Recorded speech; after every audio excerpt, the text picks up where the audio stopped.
reborn in Brazil as a financial tycoon. This video is purely for entertainment and does not infringe on copyrights or laws. The rights to the novel and image belong to the original author. We do not claim ownership. Don't like waiting and want to listen to this fanfic in full now? Subscribe to our Patreon, where you'll find the best fanfics. Chapter 401 Assistance Program begins. Riki understood the meaning of the music and nodded quickly. Yes, boss. I understand. Fang Lang saw that Riki understood what he meant, so he didn't say anything more, but fell into deep thought. Of course, he wanted to kill Brother Eddie directly, but if he simply killed him, he would not be satisfied. Brother Eddie is now the most wanted criminal in Brazil. After eliminating him, he may not necessarily gain much military merit, but he knew very well that Brother Eddie had become a thorn in President Dutra's heart. Once Brother Eddie announced to the outside world that their family did not organize and plan the Japanese mob to attack the presidential palace, President Dutra might be accused of distrust by his political opponents, which would be a huge blow to the president's political influence. Whoever can eliminate Brother Eddie now will definitely be treated differently by President Dutra. Of course, with Fang Lang's current status, he doesn't care much about the president's special treatment. Even if Fang Lang stays out of the matter of Brother Eddie, it will not make his position in the president's mind decline even a little bit. After all, Fang Lang Group has now become one of the giants in the Brazilian economy. As a capitalist country, Brazil, no matter who comes to power, cannot ignore the influence of such an economic giant.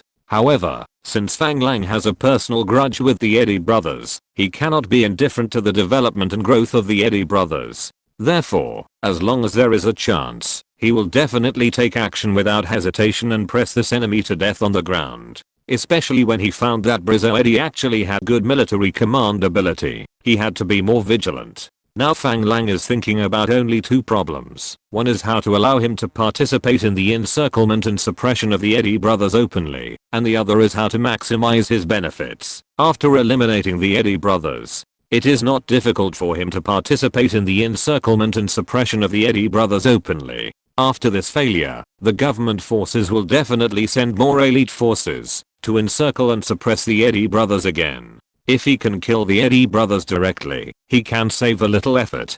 But if he cannot eliminate the other party, the influence of the other party will become even greater. After he eliminated the other party in the future, he would definitely be able to gain greater benefits. No matter how you look at it, Fang Lang would not suffer any loss. If it weren't for the deep personal hatred between Brother Eddie and him, Fang Lang would even have thought of giving the other party a little support to make the other party stronger, so that he could gain greater military merits by eliminating the other party at that time. This behavior of raising the enemy and respecting himself did not put any psychological pressure on Fang Lang. Unfortunately, Brother Eddie was his enemy, and he could not give him any support. After thinking for a long time, Fang Lang did not think of what benefits he could get from this matter. The only thing that could move him was the geographical location of Betancourt town, which happened to be at the junction with Colombia. Controlling this place would control the most convenient water transportation line with Colombia. It was still very good for the development of business. In the eyes of the world, Colombia in later generations had no impressive specialties except DP. But in fact, in addition to DP, Colombia also has a very famous specialty, that is, gems. As one of the 4 major gemstone producing areas in the world, Colombia produces the best emerald gems in the world. Fang Lang, as a seaman, is very clear about this. If controlling Betancourt town could open a gem channel, Fang Lang would not mind taking the initiative to eliminate the Eddie brothers' armed forces entrenched in Betancourt town. As for the fact that Fang Lang Group did not operate the gem business, it was not a problem for him at all. The world economy was about to enter a period of rapid development, and people would soon become rich. Fang Lang certainly would not mind opening up a new luxury wealth path. As long as there was a business that could make money, he wanted to get involved. With the strength of Fang Lang Group, once it got involved in the gem business, it would of course start with controlling the source of the gem production area. Brazil also has very good gem mines. If he controlled the source of these gems, he might be able to control the price trend of emeralds. This is the real big business. Thinking of this, Fang Lang slowly began to have ideas in his mind. But these things were not suitable for the second section of the logistics department to execute. After figuring this out, Fang Lang waved to Sirioraki, indicating that he could leave. Then he picked up the phone and called the investigation department of Fang Yuan Group. After explaining it to Zhang Ze, he hung up the phone. Just after he finished explaining the investigation of the Colombian gem mine to Zhang Ze, his other phone rang. After picking it up, he found that it was his secretary Olivia Berg at Global Trade. Boss, Mr. Morgan's secretary just informed me that Mr. Morgan hopes to have a meeting with you. This news made Fang Lang frown. What could it be to have a meeting with him when the European aid plan was about to start? Fang Lang's intuition told him that it would definitely not be good news. After all, with his relationship with Morgan, if it was good news, he would not have to pass the message through his secretary at all. The other party would definitely contact him directly. Now he actually wants to have a meeting with him, which means a face-to-face discussion. Morgan did not contact him directly, and he didn't know if it was a bit difficult to speak, but he still let his secretary contact him. Obviously, he couldn't shirk this matter. After thinking hard, Fang Lang slowly asked, did they say what it was about? Olivia Berg said in a cold tone. I asked the other party, and he said he didn't know either, but he said Mr. Morgan hoped to meet with you in person. This answer made Fang Lang feel even worse. But he knew in his heart that no matter how bad the news was, he had to face it positively, and no matter how big the trouble was, he had to find a way to solve it himself. Otherwise his efforts to participate in the European aid program might be greatly affected. This was absolutely unacceptable to Fang language. So, after a while of silence, Fang Lang could only grit his teeth and say, I understand. Did the other party say the time and place? The other party means that the time and place can be decided by you. Fang Lang's brows furrowed even more when he heard this. Morgan was willing to let her decide the meeting place. Obviously, even if he proposed to meet in Brazil, the other party would not refuse. This further shows that this matter is very tricky, so that Mr. Morgan can put down his posture and give Fang Lang enough face. As the old saying goes, when you give a gift to someone, you must ask for something. Obviously, this matter is very troublesome. After thinking about it, Fang Lang decided to go to the United States. If he really decided to meet in Brazil and let Morgan pay the respect, he might become very passive if the other party made any excessive requests. It would be better for him to take the initiative to go there, lower his posture, and let the other party think carefully when he makes a request. After thinking about this, Fang Lang said directly, then make an appointment with the other party to meet in New York, USA in a week. Olivia Berg didn't say much after hearing this, but just said directly, yes, boss. I don't know if it was because the last time Olivia Berg and Lilith came to Brazil together, I sent them to Rio de Janeiro for a few days. Later, although I arranged for someone to pick them up in Sao Paulo, they started to look at me with eyes and noses. There was always a feeling that I was not pleasing to the eye, and Fang Lang was also helpless. But fortunately, the other party still had a certain professional ethics, and did not forget his job because of this. It would be impossible for him to have no thoughts about his beautiful secretary, but Fang Lang, who already had Lilith's sister, did not dare to take the initiative to provoke the other party. After all, Olivia Berg and Lilith had a very good relationship now. It felt like a best friend in the future, which made Fang Lang a little difficult to start. After all, it would make him feel very scumbag to start with Lilith's friends. Although, as a seaman in his previous life, he had left his mark all over the world and thought that he was a scumbag among scumbags. But most of them were just a casual show to solve physiological needs, unlike the current situation between him and Lilith, where both parents already knew about each other's existence and both had met each other's parents. Moreover, in his heart, he was ready to marry Lilith home, so he could only choose not to take the initiative, and not to refuse Olivia Berg.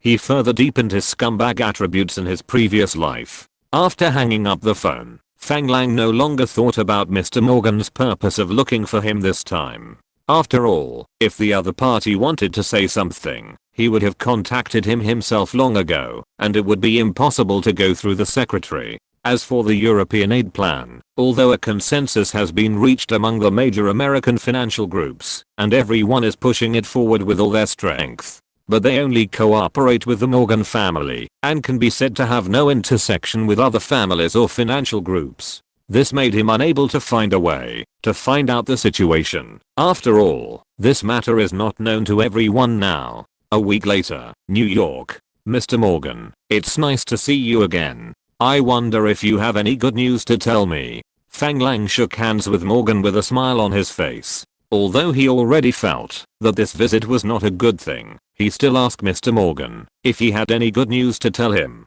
This made Morgan's face flash with embarrassment. Haha. Fang, welcome to New York.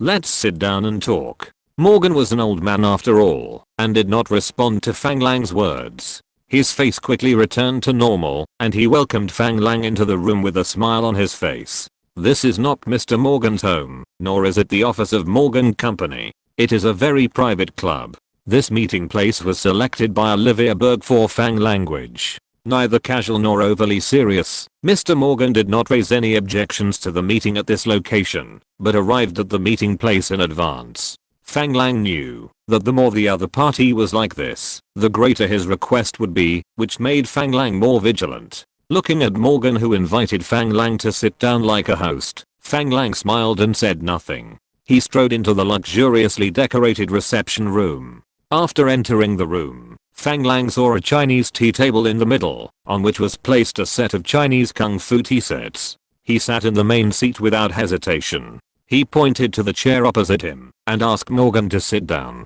Morgan smiled and sat down directly without hesitation. Fang Lang looked at the several kinds of tea on the tea table, picked out a can of Da Hang Pao, opened it, and gestured to Morgan. Mr. Morgan, this is the black tea from a hometown called Da Hang Pao. How about we drink this today? According to our hometown, bright red is a festive color. I wish our business will be prosperous and make a fortune. Mr. Morgan did not comment on this, as if he could not hear anything else Fang Lang meant. He smiled and nodded and said, of course, no problem. I like black tea very much. This time I can try the difference between the black tea from your hometown and the English black tea. Hearing this, Fang Lang smiled and opened the tea can and started a set of kung fu tea processes. While operating, he got straight to the point and said, Mr. Morgan asked me to meet this time.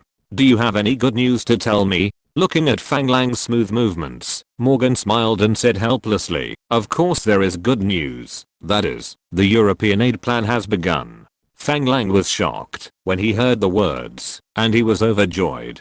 This was really good news, but the strange thing was why no news was received from the news media and the American political arena. Oh, I don't think I heard Mr. Truman make any speech about this. Mr. Morgan smiled and said, Mr. President did not make any speech about this. This is just an experiment. The aid targets are Turkey and Greece, which are under the greatest pressure from the Soviet Union. Before we intervened, the British government had already begun to provide aid to the two countries. But because Britain's strength was severely damaged after World War II, it was unable to provide large-scale aid. But if it could not provide aid, Turkey and Greece would probably be annexed by the Soviet Union. Therefore, after coordination, we have now taken over the British actions and provided aid to Turkey and Greece. Fang Lang heard what was going on, and he was not surprised at all. But Fang Lang really didn't have much interest in these two countries, especially Turkey. Fang Lang didn't have any good feelings. After all, the aircraft carrier of his hometown in his previous life was detained at the port by Turkey, and it was finally released after many negotiations. This made Fang Lang have a very bad impression of this country. Therefore, he never thought about entering the Turkish market. It's not that there is no money to be made by aiding Turkey, but his strength is far from reaching the scale of those big financial groups in the United States. It was impossible to participate in the aid to every country in Europe.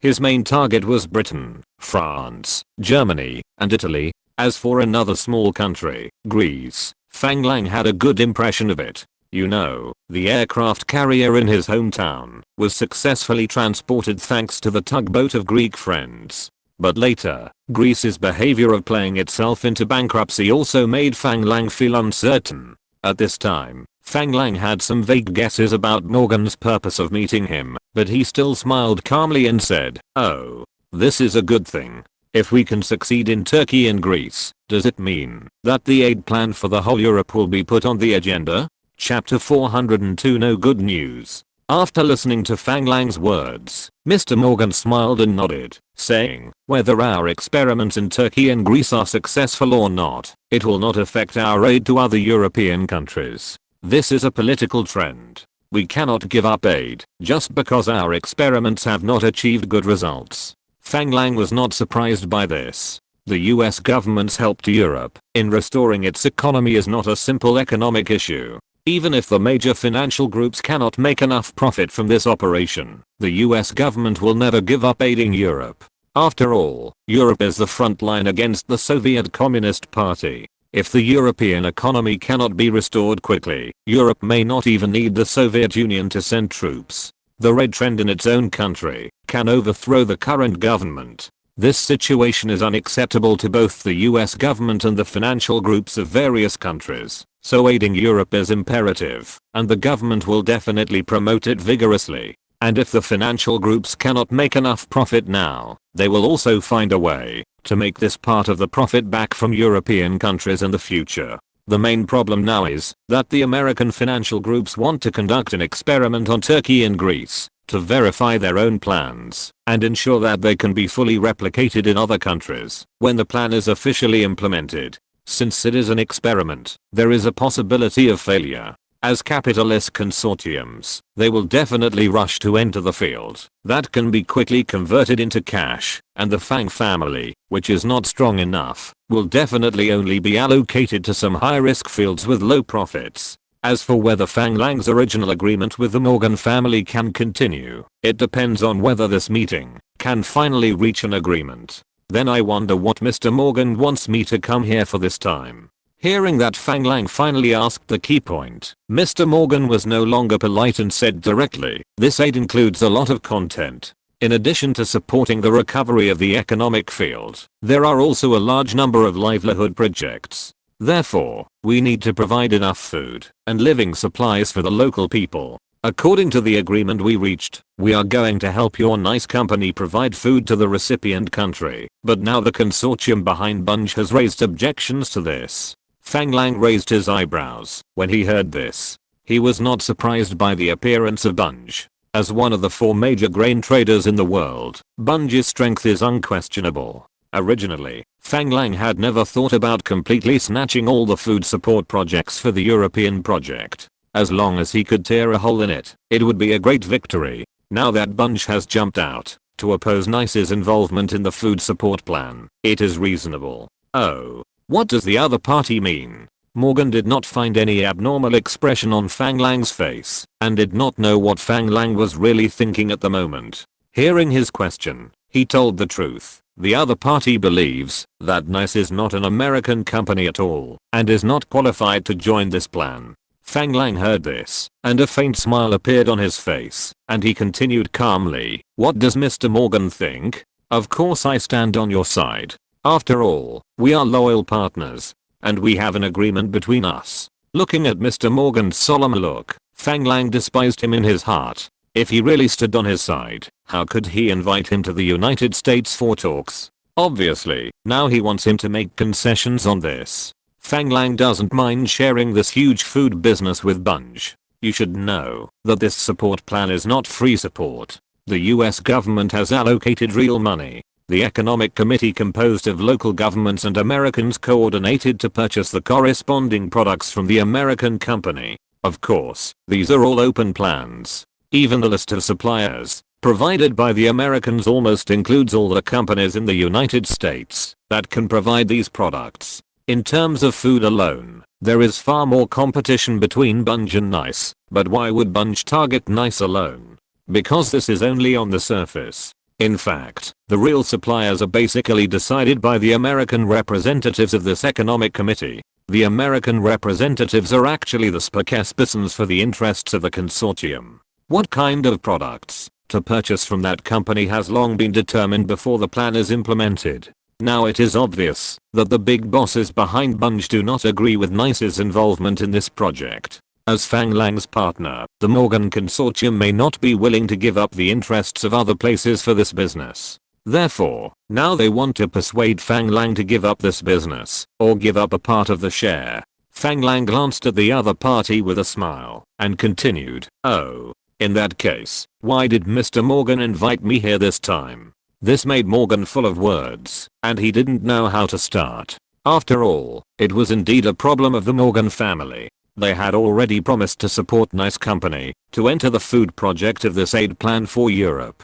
Now, for the sake of interests, he actually wanted his partners to give up their interests. If he was asked to persuade Fang Lang directly, even he himself didn't know how to start. But Mr. Morgan is also an excellent businessman. He knows very well that no matter what the matter is, there is room for negotiation. If you want the other party to give up some of their interests, you only need to give them other interests in exchange. There is nothing that cannot be negotiated. It's just a matter of how much benefits you need to pay and whether it is worth it. Morgan and Fang Lang are very clear about this, so Fang Lang came all the way from Brazil specifically for the purpose of finalizing it with the other party. Haha. Fang, this is a business. I don't want you to make enemies in the American consortium for the sake of the grain business. This is obviously not conducive to the future development of your global group in the United States and Europe. Fang Lang smiled in his heart. The other party said nice things, as if he was considering Fang Lang, but in fact, Fang Lang knew very well that the other party was doing it for his own interests. Or he was unwilling to offend other consortiums for Fang Lang's interests, or someone simply had a greater interest and made him give up the agreement reached with Fang Language. Fang Lang's heart was as clear as a mirror, but as a mature businessman, he would not expose the other party's excuses. You mean, you want to persuade me to give up participating in the food trade of the European aid program? Morgan waved his hand and said, "Of course not, we are friends. How could I persuade you to give up such a big business?" The other party wants to remove Nice from the supplier list, but with the influence of our Morgan Consortium. Since we added Nice to the supplier list, if we let Nice leave the supplier list, wouldn't it be a slap in the face of our Morgan Consortium? Fang Lang put a small teacup in front of the other party, added tea to the other party, and then slowly said, "Then what do you mean?"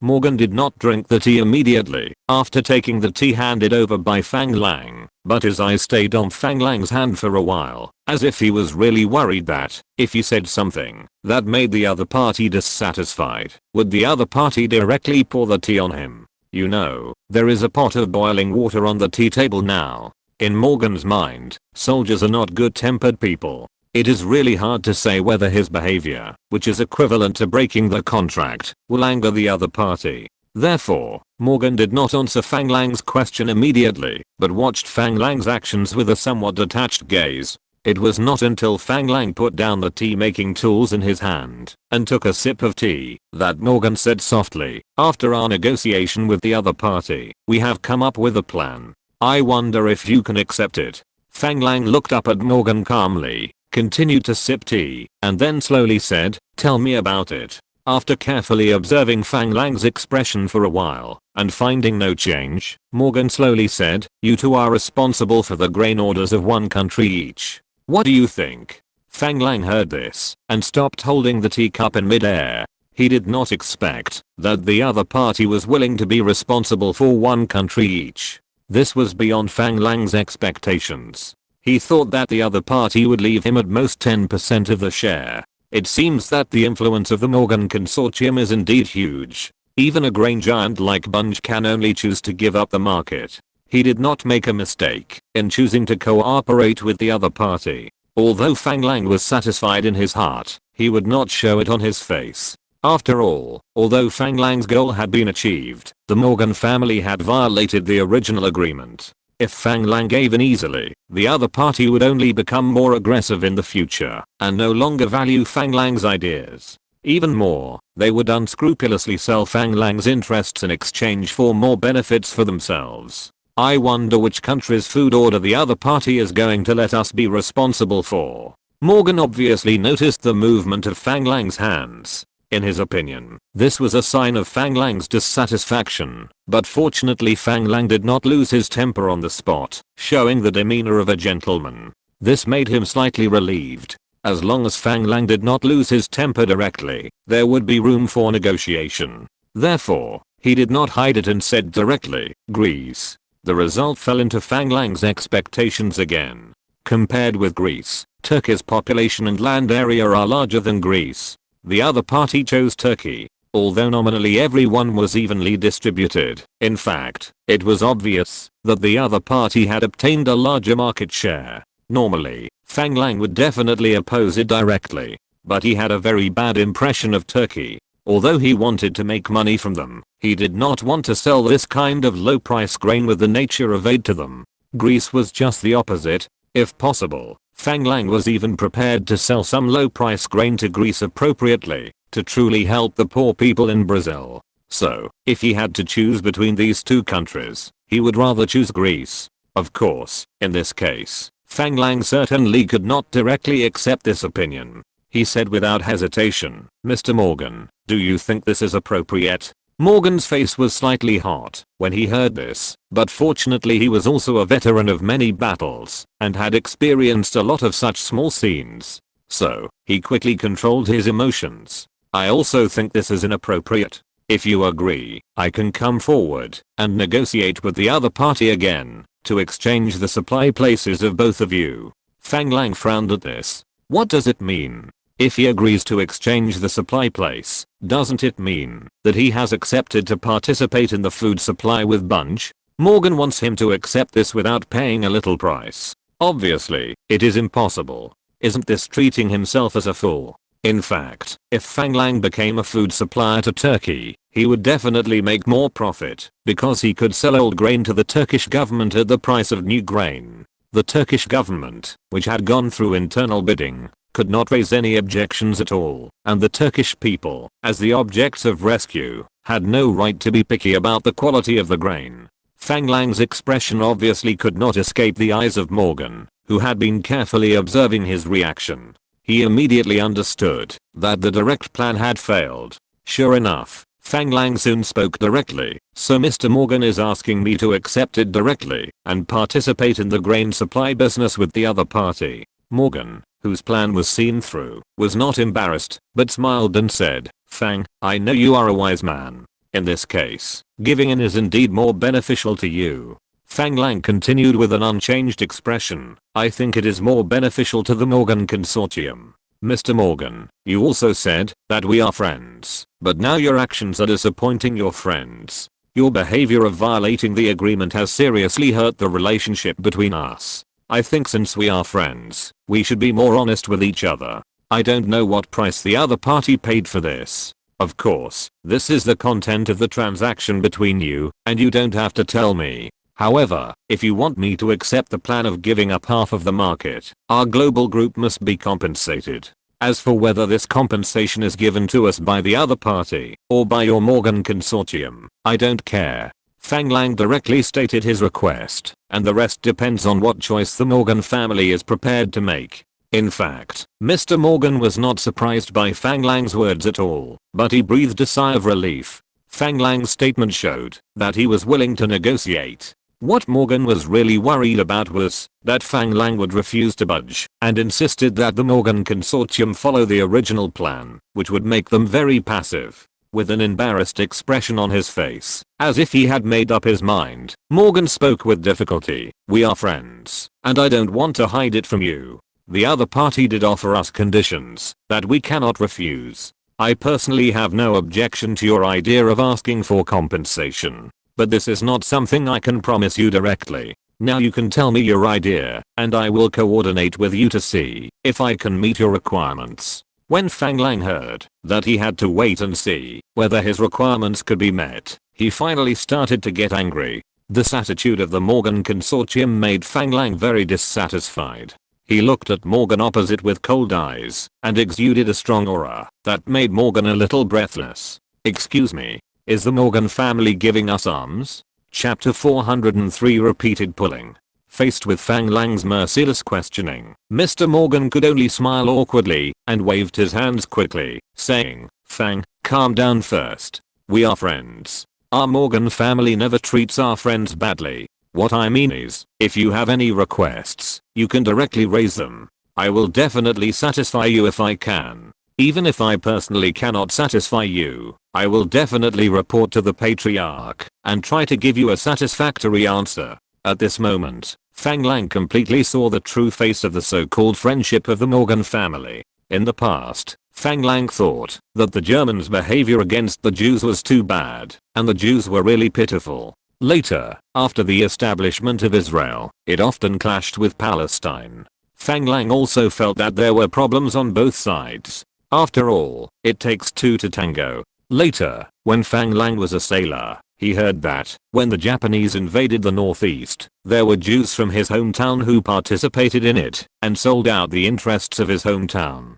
Fang Lang thought it might be hearsay. After all, when the Jews were driven away by people from all over the world, the old family did not despise them, but generously took them in. But no one expected that when the Japanese attacked their hometown, this nation that was protected by their hometown would abandon their hometown without hesitation. Fang Lang didn't understand the situation at that time and didn't dare to confirm it. But after this cooperation with the Morgan family, Fang Lang finally believed the rumors about the Jews in the world, which forced him to start to examine whether the cooperation with the Morgan family was reliable. Unfortunately, the Jewish forces in the United States are now all over the United States. If he wants to maintain a good relationship with the United States, he can't avoid contact with Jews. It is obviously impossible to cut off contact with Jews, so the only thing left is to remain highly vigilant while cooperating. Don't easily believe any agreement with the other party. After all, the other party's behavior of tearing up the agreement for the sake of profit this time is a good lesson for Fang language. Although Morgan kept saying that he would try his best to give himself a satisfactory answer, and if it didn't work, he would apply to the Patriarch, but applying to the Patriarch was just an excuse. After all, whether the application was passed or not was not controlled by them. Therefore, Fang Lang simply ignored his statement and didn't want to listen to what he said. However, he did not want to take the initiative to speak out his needs. First, once he loosened his grip, the Morgan family would know his attitude towards the matter. Second, in this kind of negotiation, the party that loosened its grip first would be seized by others to open a breakthrough, which would put Fang Lang in a passive position in the negotiation. No matter which one, Fang Lang was not allowed to take the initiative to express his needs. He believed that, since the other party had invited him here, they must have a clear plan.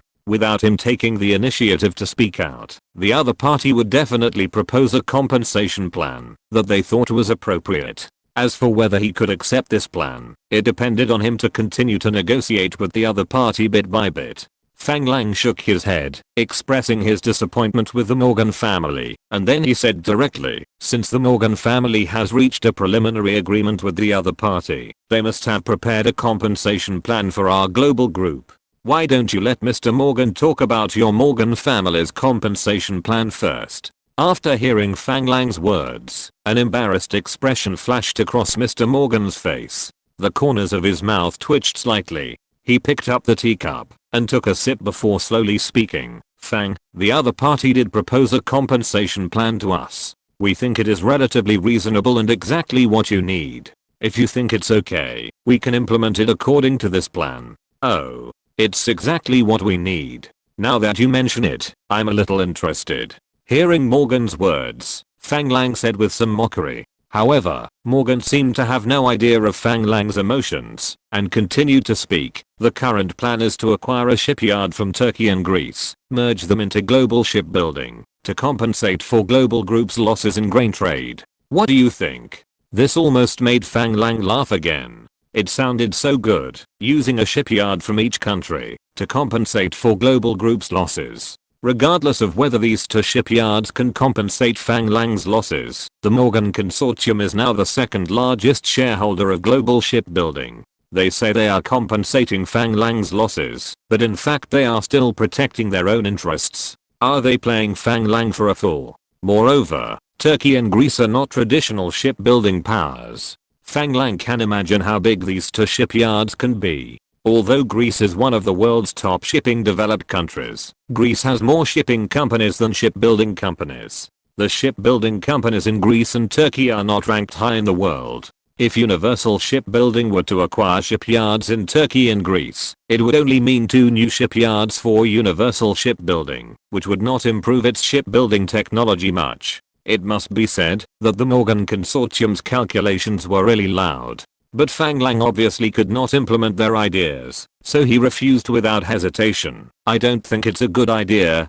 Greece has a developed shipping industry, and building a new container terminal here would allow goods to enter Eastern Europe more easily. But Eastern Europe at this time was dominated by the Soviet Union. It was difficult for Fang Lang's company to enter this market. It was not that he was unwilling to enter this market, but it was really impossible for the Americans to allow Universal Group to do business with the Soviets. If the two poles were in opposition, they would face endless investigations by the US intelligence agencies, which was annoying enough to think about. Of course, this did not mean that Fang Lang would give up building his own container terminals in Greece and Turkey. If possible, Fang Lang was ready to build container terminals all over the world and implement his container standards all over the world. But this business had nothing to do with the European aid plan. Even if there was no European aid plan, it would not affect Fang Lang's container terminal projects being rolled out all over the world. Therefore, this obviously cannot be a condition for compensating the global group. Fang Lang's attitude obviously did not surprise Morgan. He knew very well in his heart that this obviously could not satisfy Fang language. Therefore, he kicked the ball back to Fang Lang again. Fang, if you think this plan is not suitable, you can raise your request. After going around in circles, the problem returned to the starting point again. In fact, Fang Lang's attitude has already shown that he agrees to give up part of the market. The biggest problem now is how to compensate Fang Lang to satisfy him. And Fang Lang also began to think about what Greece and Turkey really need. Speaking of these two countries, it is also very interesting. As far as Fang Lang knows, Greece and Turkey have always been very incompatible. Although the two countries are both NATO countries, they have done a lot of things to undermine each other. Take the aircraft carrier that my hometown purchased from Ermeo later. It was blocked by Turkey in the strait and refused to be released. It needed a national guarantee. At this time, Greece took the initiative to stand up. Not only did it provide a guarantee for my hometown, but it also sent a tugboat fleet to tow the aircraft carrier out of the Aegean Sea. A large part of the reason is the conflict between Greece and Turkey. Greece's actions have the element of undermining Turkey. So what exactly is the conflict between the two countries? This starts with the conflict between the Ottoman Empire and the Byzantine Empire. In 1453, the powerful Ottoman Turkey destroyed the Byzantine Empire and occupied Constantinople.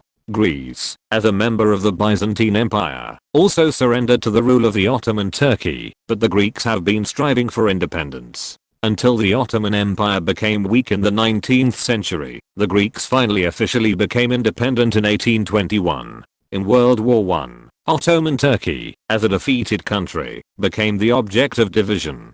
Greece took the opportunity to rise and wanted to restore the glory of the Byzantine Empire and recover the original territory of the Byzantine Empire from the hands of the Turks. Unfortunately, despite its strength, it was pressed to the ground by Turkey for a long time. Later, because of this defeat, the Greek royal family suffered a coup and the king was exiled. Although the Greeks were defeated, they were not willing to accept the defeat. In their view, the territory of the Byzantine Empire should belong to Greece, especially Constantinople, which is Istanbul in Turkey. To this day, the two countries are entangled in the fate of some islands in the Aegean Sea. Therefore, the relationship between the two countries has not been harmonious, and they always undermine each other. But in terms of strength, Turkey is definitely much stronger than Greece, both economically and militarily. As a populous country in Europe, Turkey has a total population that is more than 7 times that of Greece. In terms of military strength, Turkey is known as the second strongest country in NATO, so it is impossible for Greece to regain its homeland. Just from the population gap between the two countries, it can be seen that the equal distribution mentioned by the Morgan family is a joke. The main consumer of food is a population, and Turkey's population is more than 7 times that of Greece. What kind of equal distribution is this? Therefore, although Fang Lang accepted the one person one country distribution plan in his heart, he never expressed his position. The biggest problem now is that Fang Lang has not found a compensation plan suitable for himself from these two countries, and at the same time, he does not want to get compensation from places other than these two countries. After all, he had completely seen through the way the Morgan family treated their so-called friends. If they were to discuss getting compensation from other countries later, there might be new changes at that time. It would be better to cash in the benefits that they could grasp now. Mr. Morgan, to be honest, I'm very disappointed with the Morgan Consortium now. This kind of behavior of going back on one's word is very contrary to business ethics. However, Mr. Morgan and I have cooperated many times and have a very good relationship. I don't want to ruin our relationship for a business deal. If the Morgan Consortium really can't withstand the pressure and is ready to let Bunge enter the market, I can also agree to give up part of the market for your sake if I get enough compensation. Hearing Fang Lang's words, Mr. Morgan breathed a sigh of relief. He knew very well that Fang Lang's words were just polite words. He couldn't completely offend the Morgan family for a grain business. In the end, they would definitely agree to give up part of the market. The most important question now is what kind of compensation he will ask for, and whether this request will exceed everyone's expectations. Now it seems that the shipyard plan he proposed will definitely not satisfy Fang language. Haha. Fang, I knew that we are friends. You will definitely not make it difficult for me. He laughed and stood up, extending his right hand to Fang language. Fang Lang smiled and slowly stood up, shaking hands with him. He said slowly, Mr. Morgan, although we are friends, there are some things I must say in advance. The equal distribution plan you mentioned is not equal at all. If we want to distribute according to the one person one country plan, I will choose the Turkish market and let Bunge be responsible for the Greek market. You know, Turkey's population is more than 7 times that of Greece. If this is considered an equal distribution, isn't it an insult to my IQ? Morgan, who was still laughing just now, heard the words and quickly stopped talking in embarrassment.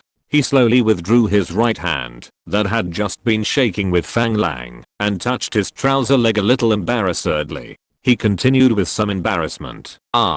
This does not seem fair. We really did not notice this situation. Fang Lang certainly would not believe Morgan's lies. As a successful capitalist, how could he make such a low-level mistake? Even a 3-year-old child could see through this not so clever lie. But Fang Lang did not expose the other party. After all, there was no point in continuing to entangle with the other party here. So, he continued, I know that the other party must have offered benefits that the Morgan family could not refuse. Perhaps, I guess that the Morgan Consortium has become one of the shareholders of Bunge. Of course, these have nothing to do with me. What I want to know now is what kind of compensation I can get as an ally of the Morgan Consortium. First of all, I'm not familiar with Turkey and Greece, and I can't find a suitable compensation for a while. However, since it is the Morgan Consortium that compensates me, then I hope to get corresponding compensation in another place. Morgan was stunned when he heard this, and he did not react to Fang Lang's meaning. Getting compensation in another place was too broad. The best situation was that Fang Lang hoped to get compensation from the markets of other European countries. Another situation was that Fang Lang had his eyes on some industry of the Morgan family. Morgan became very cautious when he thought of this and said uncertainly, oh, I don't know what the other place you are talking about is. Seeing Morgan's alert face, Fang Lang's mouth curled up slightly and he looked at Morgan up and down with ill intentions. After picking up the teapot and adding a cup of tea to him, he slowly said, I want the shares of General Electric under the Morgan Consortium.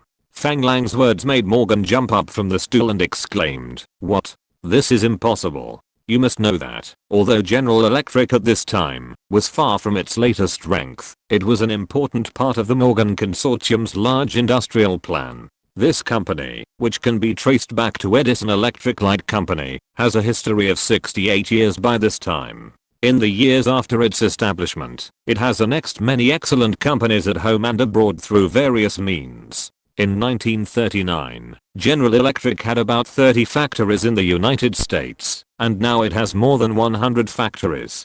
By 1976, General Electric had 224 manufacturing plants in the United States, and 113 manufacturing plants in 24 countries around the world. Chapter 404 New York Manor. You have to know that the future General Electric Company of the United States will become a supergiant enterprise, from aircraft engines, power generation equipment to financial services, from medical imaging, TV programs to plastics, etc., all of which have developed very successfully. The company's business includes 3 major business sectors: aviation, medical and energy, which are all golden industries in the future. Although General Electric Company at this time had not reached its later height, the request made by Fang Lang obviously exceeded Mr. Morgan's expectations. Morgan didn't even need to report this request to the patriarch of the Morgan family. He knew that this was unlikely.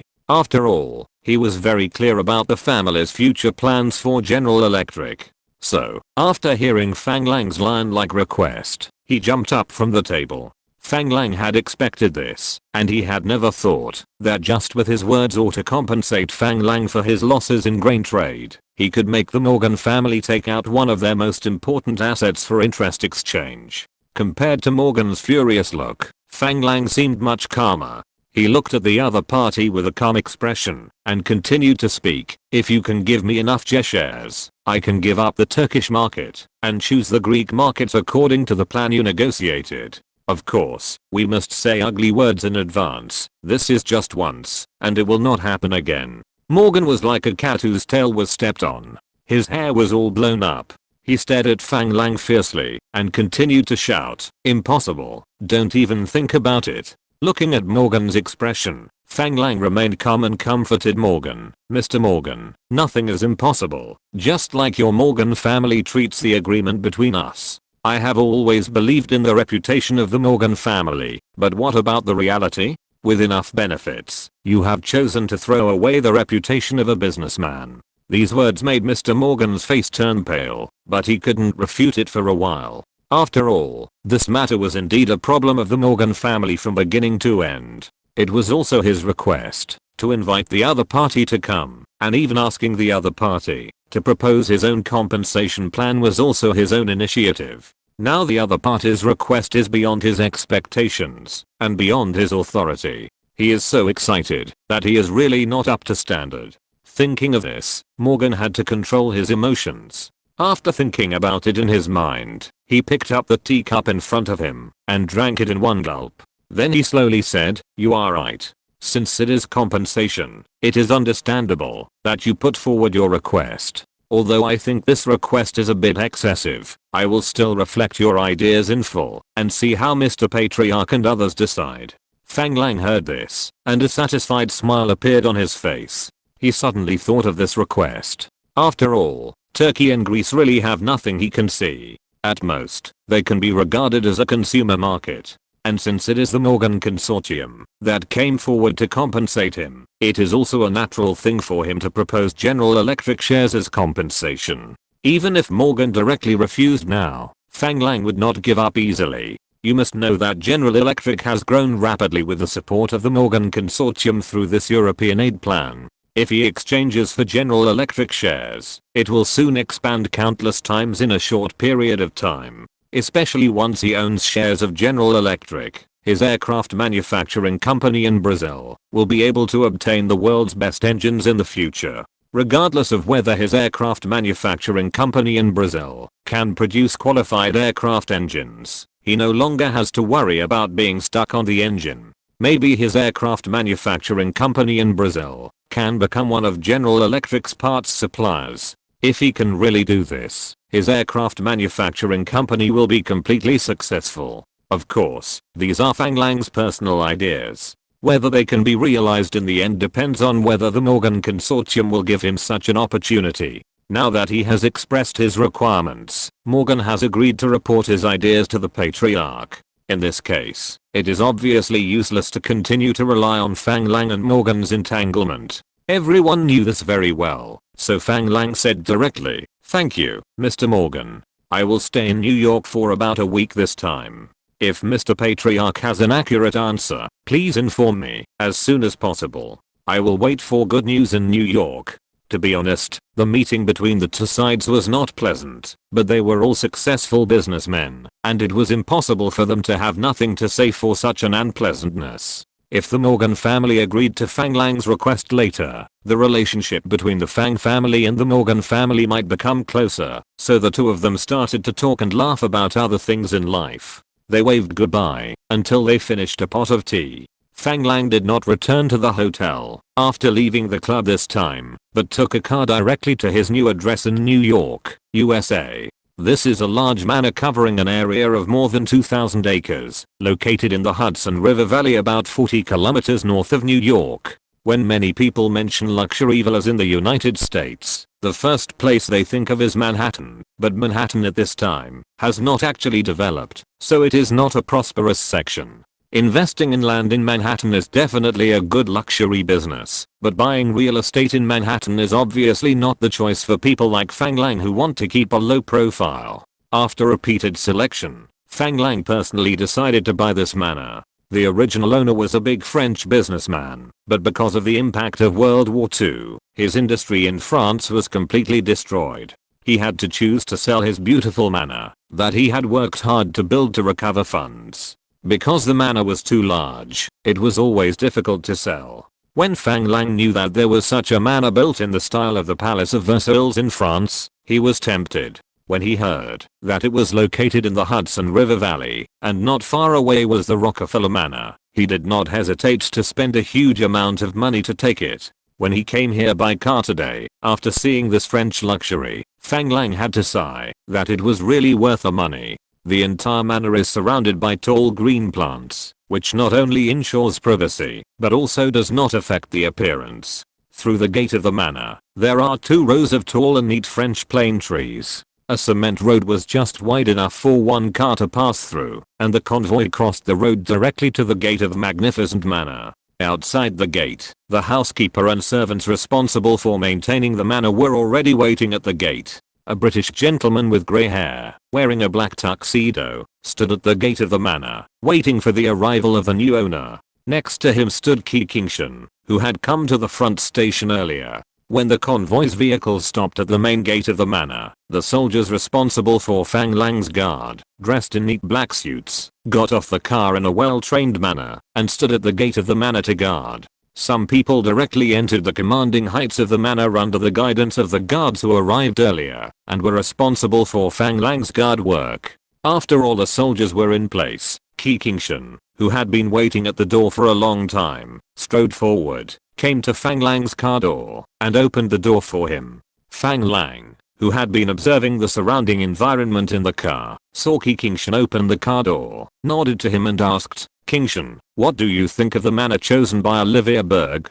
Ki Kingshan nodded to Fang Lang and said, "Boss, the environment of the manor is very good, but there are still many security loopholes, which require us to improve later. After we came here this morning, we have begun to check the surrounding areas with potential safety hazards. All risk areas have been replanned, and we have communicated with Mr. Henry, the butler of the manor, and further improvements will be made soon." Fang Lang was not surprised by this. After all, the original owner of the manor was just a businessman. There must be a huge difference between his requirements for safety and Fang Lang's requirements for safety. What's more, the guards around Fang Lang all considered from a military perspective. How to protect the safety of the superiors is also very different from the security team hired by the businessman. He nodded to Ki Kingshan, indicating that he understood. When he saw the old butler with grey hair and a neat tuxedo, he hurried over after hearing Ki Kingshan mention him. He came to Fang Lang,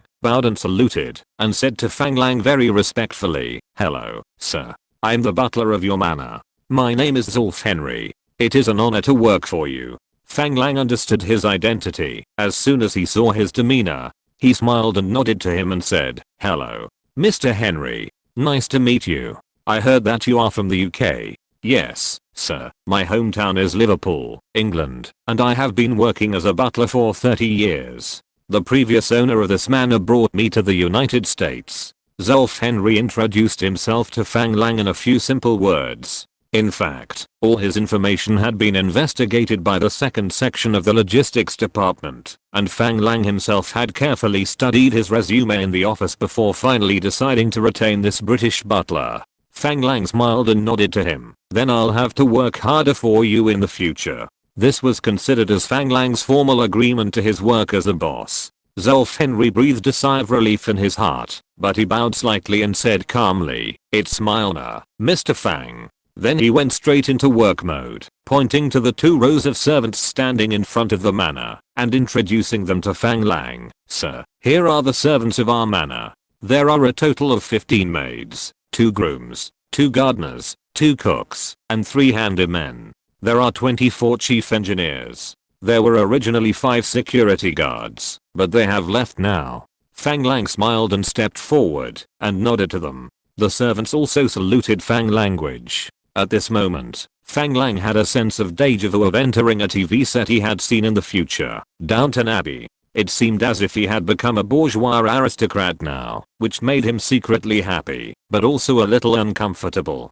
However, he would not be hypocritical, and refuse to accept the services of these people. After all, how could he refuse to live again, and have the opportunity to enjoy life? Besides, this is a British aristocratic enjoyment, and he certainly would not refuse it. After everyone introduced themselves to each other, Zolf Henry began to take Fang Lang, the host, to visit his manor. Fang Lang was dazzled the first time he walked into the door. Those luxurious decorations and paintings on the roof all told of the luxury here. With a casual glance, Fang Lang noticed that in addition to some very exquisite oil paintings in the living room, there were actually several porcelains from his hometown. This made Fang Lang's eyes light up, and he walked up directly, picked up a vase with flowers, threw the flowers in it on the ground, and raised it to look at the bottom of the vase. It was written on it that it was made in the Kangxi period of the Qing dynasty, which made Fang Lang overjoyed. He didn't expect that there were porcelains from his hometown in this manner. Although Fang Lang didn't understand antiques or porcelain, he knew very well in his heart that, if this porcelain was authentic, it would definitely appreciate greatly in the future. Zolf Henry saw Fang Lang's action and hurriedly stepped forward to Fang Lang and said, "Boss, this is a King Kangxi blue and white underglaze red plum vase from China. It is a pair with the other one over there." Fang Lang looked at his butler with some surprise, and said in surprise, "Huh? Do you know Chinese antiques?" Zolf Henry smiled very gentlemanly and nodded gently, "Of course, sir. I like Chinese antiques very much, so I have conducted in-depth research." The previous owner here was also a fan of Chinese antiques. It turned out that there were many Chinese porcelains and calligraphy and painting works in his treasure room. However, when he sold this manor, he also sold most of them to the outside world, and the remaining part was taken back to France. The ones left here are some that he thinks are relatively ordinary. Fang Lang's eyes widened when he heard this, and he looked at Zolf Henry in front of him with disbelief, and soon this disbelief turned into surprise. Since the original owner sold the manor, he must be in great need of money, right? Zolf Henry nodded gently and said, "Yes, sir. Because of the war, most of his factories in France were destroyed by the Germans. Now that France has been liberated, he urgently needs to return to France to rebuild his family business. So, he sold this manor and many antiques in the treasure house to raise funds. Then do you know if he has raised enough funds?" Zolf Henry hesitated for a moment after hearing this, looking at Fang Lang, who was a little anxious, gritted his teeth, and did not answer Fang Lang's question directly, but asked, "Sir, do you want to buy other antiques from him?" Fang Lang did not expect that Zolf Henry did not answer his question, but asked him instead. However, he quickly realized that he was unwilling to disclose the financial situation of his original employer to others. In this regard, Fang Lang was not angry, but was more satisfied with this British butler named Zolf Henry. I smiled at him nonchalantly and said, "Yes, you know, I'm Chinese, so I love Chinese antiques very much.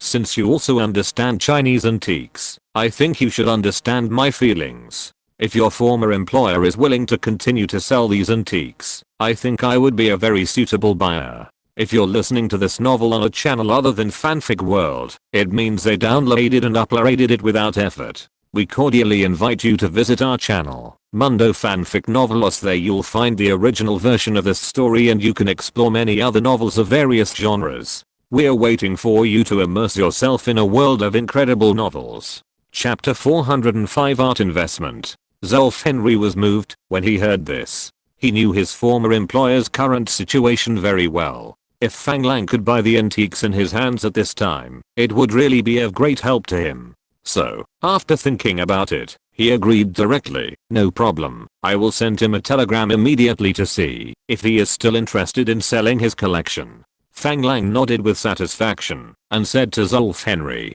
don't worry, take me to visit my estate first. He said and put down the King Kangxi blue and white underglaze red plum vase in his hand lightly. In Zulf Henry's eyes, such an action made him very sure that his new boss was definitely a true Chinese antique lover.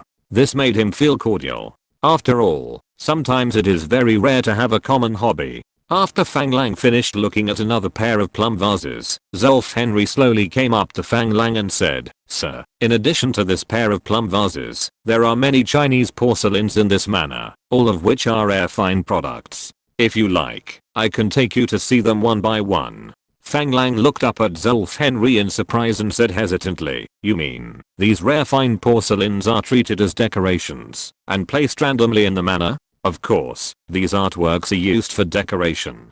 Zulf Henry looked at Fang Lang as if it was a matter of course. This made Fang Lang feel that he was a country bumpkin. In his heart, these precious porcelains should be treated as artworks and collected in the treasure room to be taken out and played with when he was free. Fang Lang was shocked by the local tyrant's behavior of displaying the real thing for decoration without any care. This also made Fang Lang quickly confirm that the original owner of this manor was definitely a guy with a strong family background. Otherwise, how many people would really put these antiques out directly? If they fall or get bumped, the loss will be great. However, Zulf Henry's words also made Fang Lang understand that perhaps this is a pomp and circumstance that a noble family with a deep foundation should have. Thinking of this, Fang Lang controlled the national quintessence that he wanted to blurt out and said with a look of approval, yes, what you said makes sense. These things are originally decorations. Let's visit and take a look. After hearing what you said, I'm really looking forward to it now. Knowing what his new boss likes, Zulf Henry's work is obviously much easier. He naturally bent down slightly and made a gesture of invitation. He began to lead the way in front. Fang Lang nodded and followed behind his new butler. But after just 2 steps, Fang Lang suddenly remembered something and pointed at the paintings on the wall and said, these paintings are all works of those painters. Do they have a certain collection value? Zulf Henry originally thought that Fang Lang was only interested in Chinese antiques and was about to take him to visit places with Chinese antiques, but he suddenly pointed at several paintings on the wall and became interested.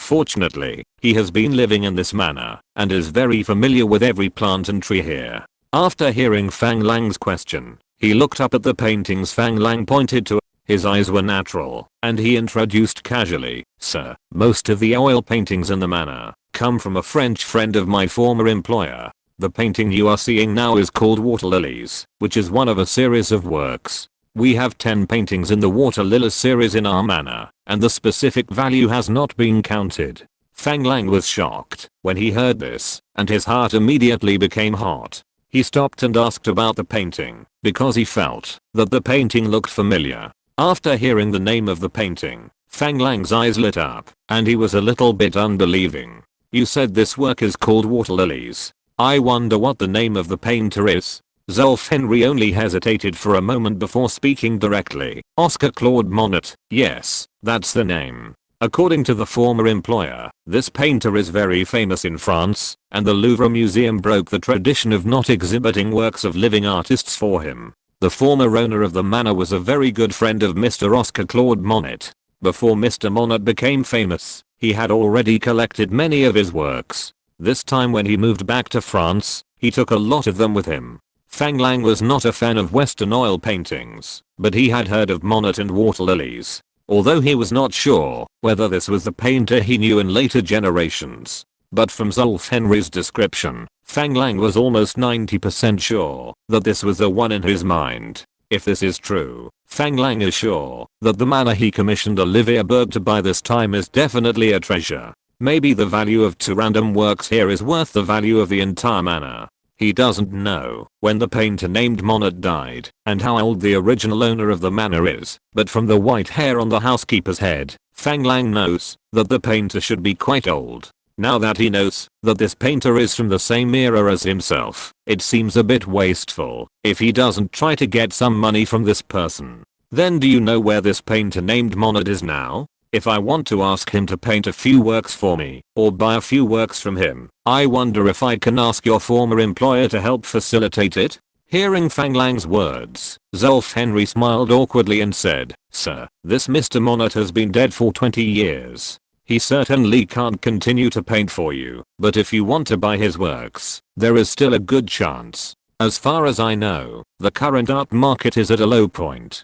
Those paintings that were not confiscated by the Nazis were taken out by the collectors who survived by chance in exchange for living supplies. If you have enough money now, you can indeed find some good things from the market at a relatively low price." Fang Lang was overjoyed when he heard this. Why didn't he think of this before? As Zulf Henry said, after the First World War, many wealthy families had been beaten back to the pre-liberation period, and many people had to make a living by selling some high-value artworks at home. It is indeed the most cost-effective time to purchase these things from the market. When the European Economic Aid Plan goes smoothly, the European economy will recover quickly.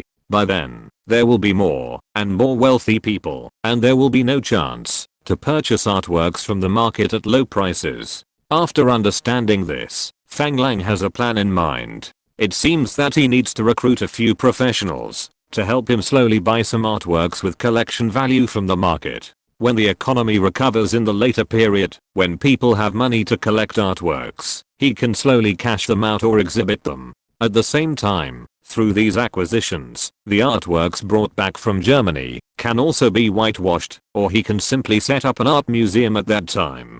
Put all the things together for display. As for which ones are required by himself, and which ones are artsy treasures, who can tell clearly? Fang Lang nodded vigorously when he thought of this, and said to Zulf Henry, "Your reminder is very timely. This is indeed a good time to invest in the art market. I think the works of this painter named Monet are very valuable for investment. How about this? Since you want to buy Chinese antiques from your former employer, why not ask him if he is interested in selling other artworks? If he is willing, I can buy them all in a package, so that he doesn't have to sell them one by one." Obviously, Fang Lang wanted to take advantage of the former owner of this manor first, and get all the good things in his hands into his own hands. Zulf Henry certainly had no objection to the request of Fang Lang, the new boss. He would not miss this opportunity to help the former owner solve his difficulties and gain the favor of the new boss. So, he said without hesitation, "Boss, don't worry. I will find time to contact the other party today. I think the other party will be very happy to meet a big buyer like you." Fang Lang just smiled at Zulf Henry's compliment and continued indifferently, "Do you know about the current art market in Europe and the United States? Do you know who else's works are worth collecting besides Mr. Monet? As an English butler, he has a lot of knowledge stored in his mind. Although he is not a professional in art collection, nor a senior butler working for the nobility, as a professional butler who has been exposed to traditional English butler training, he still has a basic understanding of this industry."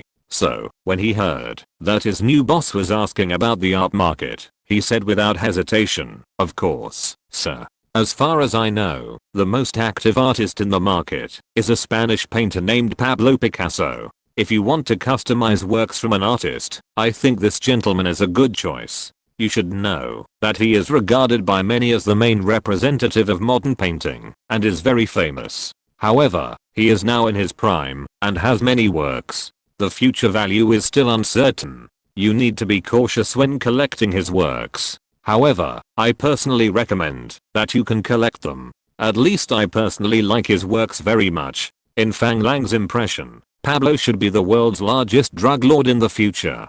But the last name at the end made Fang Lang's scalp explode, as if he was electrocuted, and the whole person instantly became energetic. The last name Picasso is really well known. Although Fang Lang did not mix in the art circle in his later life, he was very familiar with this name. Although Fang Lang could not understand or read the other party's works, he was very clear about the value of the painter's works. Now hearing Zulf Henry tell him that this guy is in his prime, Fang Lang's first thought is to send someone to capture him and do nothing but draw for him every day. By then, even if his descendants are not very good, as long as he gives each of them a Picasso's work as a legacy, they can be guaranteed to have no worries about food and clothing. As for the fact that Zulf Henry mentioned that there are many Picasso works, the collection value cannot be determined, but Fang Lang just smiled.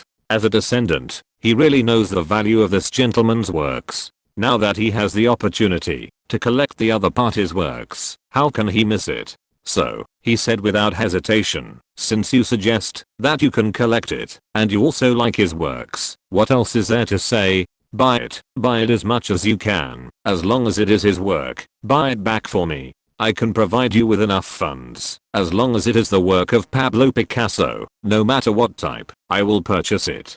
Don't hesitate, I don't care how much it is worth now, we bet that his works will appreciate after he passes away. Fang Lang's words made Zulf Henry a little unbelievable. He never thought that Fang Lang would buy a large number of works without hesitation, just because he thought they were worth collecting. This feeling of being given so much trust in the first meeting really touched him inexplicably, and he actually felt a kind of emotion of dying for a confidant in his heart. This was something he had never felt from his previous employer. However, although he liked Picasso's works very much and thought his works were very collectible, after all, investment was risky. If the new boss really invested heavily in Picasso because he trusted him and then lost money, he would be ashamed to face people. So he had to say cautiously, "Boss, this is just my personal feeling and personal suggestion. If you want to invest on a large scale, I think it is better to ask more professionals to evaluate before making a decision."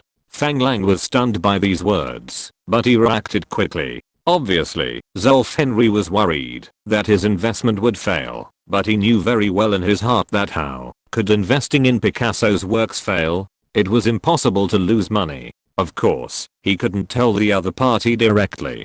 After thinking for a while, Fang Lang said decisively, "Don't worry. I didn't decide to invest in Picasso's works because of what you said. In fact, I saw his works a few years ago. I have to say that he is a great artist, but I didn't think of investing in art before.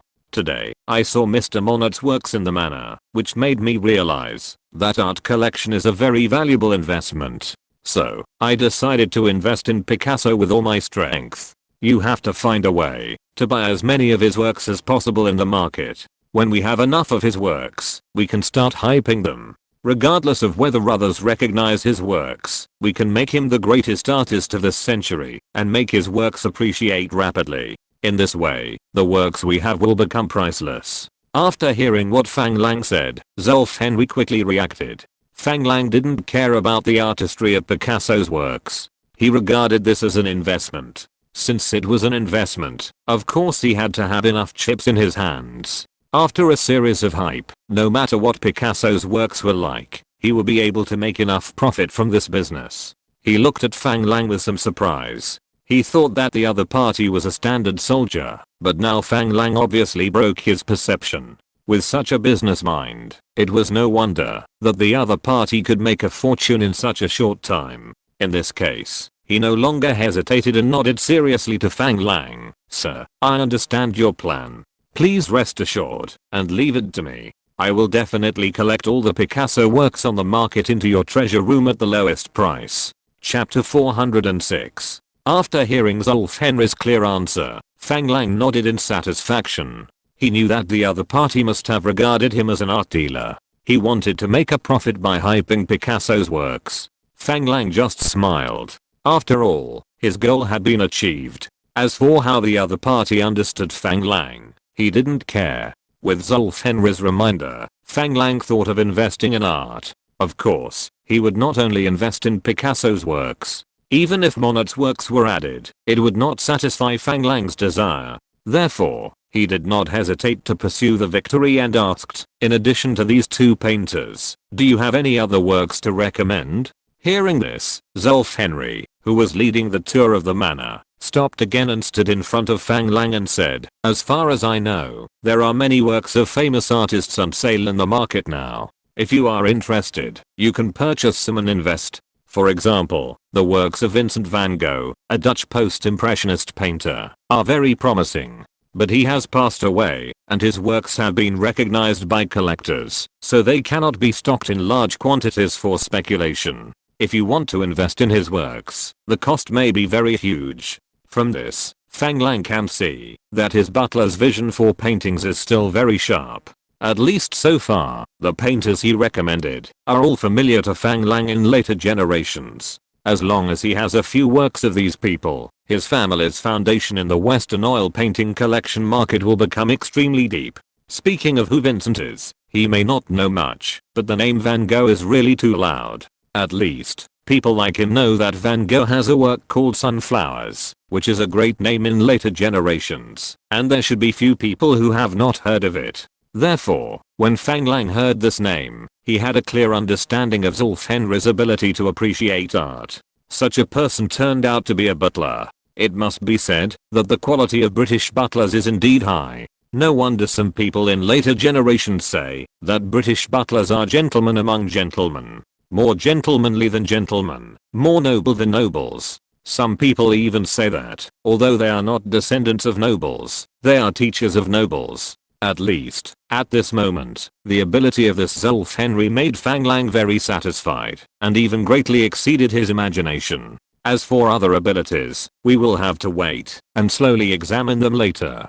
Vincent van Gogh, that's the guy who created Sunflowers and Starry Night, right? Hearing this, Zulf Henry nodded and smiled and said, "It seems that you really know the art market very well." "You are right, I'm talking about this person." Although Vincent van Gogh had some mental illness, he was indeed a genius painter.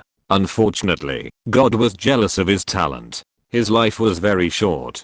He committed suicide at the age of 37. It is said that he only created 864 oil paintings in his short life, but there were 1037 sketches and 150 watercolors. If you want to hype his paintings, the cost we need to invest will be very huge, because his works have been recognized by the world. There shouldn't be many people willing to sell them easily. I suggest that, if you want to hype, you should find some painters who are still alive and stock up, while they are not famous yet, so as to maximize the benefits. Haha. It doesn't matter. I'm not short of money. Since you think this Vincent van Gogh is a genius, I will invest in him, no matter how many of his works are on sale in the market, as long as they can be confirmed to be authentic. You can make contacts for me, and I will find a professional team to take charge of this business. As for your suggestion to find living artists for investment, it is indeed very reasonable. Do you have any good recommendations?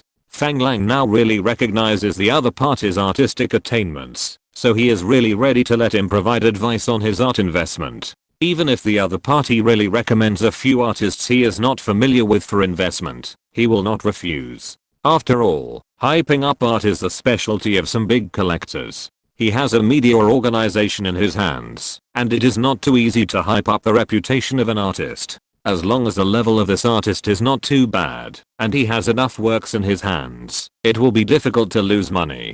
Besides, judging from the few artists recommended to him by the other party, Zulf Henry's vision is definitely very sharp. Therefore, he will continue to ask the other party if there are other good artists to recommend. When Zulf Henry heard Fang Lang's generous statement that he was not short of money, he was stunned. He was not sure how much Fang Lang had, but he was a boss who could say that he was not short of money. He believed that it would not be too bad. Since the other party believed in his vision, he was very satisfied with the people he recommended. Then he did not hesitate. After thinking for a while, he slowly said, "Sir, I'm very grateful for your trust. If you really want me to continue to recommend you, I do have 3 suitable candidates here, and I can guarantee that you will definitely like their works." Looking at Zulf Henry's confident look, Fang Lang was a little surprised, and at the same time he felt interesting in his heart that the other party would think that he would definitely like his work very much. You know, he is not an artist, and he doesn't have any artistic cells. He can't even understand Picasso's paintings. If he didn't know that these guys were very famous in the future, or that he knew that these guys' works were very valuable, he would not spend a lot of money to invest in their works. Now hearing Zolf Henry say that he would like it very much, he could not help but become interested. With a smile on his face, he looked at the other party with a playful look in his eyes and said, "Oh, there are actually 3 suitable candidates. Tell me if I have heard of them." Zolf Henry certainly took in Fang Lang's expression, but he didn't care. He slowly stretched out a finger and said slowly, "First of all, these 3 people are still alive and have a lot of time to create." Hearing this, Fang Lang nodded and motioned for the other party to continue. Zolf Henry saw this and slowly stretched out a second finger and said, "Second, they are all Chinese, and the works they create will definitely meet your aesthetic taste." This shocked Fang language. He didn't expect the other party to recommend 3 Chinese artists to him, but thinking that, since the other party can have a deep research on Chinese antiques, it must be normal for him to like Chinese art. It is also very likely that he can discover a few Chinese artists with potential. Now he really began to become interested, and his eyes began to slowly shine. He nodded to Zolf Henry and motioned for him to continue. Seeing Fang Lang's expression, Zolf Henry also smiled and said with more confidence that most of their works are in Chinese style, which must be in line with your aesthetic taste. Fang Lang never thought that the other party would recommend several Chinese people to him, and the works were also in Chinese style. No wonder he was sure that he would like them. It seems that Zolf Henry's understanding of people's hearts must have reached a certain level. Fang Lang was really moved by these 3 points he mentioned, so he said anxiously, "Haha. Then tell me quickly, who are these 3 artists? I want to know which artists in my hometown caught your eye. You actually suggested that I invest in them." Zolf Henry heard Fang Lang's words, and it was obvious that he was sure of his vision, which made him very happy. He was able to make the other party recognize his ability in the first meeting with his new boss, which would certainly facilitate his future work. Since Fang Lang had already asked the other party's name, he certainly couldn't continue to tease the other party, so he stopped hiding and spoke directly. "The first painter is named Kibashi. He should be nearly 80 years old now, but as far as I know, he has not passed away and is still creating. His works are very valuable for investment." The second painter is Zhu Bihong, who is 51 years old. He once studied in France. His oil painting Old Woman created in France was selected for the French National Art Exhibition. Later, he went to Germany, Belgium, Italy, Greece, Switzerland and other countries to visit and study. He is also the only one of the 3 painters who has studied in Europe and the United States.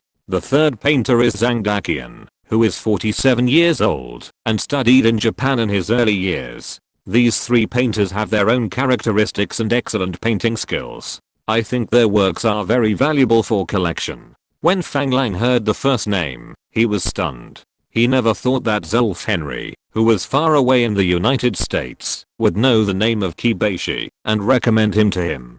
Before he was completely shocked, the other party reported 2 names that were familiar to him. At this moment, Fang Lang was very suspicious whether the other party was also a time traveler.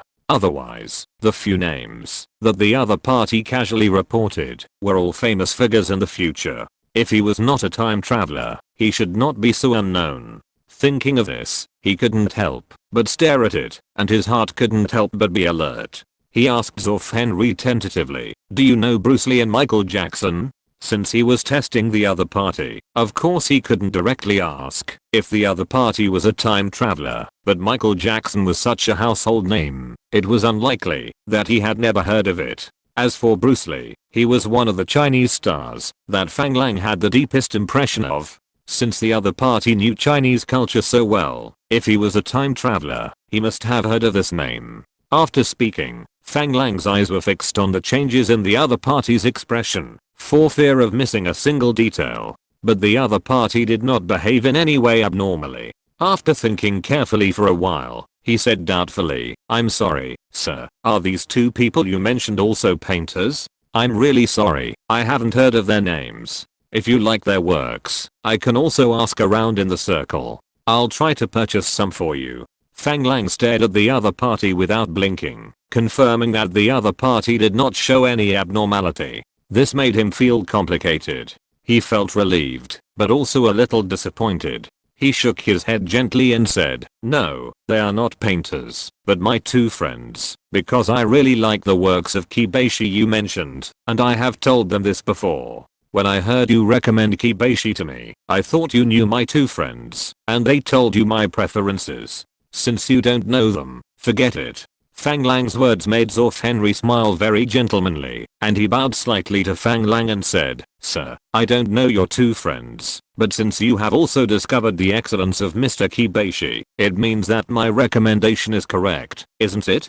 Gold will always shine, and you are also a connoisseur who can find real gold in the gravel. I think my recommendation will satisfy you." Hearing this, Fang Lang laughed, stepped forward and shook Zorf Henry's hand, patted his arm and said, "Mr. Zorf Henry, can I call you Zorf?" "Of course, sir, it's my honor. Zorf, I want to tell you that you are excellent and absolutely an excellent housekeeper. I admire you very much. If you can be absolutely loyal, I will make you my lifelong butler." Fang Lang was indeed very satisfied with Zorf Henry's performance, but he had to say something in advance. In his opinion, the most important quality of a butler is loyalty, and other abilities are secondary. After all, his identity is very sensitive. As his butler, he may hear a lot of military and national affairs in the future, such as the European support plan that he came to discuss with Morgan this time, which is still in an absolute confidential state. If he cannot be absolutely loyal and spread the news he heard here, not to mention whether he can let him go, the US government will definitely choose to kill him without hesitation.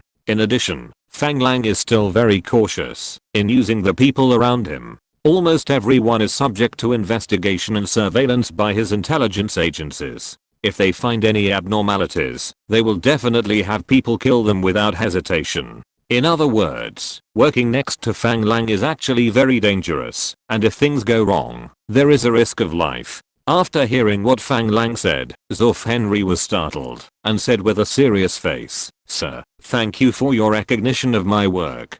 Being loyal to the employer is the most basic professional ethics, and I'm very clear about this. Please believe that I will be able to do this perfectly. I feel very honored to be your lifelong butler." Fang Lang smiled indifferently. "Zorf, I hope you can understand that my job is very special and requires very high confidentiality. Working by my side, you will definitely be investigated by the intelligence department and may also be monitored. Once you are found to have leaked secrets, you may be arrested directly. So, I hope you don't rush to give me an answer.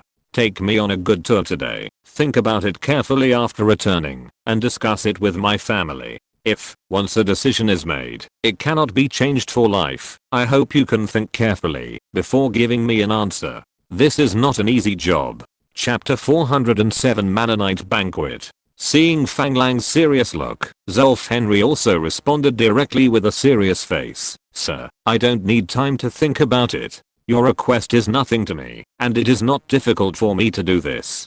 Please rest assured that I will cherish this job opportunity." Hearing Zorf Henry's answer without hesitation, Fang Lang was a little surprised. He looked up and down at this middle-aged gentleman in a tuxedo for a while. Kikingshan, who was standing next to him, also put his hand on the holster on his waist and looked at him carefully, with a strong sense of scrutiny in his eyes. But Zorf Henry seemed to be unaware of it and looked at Fang Lang with a calm expression and a firm look. Seeing this, Fang Lang didn't say anything more. He laughed and nodded, saying, "Okay, in that case, you will be in charge of my art investment project from now on. I also approve of the 3 artists you recommended to me. But they are far away in China, and China is currently in the midst of war. It depends on your ability as to where and how to purchase their works." With Fang Lang's statement, it meant that Zorf Henry was officially accepted by Fang Lang and became someone close to him.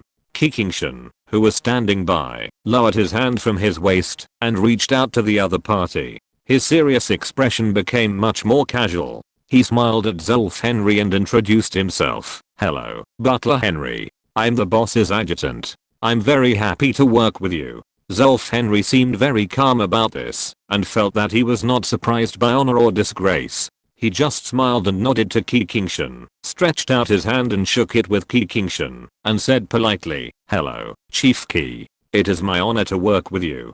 Please take care of me in the future." Fang Lang just smiled at this scene and said directly, "Okay, then please let Zolf continue to take me around my new home." Zolf Henry bowed slightly and stretched out his hand in front of Fang Lang, making a guiding gesture and politely said, "Sir, please follow me." Then Fang Lang, accompanied by Kikingshan, continued to visit this large manor of 2,000 acres. 1 acre is approximately equal to 6.07 acres. In other words, the area of this manor is more than 12,000 acres. It is obviously impossible to browse all the nets in such a large area at once, so everyone mainly visited the main building in the manor today. A circular building with more than 100 rooms. There are 2 banquet halls that can accommodate more than 200 people for banquets. The roof is carved with magnificent murals, most of which are religious paintings in the European Renaissance. As for who completed it, Zolf Henry is not sure,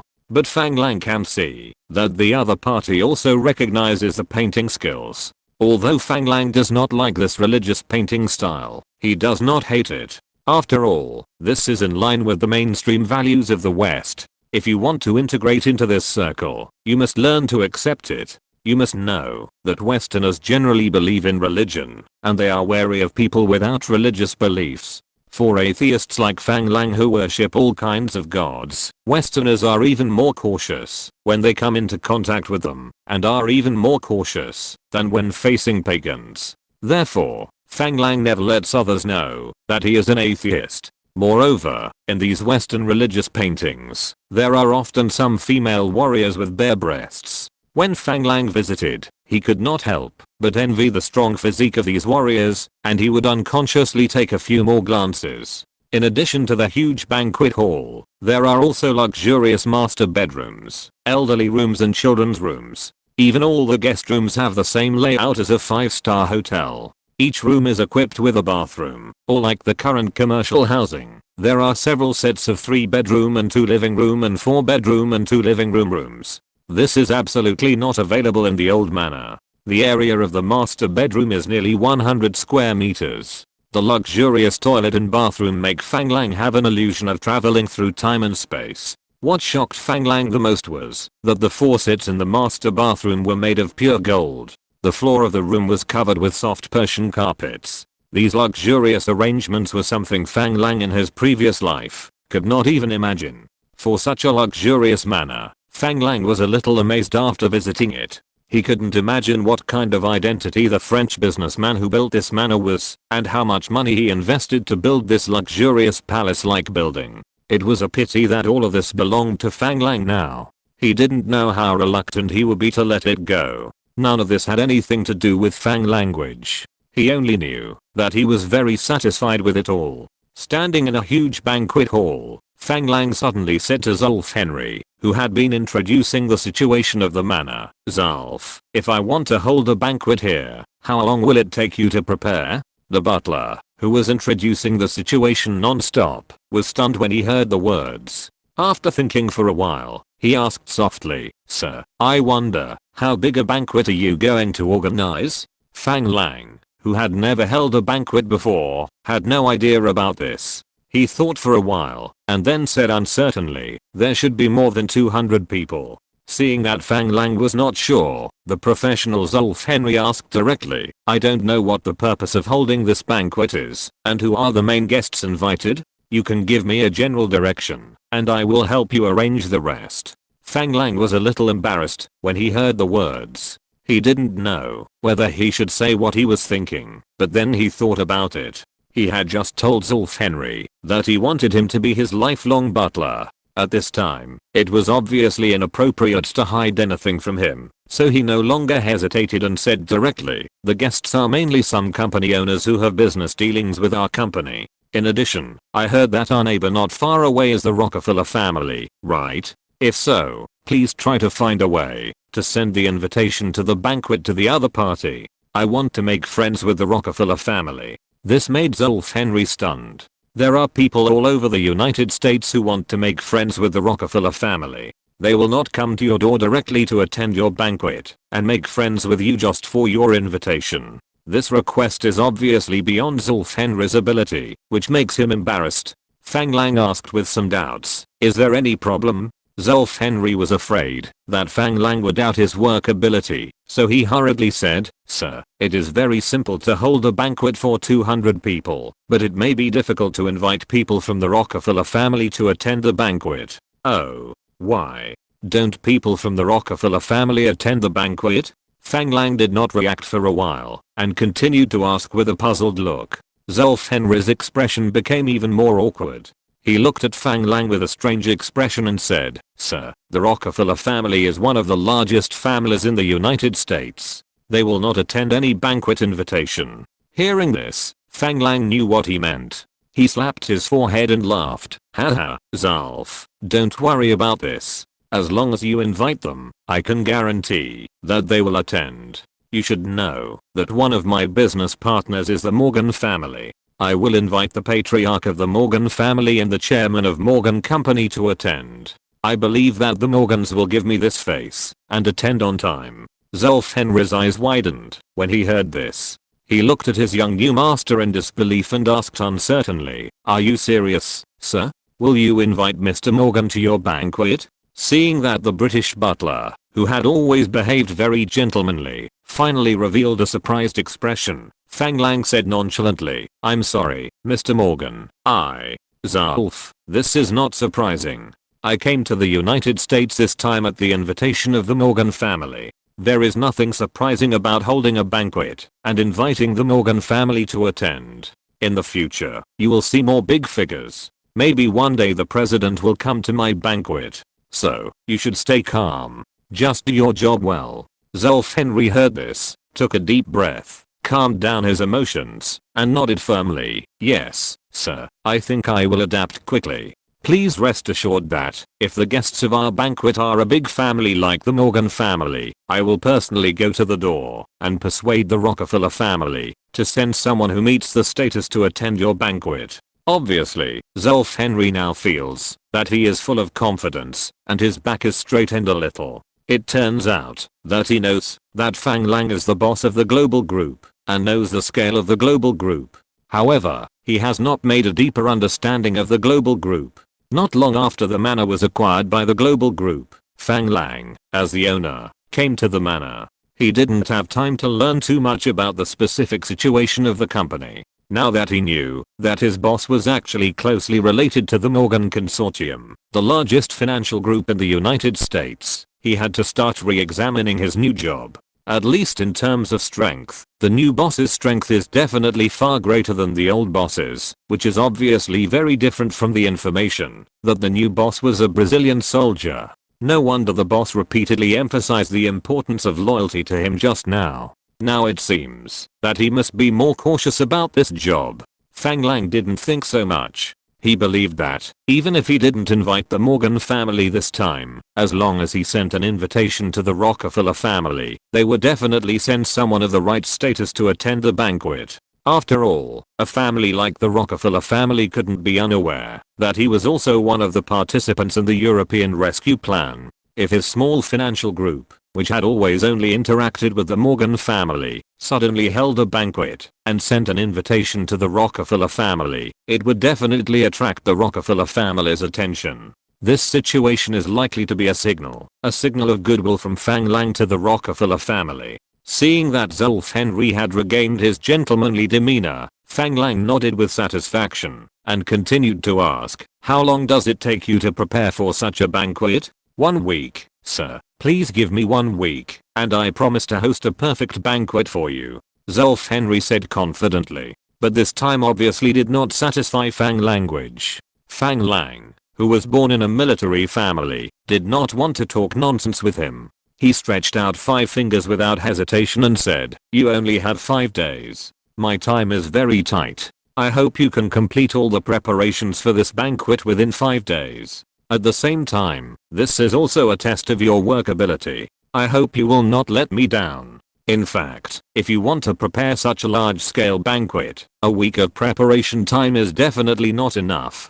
After all, with a scale of 1 or 200 people, it is not enough time to prepare and print invitations and distribute them." But Fang Lang's words still forced Zulf Henry to bite the bullet and agree.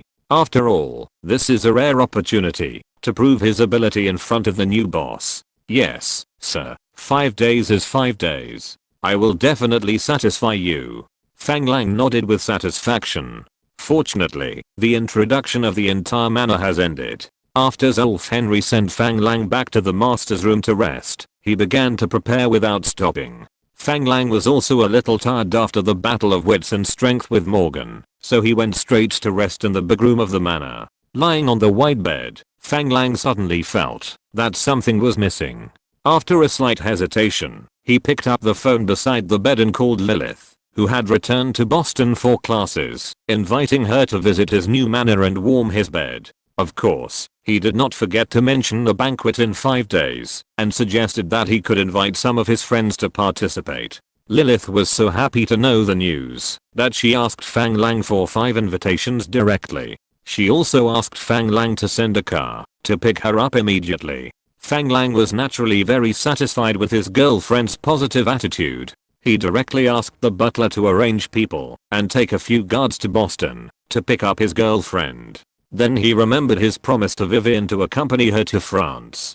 If he took Lilith alone again, Vivian might be angry. He could only send another telegram to Vivian in France. After finishing everything, he lay down on the bed and fell asleep. As for the other people in the manor, they didn't have such a good life. With the order of Mr. Zorf Henry, the servants of the whole manor began to work nervously. Especially when Mr. Butler reminded everyone that the VIP meeting was very important. Although everyone didn't find out who would attend, they had to take it seriously. After all, the enthusiasm shown by Zorf Henry was the first time they had seen it after working together for so long, and everyone couldn't help but be curious about what kind of banquet it would be. With tight time and heavy tasks, Zorf Henry even had to ask Kikingshan for help, and Kikingshan, who participated in the visit throughout the whole process, did not refuse. While arranging people to help the housekeeper, they also stepped up to upgrade the security measures of the manor.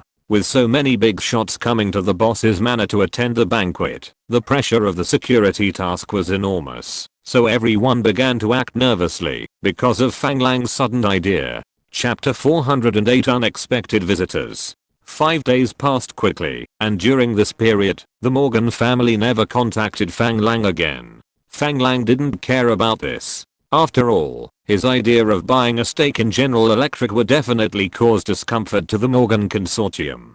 The other party's failure to respond to Fang Lang in time must have expressed an attitude to Fang language. As for when to find another opportunity to talk again, or when the two sides can find a way out, it is still unclear. During these 5 days, Fang Lang was not idle. In addition to taking the opportunity to inspect various branches of the global group, he also introduced the investigation department of the Fang Yuan group to the global group. He further strengthened his control over the global group. Fang Lang knew very well that with the launch of the European aid plan, the global group would definitely achieve rapid development. In particular, the steel companies and shipyards of the global group will start large-scale acquisitions around the world according to the plan, expand production capacity and acquire factories, expand global steel and global shipbuilding into one of the world's leading companies. In this case, Fang Lang must strengthen his control over his own industries. In addition to establishing the Global Group Investigation Department, the financial control of the subsidiaries of the Global Group was further strengthened. A special accounting firm was established separately, and excellent professional accountants were recruited from all over the world to supervise and audit the finances of the major companies under the Global Group. At the same time, after Zulf Henry's unremitting efforts day and night, the preparations for the dinner were finally completed smoothly within 5 days. At about 5 o'clock in the afternoon of that day, guests began to enter the manor. As the boss, Fang Lang did not greet these guests outside the manor, but Wan Changxin was responsible for receiving them at the door of the manor. It was not that Fang Lang neglected the guests. In fact, Fang Lang was not simply meeting with these partners of the global group to discuss business. In addition to participating in the construction of the company in the early stage, he did not actually participate too much in the actual business management of the company. In this case, personally meeting with the bosses of various partners would make each boss feel valued, but it would also have a certain impact on the actual business host like Wan Changxin. Therefore, the purpose of holding this dinner was on the Rockefeller family and the Morgan family from the beginning. Therefore, he only planned to personally thank all the guests, and the rest of the time was to start negotiations with the Morgan family again. However, things often don't go according to his plan. Just when Fang Lang was accompanying Lilith and Vivian in the master room of the manor, tasting the red wine, and talking about love, the new butler Zolf Henry knocked on the door in a hurry, his face flushed and excited, and said in an excited tone, Sir, General Marshall is here. Do you need to come out to receive him in person?" When he was talking to his two girlfriends, he was stunned when he heard the words, and asked in confusion, "General Marshall? That General Marshall?" Fang Lang himself was a Brazilian Navy Rear Admiral, so he was not surprised by generals in the army, not to mention that he was an American general, and he obviously had no subordinate relationship with him, so he didn't care too much. He thought that the other party was one of the behind-the-scenes shareholders of Shatter Company, so it didn't matter if he came out to receive him, but there was no need to be very anxious to get close to him. This would make him look very low. Zolf Henry saw Fang Lang's casual attitude and quickly explained, "Mr. George Catlett Marshall, a 5-star general of the United States and former chief of staff of the United States Army." When Fang Lang heard that it was Marshall, a 5-star general who had served as chief of staff of the United States Army, he immediately understood the other party's identity. This is a real big shot, the future Secretary of State of the United States, and the proposer of the European Aid Plan. Even the later European Aid Plan was directly named Marshall Plan. He never thought that the banquet he hosted would lead to such a big fish. Thinking that it was the European Aid Plan he proposed later, it was obvious that the other party must also have a close relationship with the major financial groups involved in this plan. This direct appearance here must be related to the communication between the Morgan Financial Group and himself, which made Fang Lang frown. Although Fang Lang wanted to participate in the European Aid Plan, but he didn't want to get too involved in American politics. After all, he was also a Brazilian Navy Rear Admiral. While having close relations with such big shots in the United States could bring him great benefits, it would also bring some negative effects. However, since the other party had taken the initiative to come to the door, Fang Lang obviously couldn't avoid seeing him. This would offend the incoming US Secretary of State, the nominal leader of the European Aid Program. Therefore, he had to pat Lilith and Vivian, who were leaning on him, and signaled them to get up and go down with him to greet the other party. Seeing this, Zolf Henry hurriedly signaled to the two maids outside the door. Before Fang Lang understood what he meant, Zolf Henry, the butler, had already walked quickly to Fang Lang and began to carefully tidy up his appearance. After tidying up the suit that had become a little wrinkled due to being intimate with Lilith and Vivian, the two maids also came to Lilith and Vivian to tidy up their respective clothes. This made Lilith and Vivian very uncomfortable, and they thought the two maids were going to do something. Fortunately, Fang Lang had been receiving this kind of service from Zolf Henry every day these days, and had developed a certain immunity. After understanding what the other party meant, he just casually opened his arms and let Zolf Henry tidy up for him. Lilith wanted to refuse at first, until Fang Lang nodded at her. She had to follow Fang Lang's example and let the maid serve her. Vivian seemed to find it very novel. After understanding what the other party wanted to do, she directly followed Fang Lang's example and watched the maid tidy up her clothes. While Fang Lang was receiving Zolf Henry's service, he casually said, "Where is Mr. Marshall?" Zolf Henry, holding a horsehair brush in his hand, concentrated on tidying up Fang Lang's suit and replied, "Mr. Marshall has entered the gate and should have entered the banquet hall now. Mr. One is coming out to receive him."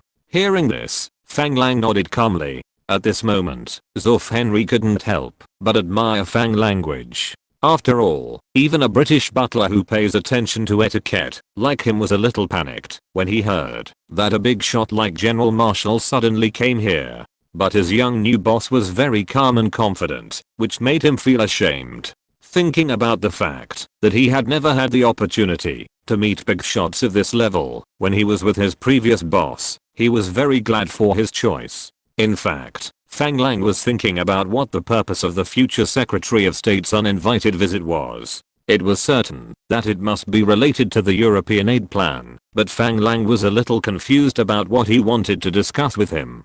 Fang Lang's suit was originally prepared for tonight's dinner, so there was no need to rearrange it. Zorf Henry fixed the wrinkles he saw in a few seconds. Turning around and seeing that the two maids had also finished their work, they whispered to Fang Lang, "Sir, it's done." Hearing this, Fang Lang turned around and glanced at the two beauties beside him.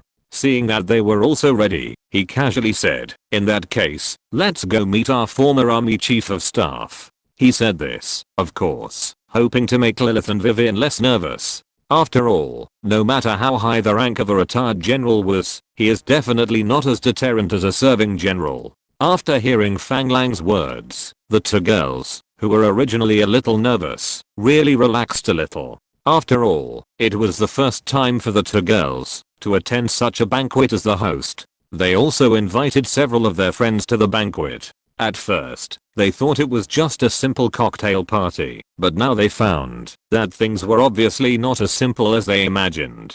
The fact that a former 5-star general of the United States came uninvited already explained a lot of problems. Of course, they were very worried that their performance would affect Fang Lang's face. As for the two sisters accompanying Fang Lang to attend such a banquet, they did not take it to heart. After hearing Fang Lang's casual tone, the two slowly relaxed, holding Fang Lang's left and right arms respectively, and slowly walked towards the banquet venue. When Fang Lang and his companions arrived at the banquet venue, they quickly attracted the attention of everyone in the venue.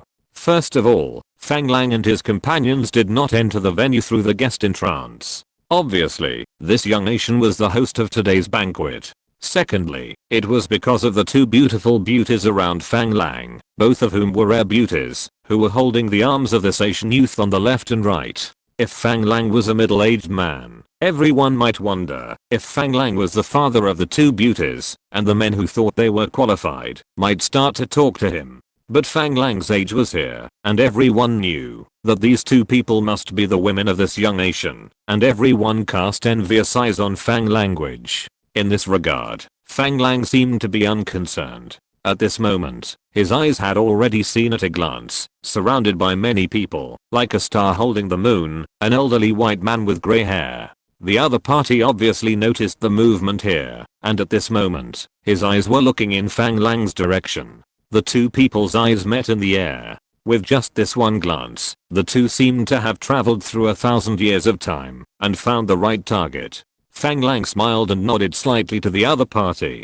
The other party also smiled kindly, and nodded at Fang language. Then the two walked towards each other tacitly. In his previous life, Fang Lang didn't know much about Marshall. He only knew that it was he who proposed the European Recovery Plan during his tenure as Secretary of State. In this life, when he was preparing to participate in this plan, he focused on conducting a detailed investigation of him. Therefore, Fang Lang now actually knows Marshall very well. This is a general who achieved great success late. It was not until he was 55 years old that he finally obtained the status of a US brigadier general. But at the age of 58, he was appointed Chief of Staff of the US Army. Everyone knows that it is more difficult to promote the rank of a general, but Marshall is completely the opposite. It took him a full 39 years to be promoted from a military academy student to an army brigadier general. It only took him 3 years to go from brigadier general to army chief of staff with the temporary rank of general. It was also after he became the army chief of staff that Germany began to invade Poland. He was keenly aware that the United States would inevitably be involved in the war, so he immediately began to actively expand the army and prepare for war, rapidly expanding the US Army, which originally had only 200,000 regular troops.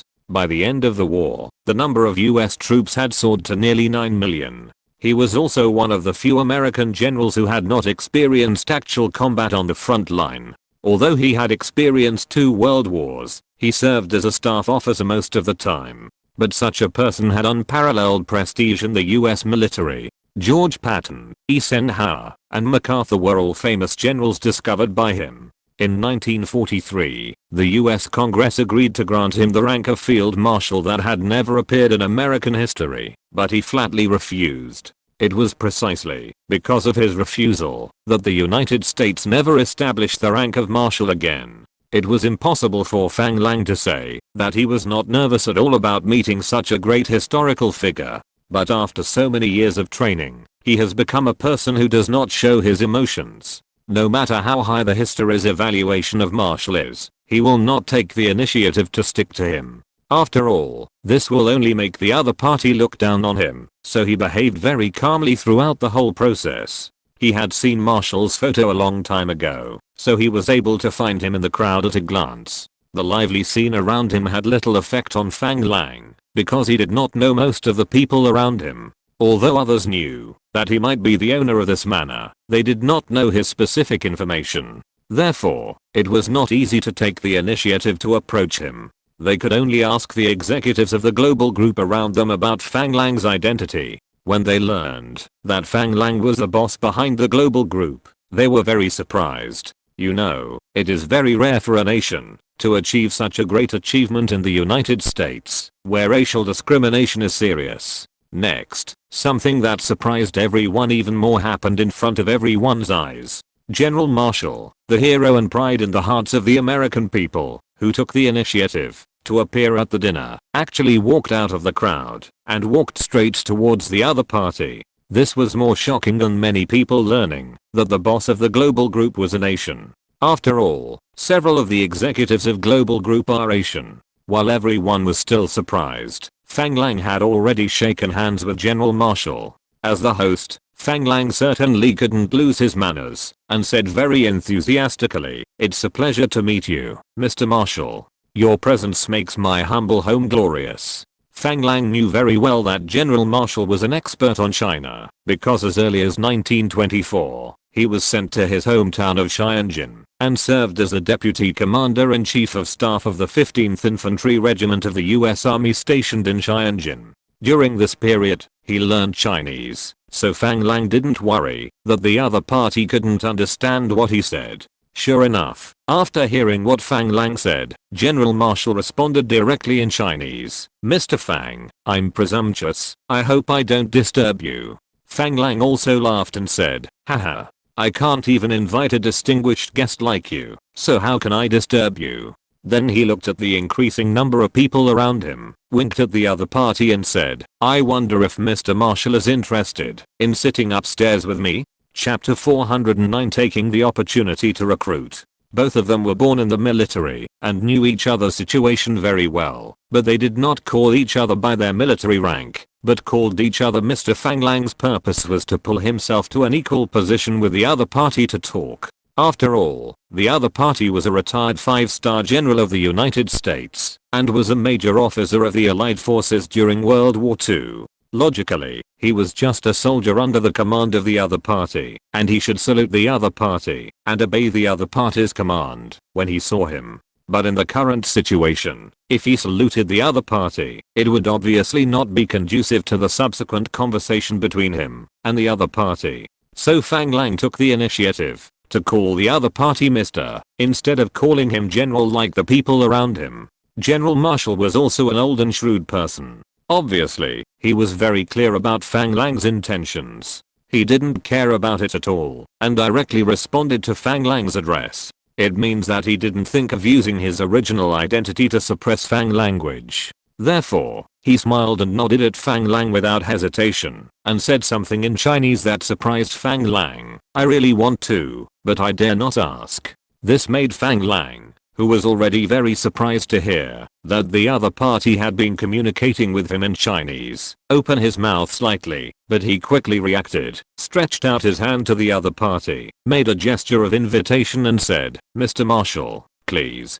General Marshall also stretched out his hand directly to Fang Lang and said, "Mr. Fang, please." If it weren't for the other party's white skin, Fang Lang would have doubted whether the other party was a person from his hometown who actually knew the Chinese etiquette so well and used it so skillfully. Under the gaze of the guests attending the banquet, several people slowly left the banquet hall and walked towards the place where Fang Lang had just come out.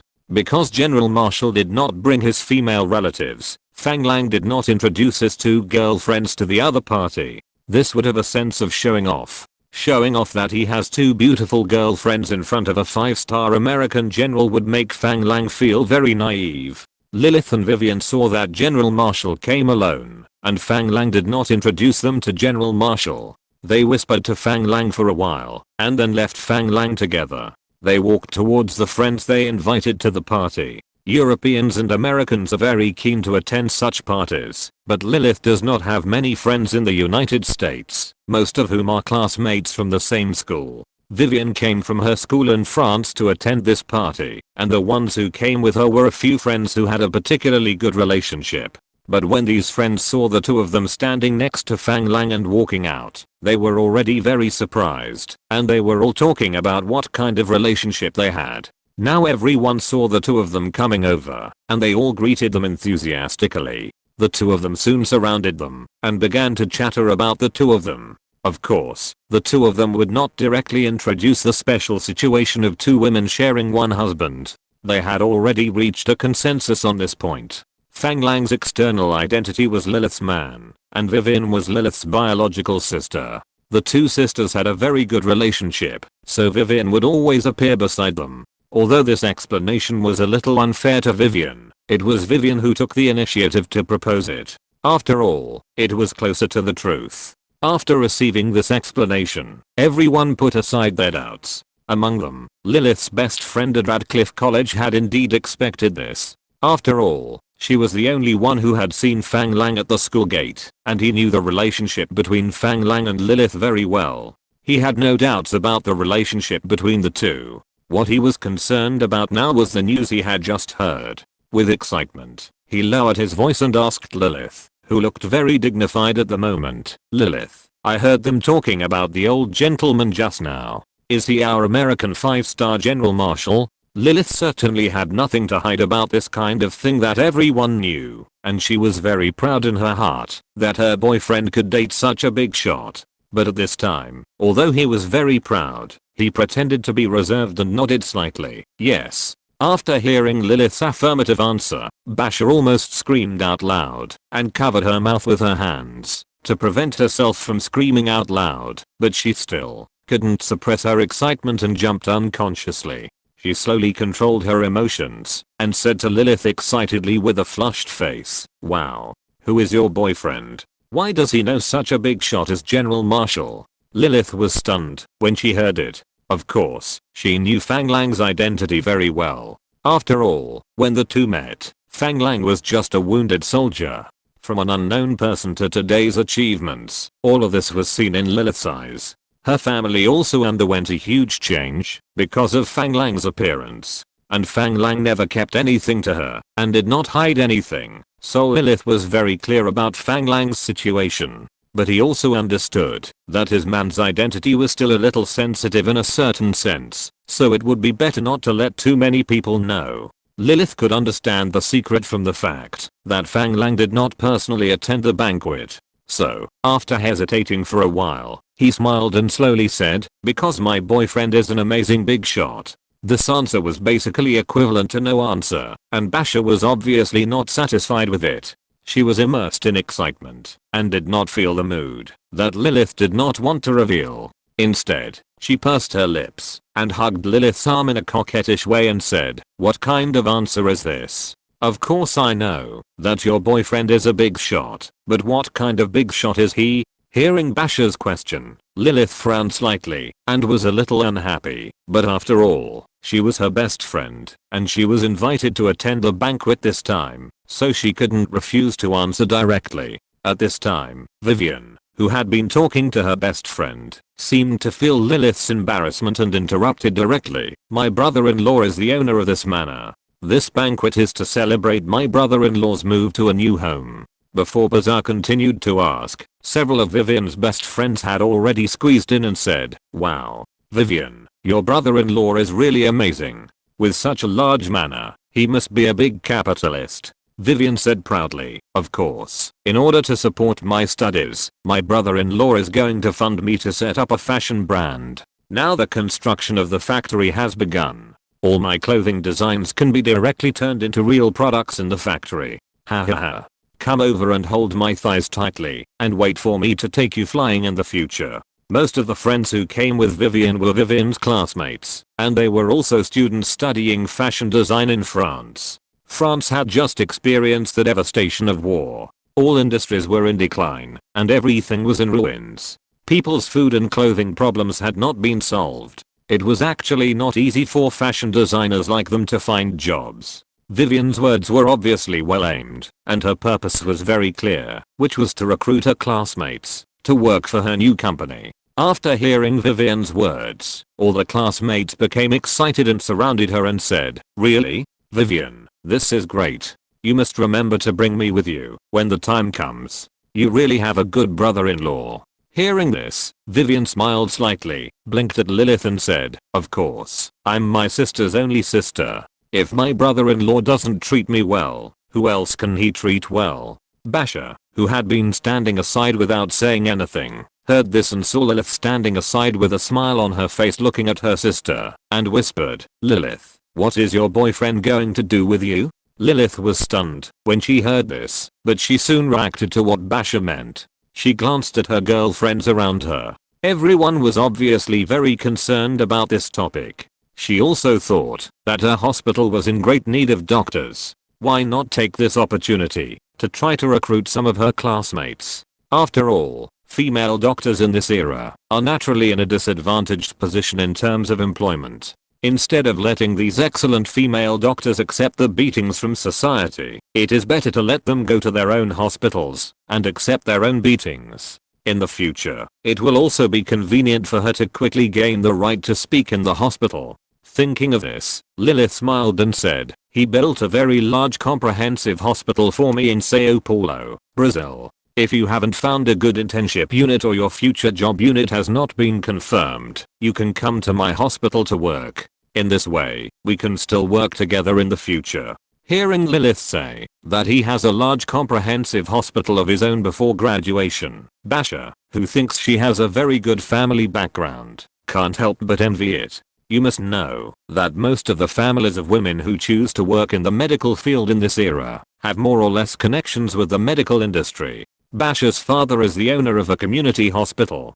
The scale is not large, but the income is very considerable. You must know that in European and American countries, doctors and lawyers are high-income families, not to mention the owner of a small community hospital. Basha also learned some medical knowledge from her father since she was a child. Because she performed very well in the hospital, her father spent a lot of money to send her to school to receive more professional and systematic medical knowledge. Because of this background, she is more aware of the huge cost of running a hospital and the huge profits that can be obtained. Although this hospital is in Brazil, far away from the United States, she believes that the investment required and the benefits that can be generated by a large comprehensive private hospital are very huge. This shows the strength of Lilith's boyfriend. What's more, the other party can own such a huge manor in the Hudson River Valley and be friends with big figures like General Marshall. Needless to say, it can be understood that the other party's strength must be very huge.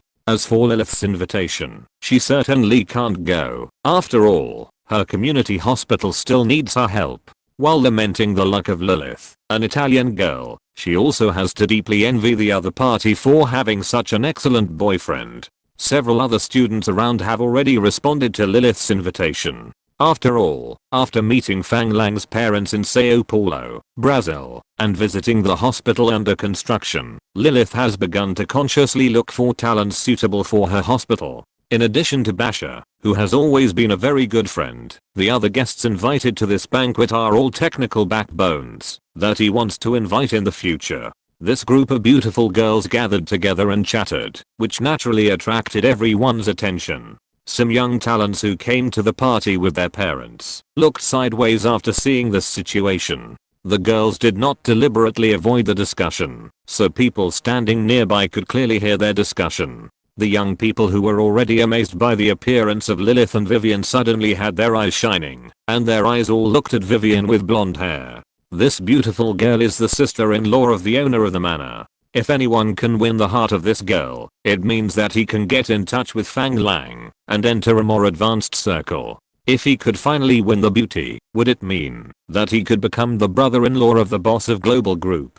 With this relationship, would he still be afraid that his career would not develop rapidly? Moreover, this blonde girl was already beautiful and had an unreasonable hot body. How could anyone refuse such a girl? Therefore, several promising young men who thought highly of themselves soon squeezed into the crowd and began to politely offer their courtesy to Vivian. "This beautiful lady, I'm Charlie Cole from the Cole family. It is an honor to meet such a beautiful lady like you." Vivian, who had been discussing with her girlfriends, suddenly heard a male voice behind her, which scared her. She turned around and saw a tall and handsome man looking at her with a smile on his face. The man looked less than 30 years old and had a very gentlemanly temperament. However, Vivian just nodded to him and responded politely, "Hello." Then she ignored him and continued to laugh and discuss with her girlfriends. The man who called himself Charlie Cole didn't expect to be ignored like this. He was angry, but when he saw Vivian's delicate face, he suppressed his anger and stood aside quietly watching these Vivian, waiting for the next opportunity to speak. Originally, with his temper, he was absolutely unwilling to attend this banquet, but his father Richard Cole thought it was a rare opportunity for communication and forced him to attend. But he didn't expect to meet a girl who made him very moved today, that is, Vivian. This made him like a male dog in heat, and he squeezed into the group of girls without hesitation. This Charlie Cole is the nephew of General Clark's wife's family, that is, John Clark's cousin. As one of the important suppliers of global trade, the Cole family is of course one of the objects invited to the banquet. The original Charlie Cole also complained about his own coal industry taking a huge risk to provide pharmaceutical equipment to Fang Lang's factory, but with the deepening of cooperation with global trade has now become one of the most important partners of coal industry. Especially after NICE was acquired by Fang Lang Group, it started to build a large-scale fertilizer factory. This was a very large business order, which directly made coal industries earn a lot of money. The entire coal industry developed rapidly, so Richard Cole, as the chairman of the company, naturally attached great importance to this banquet and strongly demanded that Charlie Cole must attend the banquet. Chapter 410 Ratchet. It was because of Richard Cole's coercion that Charlie Cole had the opportunity to meet Vivian. Charlie Cole, who stood aside and carefully observed Vivian's chat, soon found that this was a very lively and lovely girl, which made him like her even more. Charlie Cole, who thought he should be a flower protector, slowly began to consciously drive away other young people who wanted to squeeze in. This naturally caused dissatisfaction among others. Those who could participate in this party were all large companies that had in-depth cooperation with the global group. Many people did not take the Cole family seriously, and they were naturally very dissatisfied with Cole's behavior. Fortunately, everyone knew that this was a banquet and could not be too excessive, so they could still maintain basic restraint. But all this did not attract Vivian's attention. He was still eagerly chatting with his and his sister's girlfriends, but Lilith, who was standing next to Vivian, saw all this. She was very dissatisfied with Charlie Cole's behavior. After all, Vivian was her sister and also her man's woman. He didn't want anyone to take advantage of her sister. But seeing that the other party behaved quite gentlemanly and the carefree Vivian obviously didn't pay attention to this, he didn't say much. People who attend such banquets are actually very clear that it is a banquet, but in fact, it is a good opportunity to expand their network. Lilith and Vivian's classmates didn't realize this issue too much, but one of Lilith's American classmates was interested after hearing Charlie Cole's introduction, mainly because he had heard of the name of Coal Industries and he knew very well the weight of Coal Industries. Marshall's appearance had already shocked him, but he didn't expect to meet the Prince of Coal Industries here. Although he was studying medicine, if he could get along with this prince, he wouldn't have to worry about his life. At the same time, she became more curious about the identity of Lilith's man. So, when the girls surrounded Lilith and Vivian to chat, he took the opportunity to come to Charlie Cole. "Hello. My name is Eugene. Nice to meet you." Charlie Cole, who always focused on Vivian, was also slightly stunned when he suddenly heard a woman approach him. But he reacted quickly. A veteran of the entertainment industry like him could tell the nature of this woman at a glance. If it were any other time, he would have no hesitation in flirting with this pretty girl. But now he was beside Vivian, so of course he had to behave as gentlemanly as possible. So he nodded to her politely and said, "Hello. My name is Charlie Cole.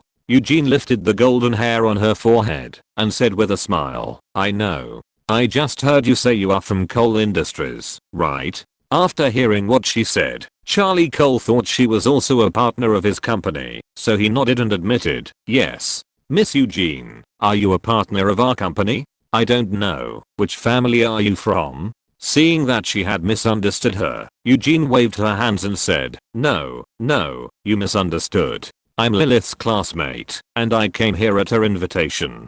Charlie Cole, who had been staying nearby, had already known the names of the two women from everyone's conversation. When he heard Lilith's name, he knew that this was Fang Lang's girlfriend's classmate, not the company partner he thought she was. It was too obvious that such a person took the initiative to approach him. Unfortunately, the timing was not right. He could only continue to act like a gentleman, and said to Miss Eugenie very politely, oh, sorry, I misunderstood. I'm glad to meet Miss Eugenie today. I wonder if I can help you. Seeing the performance of the gentleman Charlie Cole in front of him, although Eugenie was more moved, she also heard a hint of alienation from his words, and realized that she might not have a chance.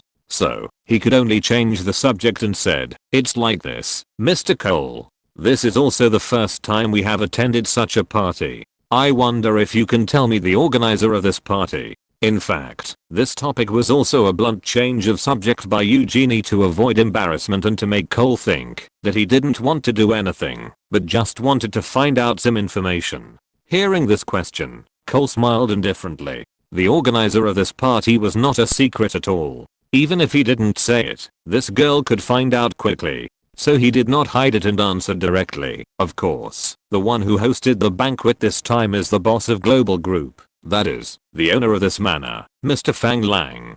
Seeing that the other party told her directly without hesitation, Eugene was delighted. This was not a waste of time. As soon as he heard the name of Global Group, he knew Fang Lang's identity, and he was able to quickly estimate Fang Lang's net worth. At this moment, he was really envious of Lilith. He knew Lilith's identity very well. He didn't understand how an Italian girl like Lilith, who came from an ordinary family, could be on the list of such a big fish. Charlie Cole, who answered Eugene's question, accidentally saw that Lilith's eyes seemed to sweep over him, which made him immediately alert. If he wanted to get close to Vivian, he might have to get past his sister. He didn't dare to leave a bad impression on his future sister-in-law at this time, so he took the initiative to speak without waiting for Eugenie to continue asking, Miss Eugenie, if you don't have anything else to do, I think I'll take my leave first. Seeing Charlie Cole's attitude of avoiding her, Eugenie felt that he had no place to use his power, which made him very angry. He suppressed his emotions, smiled at him, nodded politely and said, thank you for your answer, Mr. Cole. If you have something to do, go and do it first. It's a pleasure to meet you today. Hearing this, Charlie Cole also nodded politely and turned to the other side. This made Eugenie very unwilling until she saw Charlie Cole walk to the other side of Vivian and continue to look at Vivian, but didn't even look at her. She knew what he meant. She asked herself that she was very understanding of men. Obviously, he would definitely not waste too much time on her at this time. It seems that she can only find another opportunity. As for giving up such a high quality man, that is impossible. Soon, he adjusted his mood, squeezed to Lilith's side, and said loudly with a smug look on his face, sisters, I have just asked about the specific identity of Lilith's boyfriend.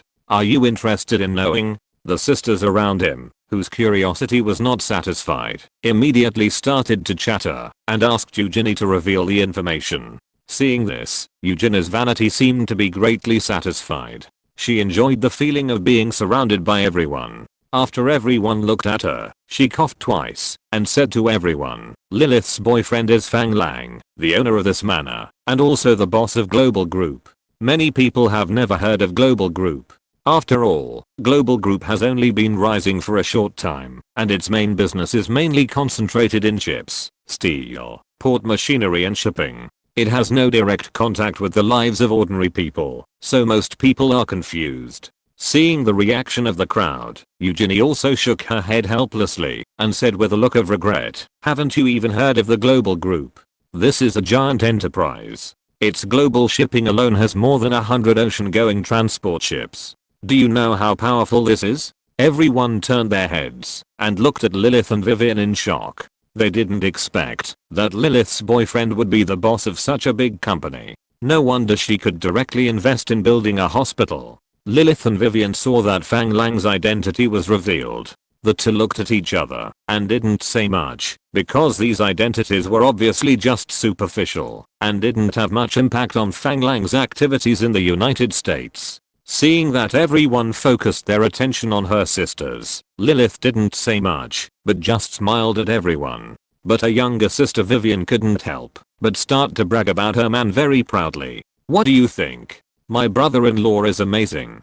Let me tell you, don't look at my brother-in-law's young age. He built all these businesses from scratch. He is different from those second-generation rich people who are only good at appearance. If you want to find a man, you should find someone like my brother-in-law, and never find those playboys who only know how to eat, drink and have fun." The girls were shocked to hear that such a large industry was built by this young man. Fortunately, there was no so-called American dream at that time, otherwise everyone would definitely regard Fang Lang as a typical representative of the American dream. But Vivian's admiring expression and the evaluation of the second-generation rich hurt Charlie Cole, who was standing next to her. For white supremacists like Charlie Cole, there is a natural hostility to the skin color of Fang language. He didn't want to attend this banquet today, but he had to come reluctantly because of his father's coercion.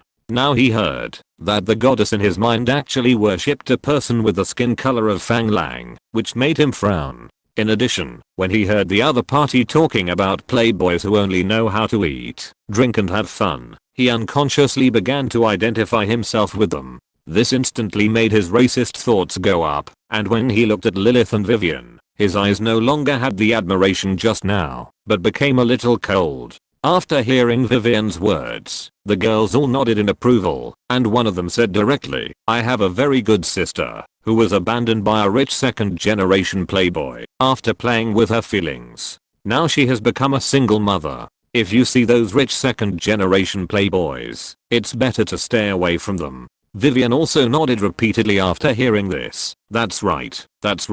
If you want to find a man, you have to find a high-quality man like my brother-in-law. Those playboys are simply useless trash." The speaker was unintentional, but the listener took it seriously. This useless trash directly touched the sensitive nerves of Charlie Cole, who was already in a state of emotional change. His admiration and love for Vivian disappeared completely, and he even began to hate such a girl in his heart. At this moment, the girl's previous contempt for him began to be infinitely magnified. Unable to hold back his emotions, he blurted out, "Isn't he just a yellow monkey? If my father hadn't helped him back then, how could he have achieved what he has today?" This made the group of girls frown immediately. Lilith and Vivian's faces changed drastically. Vivian was even more rude and shouted loudly, "Fuck you, you bastard. What are you talking about? You are racist. You are not welcome here. Please leave." Charlie Cole was even more annoyed to see that the girl he thought he liked very much just now was actually insulting him for a yellow monkey. He blurted out without hesitation, "You two bitches are simply a disgrace to us white people. You don't behave like good people, but you serve a yellow monkey. This is America, and the yellow monkey should be the one to leave." The sudden quarrel here naturally attracted the attention of others. Everyone was not very clear about what had happened before, but everyone heard Charlie Cole swearing just now clearly. Everyone's faces changed at once. Lilith, who was usually very gentle, stood up decisively and said to Charlie Cole, "Sir, your words have seriously offended my husband and our sister. My husband's company will reconsider its partnership with yours from now on. Now I would like to ask you to leave. You are not welcome here." Won Chungsin, who was walking in with his guests, also heard the noise here. Of course, he knew Lilith, and he was completely enraged by the racist remarks made by this young man he didn't know. Just as he was about to go forward to argue, he heard Lilith was about to drive the other person away. He apologized to the distinguished guest beside him, and then squeezed into the crowd, and came to Charlie Cole. He looked at him sternly, and said in a stiff tone, "Sir, you also heard that the hostess here, Miss Lilith, does not welcome racists like you. Please leave." After that, He said to Kikingshan, who was coming here, "Mr. Ki, please help me ask this gentleman to leave." Kikingshan, who was in charge of the banquet security, received the news that someone was making trouble and hurriedly brought 4 guards to rush over. Just approaching here, he hadn't figured out what was going on when he heard Wan Shangshan's call. Of course, he went forward without hesitation, and the crowd around him naturally parted and made way for them to come in. Richard Cole, who was chatting with others not far away, was naturally startled by the movement here. He didn't know that these things were caused by his son, so he didn't come to join in the fun. But as the crowd made way for the passage, he saw his beloved son Charlie Cole at a glance. This made his heart skip a beat, and he hurried over here without even saying goodbye to his friends. Before he rushed into the crowd, he heard his son's voice coming from inside. "You damn yellow monkeys, try to move me. This is America. I'm free to say whatever I want. What right do you have to expel me?" After saying that, he shouted to the crowd around him, "This is our white people's territory. You damn yellow monkeys should leave. Don't you agree?" Chapter 411. Alvin Rockefeller. The people who had been standing around watching the excitement had never thought that this guy would actually want to drag them down, and they cursed him in their hearts. Kikingshan, who squeezed in, didn't understand what happened at first, but when he heard Charlie Cole's words, his face suddenly changed, and he was furious. He wanted to pull out the pistol from the holster under his suit and kill this guy, but when he saw the people in suits around him, he still forced himself to endure it, but his face had turned as hen. The murderous intent in his eyes burst out directly, staring closely at the self-righteous guy in front of him, and he had already sentenced this guy to death in his heart. The guards behind him rushed over and controlled him fiercely. Richard Cole, who was running over quickly, turned pale when he heard his son's words. He didn't have time to think about it, so he rushed in directly, came to his son, and slapped him twice. He cursed loudly, "How could I have a bastard son like you? Get out. Get out of here right now." Richard Cole was an old hand after all. At this time, he knew that the best way was to take him away from the scene. After all, he was his own son.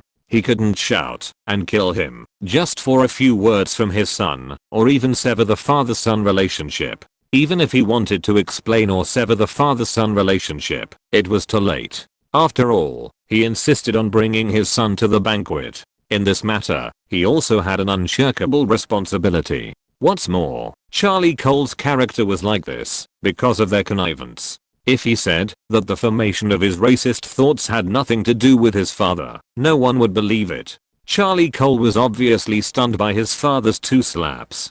Being slapped twice in public would obviously seriously hurt his face. How could Charlie Cole, who thought highly of himself, accept this? If they were alone, it would be fine, but in this situation, Charlie Cole would definitely not accept it. So, he exploded without any surprise. He roared at his father, "Father, you actually hit me for a yellow monkey. Why should I leave? If anyone should leave, they should leave." Judging from the posture, if he had not been restrained by 2 guards, he might have rushed over to fight with his father. Such behavior was obviously beyond everyone's expectation. People around began to talk about it, and even looked at Richard Cole with sympathy. Everyone kept pointing and talking behind Richard Cole. This made Richard Cole feel like a thorn in his back, and a fishbone stuck in his throat. He wanted to find a hole to crawl into. He was so angry that he trembled all over. He covered his chest when he couldn't breathe. He felt dizzy and fell down slowly. This change immediately made the surroundings chaotic. Lilith, who was standing opposite Charlie Cole and staring at him with hatred, was shocked when she saw this. His medical instinct made him rush over without hesitation and start to check Richard Cole's condition. The students around him were wondering whether they should go up to him, since this was the father of the troublemaker. Seeing that Lilith, the target of the insults, rushed over, they didn't have to think about it and surrounded him to help him rescue. Charlie Cole was obviously shocked by this change, and a trace of panic flashed in his eyes. After all, if his father was angry to death by him, he might lose the opportunity to inherit the family business. So, he no longer cared about making any racially discriminatory remarks, and looked at his father nervously, shouting, "Father, father, what's wrong with you? Don't scare me." While saying this, he tried to break free from the restraints and rushed to Richard Cole. This situation was obviously beyond the decision of the guards, and both of them looked at Kekingshan on the side. Kekingshan didn't seem to see the abnormality of Richard Cole at this moment, and still stared at the guy they tied up with a vicious look. With just one glance, the two guards knew that they didn't need to ask him any more questions, so they ignored Charlie Cole's struggle and continued to control him tightly. Kekingshan seemed to feel the gazes of his two men and said in a cold tone, "What are you still doing here? Throw this bastard out. If he dares to break in, I will treat him as trespassing and shoot him." The two guards had clear orders and ignored Charlie Cole's struggles and dragged him out of the banquet hall. Charlie Cole was worried about his father, Richard Cole, and whether he would be really angry to death. He didn't dare to leave directly. After all, if he left, he would not be able to know his father's situation in the first place. So, he began to desperately try to break free and rush in to see how his father was doing. For a moment, the two guards were unable to drag him out directly, which made Kekingshan very angry. Fortunately, there were two other guards who saw this scene and went over to grab Charlie Cole's legs, lifted him up, and dragged him out regardless of anything. How could Charlie Cole be willing to do this? So he began to struggle desperately and shouted.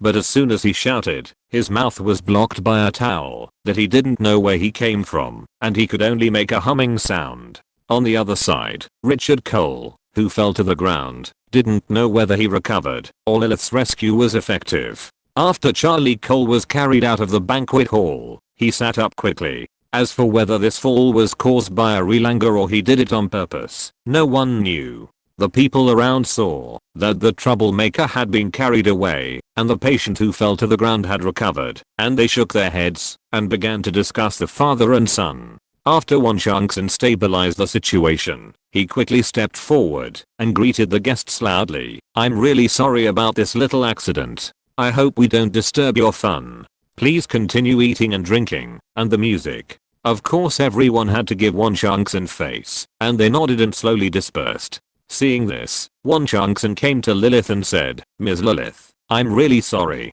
You have been insulted because of my negligence. After the banquet, I will come to your house in person to express my apologies to you and the boss." Lilith was stunned when she heard that Richard Cole was fine, but she quickly reacted and waved to Wanshankson and said, "It's okay, it's none of your business." Seeing that Lilith did not seem angry, Wanshankson continued quickly, "Please rest assured, Miss Lilith, we will definitely ask the boss about what you just said. If nothing unexpected happens, we will definitely start to execute according to your orders." Lilith did not react at once and asked hesitantly, "My order? I don't think I gave you any orders." Wanshankson glanced at Richard Cole, who was still sitting on the ground, not knowing whether he was still relaxing or thinking about a problem. Turning to Lilith, he said, "I heard from them that you just expressed your willingness to reconsider cooperation with Cole Industries on behalf of the boss. I agree with this very much, so I will report everything that happened here to the boss in detail." At this moment, Lilith realized that it was her statement to Charlie Cole just now. Knowing what the other party was talking about, Lilith nodded indifferently. But Richard Cole, who had not yet gotten up from the ground, was shocked when he heard this, and looked up at Lilith and Wanshankson in disbelief. "You know, although Cole Industries does not rely on the global group for its livelihood, the fertilizer, pesticide, and pharmaceutical manufacturing equipment purchased by global trade from their company is indeed their company's largest business order. You know, this was a business channel that was obtained by secretly exporting a set of penicillin production equipment at great risk for the sake of his sister. He did not expect that it would be directly destroyed by his own son. In an instant, he felt that his son was not good.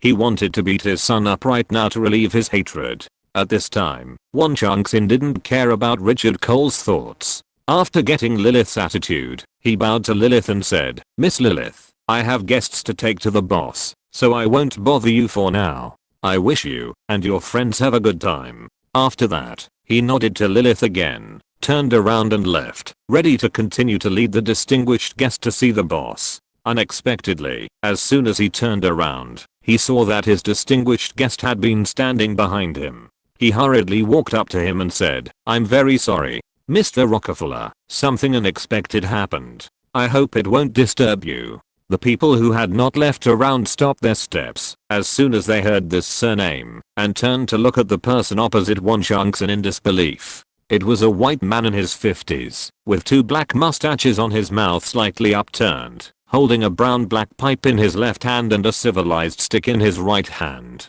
The whole person's aura looked very powerful, and there were two men in formal wear following behind him. After hearing what Won Changson said, the other party smiled indifferently and said, "It's okay. This is also the first time I have seen such an arrogant young man. You just said he was from coal industries?" Seeing that the other party seemed to be interested in the young man just now, although he didn't know what he was thinking, he still nodded, stretched out his palm, and pointed at Richard Cole, who was still sitting on the ground, and said, "Yes, Mr. Rockefeller, this gentleman is Mr. Richard Cole, the president of Coal Industries." He seemed to say that he was his son just now. The middle-aged man turned his eyes to Richard Cole, who was still sitting on the ground. His eyes were very calm, and no likes or dislikes could be seen. But Richard Cole, who was swept by his eyes, seemed to be burned by fire, and jumped up directly from the ground. He stood there in a proper manner, as if waiting for his lecture.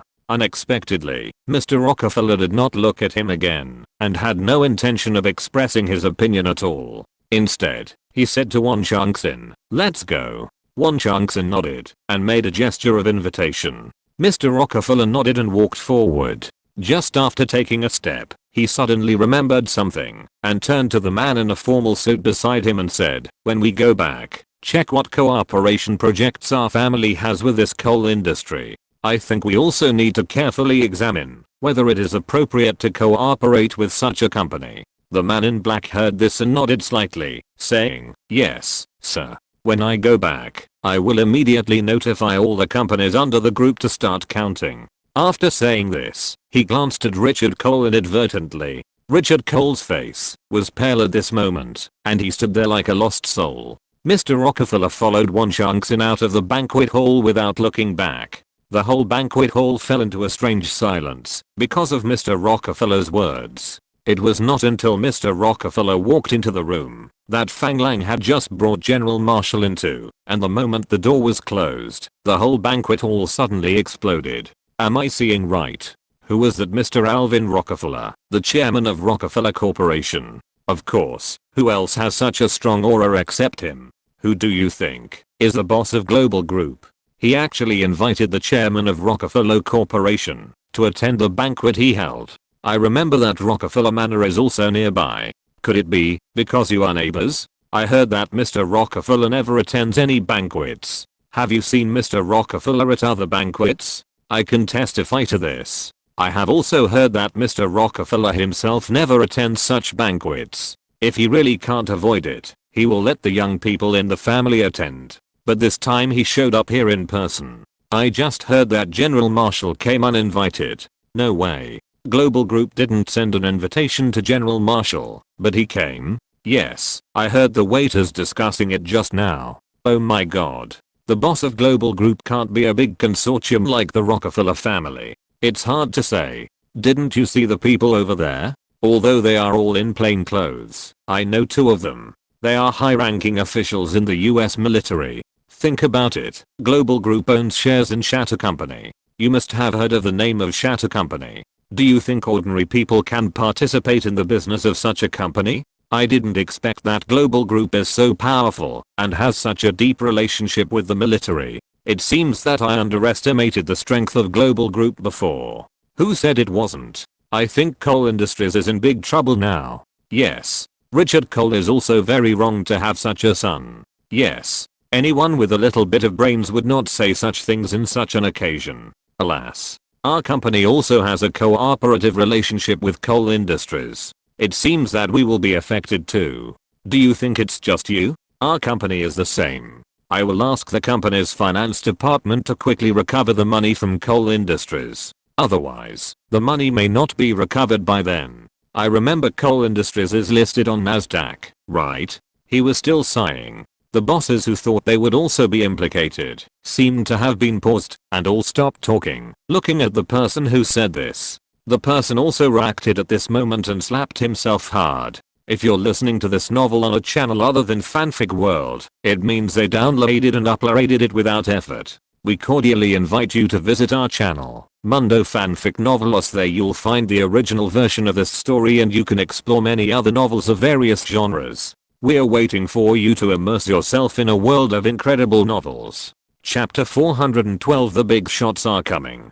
The people here are all very smart. Everyone is silent about this opportunity to short the other party. They just want to go back and start the arrangement immediately. As long as they are one step ahead, they can make a fortune. But this idiot blurted out such words directly. How can everyone make money secretly? Originally, only a few people could understand it, but it was pointed out by this guy and became known to everyone in an instant. How can they buy at the bottom tomorrow? More importantly, once these words are said, the stock price of coal industries will plummet tomorrow. Regardless of whether these people participate or make money, they will become the focus of suspicion. Obviously, the person who said this also reacted, so he gave himself a big slap without hesitation. Although these people talked in a low voice, they did not avoid Richard Cole. Richard felt dead in his heart when he heard these people's conversation. If Mr. Rockefeller only gave instructions to the companies under his consortium in private, it might not have caused such a big chain reaction immediately. But in such a public situation, the impact is really too great. At this moment, he could no longer care about his son, nor did he want to stay here any longer. He ran out of the banquet hall in panic and took a car home to find a solution to the problem. As for his son, who was thrown out of the manor by the guards, he didn't even look at him. With such an episode, the atmosphere of the banquet became very strange. Many powerful big bosses began to look for phones to contact their confidants. However, Lilith and Vivian's best friends and classmates obviously did not have the vision and strength of the bosses. Their minds were all focused on the deep shock that Mr. Rockefeller actually attended this banquet. Lilith, your boyfriend is really amazing.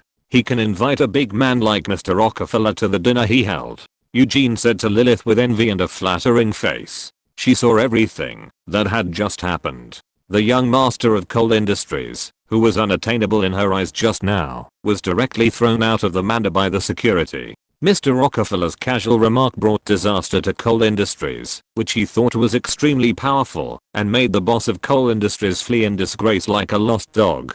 Such strength deeply shocked her three views. She knew very well in her heart that Mr. Rockefeller didn't care about Charlie Cole's racist remarks at all. The other party's statement was actually a statement to Lilith's boyfriend, the male owner of the manor. And what kind of person would Fang Lang be who could make the head of a large consortium like Rockefeller come out to support him without hesitation? At this moment, Eugenie was full of envy and jealousy towards her inconspicuous Italian classmate, but she didn't dare to show any emotion. Instead, she had to do her best to please the other party. After all, only by getting close to the other party can she have the opportunity to get in touch with this unattainable circle. After listening to Eugene's words, Lilith smiled modestly and said, "Eugene, you are too kind. Fang is not familiar with Mr. Rockefeller. It's all because Mr. Rockefeller has a noble character and can't stand these racist bastards." Lilith didn't lie about this. After all, she knew Fang Lang's social circle. If she said that Fang Lang had close contacts with the Morgan family and was friends with Mr. Morgan, Lilith would never deny it. But she had never met Mr. Alvin Rockefeller of the Rockefeller family. Even Lilith had never heard Fang Lang mention Mr. Rockefeller. But to a woman like Eugene, all this sounded like she was pretending. She was a little disdainful in her heart, but on the surface, she said very cordially, "How is this possible? I just heard that Mr. Alvin Rockefeller would never attend such a banquet. Since your boyfriend sent an invitation to the other party and the other party came directly, it can be seen that your boyfriend has a close relationship with him. Could it be that your boyfriend did not introduce his friends to you?" This statement obviously carried a hint of provocation and even meant to lower Lilith's status in front of everyone. In response, Lilith just smiled, ignored it, and did not make any excuses. Instead, she said lightly, "It doesn't matter. I think if he thinks it is necessary, he will definitely introduce his friends to me." This indifferent attitude hit Eugene hard. After all, as Lilith said, as long as Lilith wanted her boyfriend, he could introduce a big shot like Mr. Rockefeller to her at any time. Unlike herself, she couldn't even find the temple door when she burned incense. Although she was frustrated, she couldn't help but take the initiative to show concern. I think you'd better take the initiative to stay with your boyfriend. This way, you can not only keep an eye on him, but also meet many important people. Even if you break up with him in the future, these important people can become your resources. Lilith frowned at these words, which made her realize the utilitarianism of Eugene, and she felt unhappy. Originally, she invited her to this party because of her good academic performance and the hope of becoming an excellent clinical doctor in the future, hoping to include her in her team. But now it seems that Eugene is not suitable to be a qualified doctor. After all, doctors must have a hard-working spirit of research and a firm will to fight against diseases. But the other party's utilitarianism obviously cannot settle down to study medicine. Lilith, who had thought it through, did not want to dwell on this topic with the other party anymore.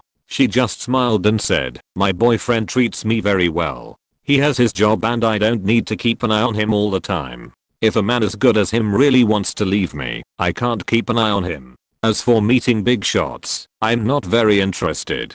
When Eugene heard Lilith's words, she felt that Lilith was a fool. She had such a good resource, but didn't know how to use it. If it were her, she would have stuck to it and accompanied them throughout the whole process. Unfortunately, these can only be thought about. So far, he has only seen Fang Lang from a distance, and Fang Lang has not come over to say hello to them. There is no chance to meet big shots through Fang language. Just when Eugene secretly felt sorry, a middle-aged bald man in his 40s, accompanied by a middle-aged woman who looked very elegant, slowly walked towards Lilith. Lilith, who was talking to Eugene, obviously didn't notice the other party, but Eugene could tell at a glance that the other party was coming for Lilith, and couldn't help but look him up and down. Although the other party was a middle-aged bald man in his 40s, he wore a pair of gold-rimmed glasses and was very neatly dressed. Looking at the fabric of the suit, you can tell that it was definitely high-end custom-made. And both the other party and his female companion had a very noble and elegant temperament. Just as Eugene was still observing the other party and thinking about the other party's identity, the middle-aged man took the lead and said, "Miss Lilith, it's nice to meet you." Lilith was stunned when she heard the words. She didn't expect that there was someone who knew her at this banquet. She turned around and said in surprise, "Hello, Mr. Morgan. It's nice to meet you. Welcome to your arrival." Lilith was still very familiar with Morgan, who had met her once, but it was just familiarity. She didn't expect that the other party would take the initiative to greet her today. He took a look at the other party and found that there was no one from the manor with him. There were two other people not far away who were obviously here with him. Both of them were accompanied by female companions. They were obviously invited to attend the dinner. Instantly, he understood what was going on. He quickly spoke, full of apology. "I'm really sorry, Mr. Morgan, that I couldn't greet you at the door. It's just that General Marshall has just come, and we are receiving him. President 1 of Global Group is just receiving Mr. Alvin Rockefeller. I didn't expect you to arrive so early. We neglected it." Morgan frowned when he heard Alvin Rockefeller's name. The negotiation with Fang Lang had not yet ended. He had thought of calling Fang Lang for 2 more days to make him give up the idea of investing in General Electric. Unexpectedly, he suddenly received an invitation from Fang Lang to hold a dinner in the newly purchased manor. He was a little surprised what Fang Lang meant by this. When he arrived today, he heard unexpected news. The other party actually invited General Marshall and Alvin Rockefeller. It seemed that Fang Lang was ready to make a move. This made Morgan feel very bad. But these obviously had nothing to do with Lilith in front of him, so he still said to Lilith very gentlemanly, "It's okay, Miss Lilith. Let me introduce you. This is my wife. You can call her Catherine." Then he turned to the lady next to him and introduced, "This is Fang's girlfriend, Miss Lilith." The lady and Lilith both stretched out their hands with smiles on their faces, shook hands gently, and greeted each other warmly. After the two of them finished greeting, Lilith said directly to Morgan, "Mr. Morgan, I will take you to find Fang. Is that okay with you?" She knew that Mr. Morgan came to greet her, obviously not to chat with her. Such a big shot would not have time to waste too much time on herself. So, he took the initiative to ask, Morgan was of course fine with this and nodded with a smile, saying, "Of course, it's Smilna. Then I'll trouble Miss Lilith." Lilith nodded with a smile on her face, turned to Vivian and said something, then turned around and led the Morgans out of the circle of classmates and girlfriends. Ellie Morgan also introduced the Morgan family's chairman of the board, Harkin Morgan, and his wife, and the current patriarch of the Morgan family, Charles Morgan, to Lilith. After greeting each other, Lilith led them to the reception room where Fang Lang and the others were. The eyes of everyone in the banquet hall were attracted by the actions of the few people. People kept coming forward and greeting the Morgans, and the few just nodded in response, and there were no more actions. All of this was so enviable in Eugene's eyes. She didn't know this middle-aged man, but she heard Lilith's address to him. There are many people with the last name Morgan in the United States, but Mr. Morgan, who was able to appear at the same banquet as Mr. Rockefeller, and was led by Lilith to the small reception room with Rockefeller and General Marshall. Without thinking too much, he could understand the other party's identity. Obviously, this Mr. Morgan was an important figure in the Morgan consortium. Just now, Lilith told her that she was not interested in meeting too many big names, but then a big figure among big figures took the initiative to find her. It seems that Lilith really doesn't need to deliberately make friends with big figures. After all, she has become friends with big figures like Mr. Morgan, so why does she need to know more big figures? This further proves that Lilith's boyfriend must be an amazing big figure. After all, can someone who can make friends with big figures of big consortiums like Rockefeller and Morgan be a simple character? Thinking of this, the jealous fire in her heart is about to burn her brain. But now no one cares about her feelings. After all, she is just an insignificant little character. All the guests attending the banquet at this moment truly realize the strength of the global group. The bosses who had originally looked down on this Chinese company, from this moment on, all elevated the status of the global group in their hearts. If anyone in the entire venue had the most relaxed mentality, it would be Vivian. Although she was disgusted by the guy named Charlie Cole today, she has recovered now. After all, he knew that Charlie Cole was just a small role for his man. If her man knew the grievances they suffered today, he would definitely give him a stern sigh of relief. She didn't need to worry about it at all. As for the arrival of these big shots, she didn't care at all. After all, she was just a little girl with a relatively simple mind. It would be better to discuss new fashion trends with her sisters than to be frivolous with these big shots, which would make her happier.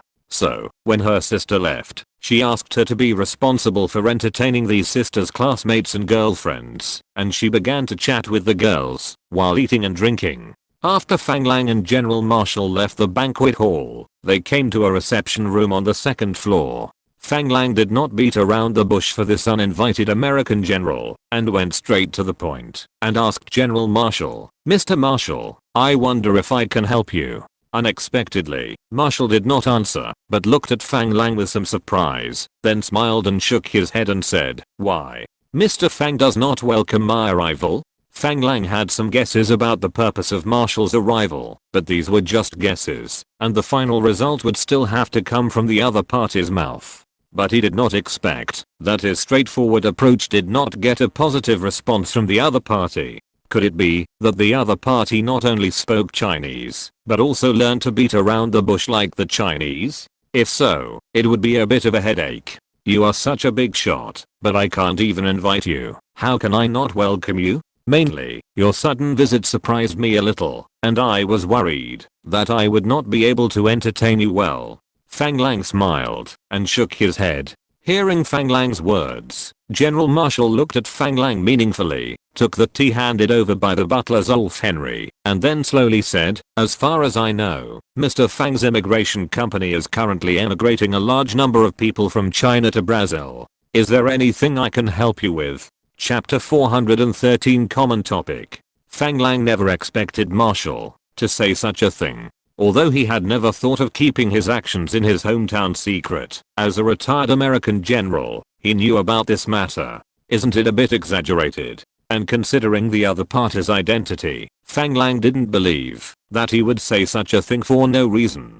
Could it be that the other party came here for this purpose? This is different from what he expected. However, Fang Lang quickly denied his guess. After all, Chiang Kai-shek is still in charge of his hometown in Maine. Chiang Kai-shek has a very good relationship with the US government. There is no reason for him to object to his immigration actions at this time.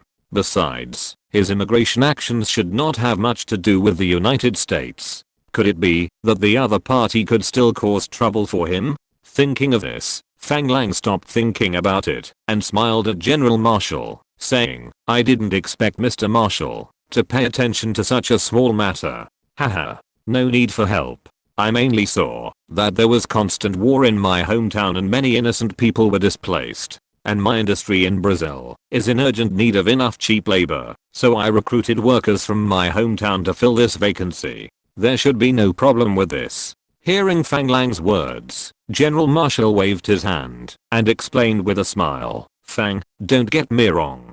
I have no objection to your recruiting of workers from my hometown. On the contrary, I support it very much. This has indeed found a new way out for people who are deeply trapped in the suffering of the war. To be honest, your hometown and I have a deep connection. As early as 1924, I was sent to work in Tianjin.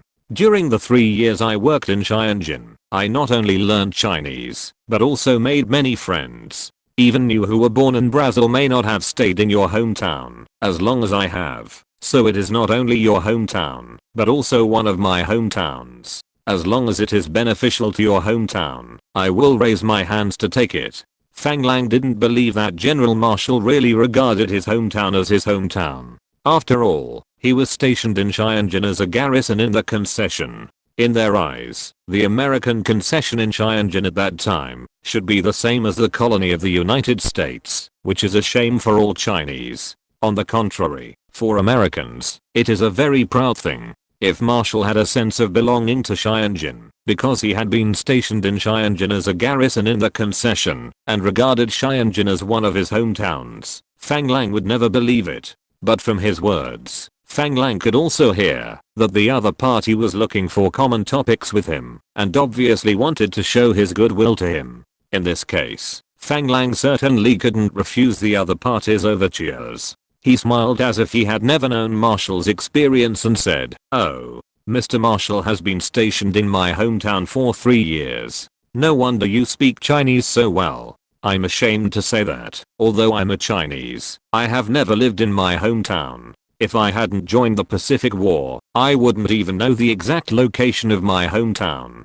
It was also during the Pacific War that I learned about the situation in my hometown. I began to think about whether I could make good use of such a huge population resource in my hometown. That's why we started recruiting laborers from my hometown. At first, I didn't want to recruit so many people, but I didn't expect that the local manpower was so cheap. We recruited a large number of strong laborers at almost no cost. Now our company's staff gap in Brazil has actually been made up, but the hard-working and diligent character of the Chinese has also begun to be welcomed by some local Brazilian companies. Therefore, our current labor dispatch business can create a lot of performance for the company every year. Now that the war has broken out again, more and more people want to come to Brazil to work.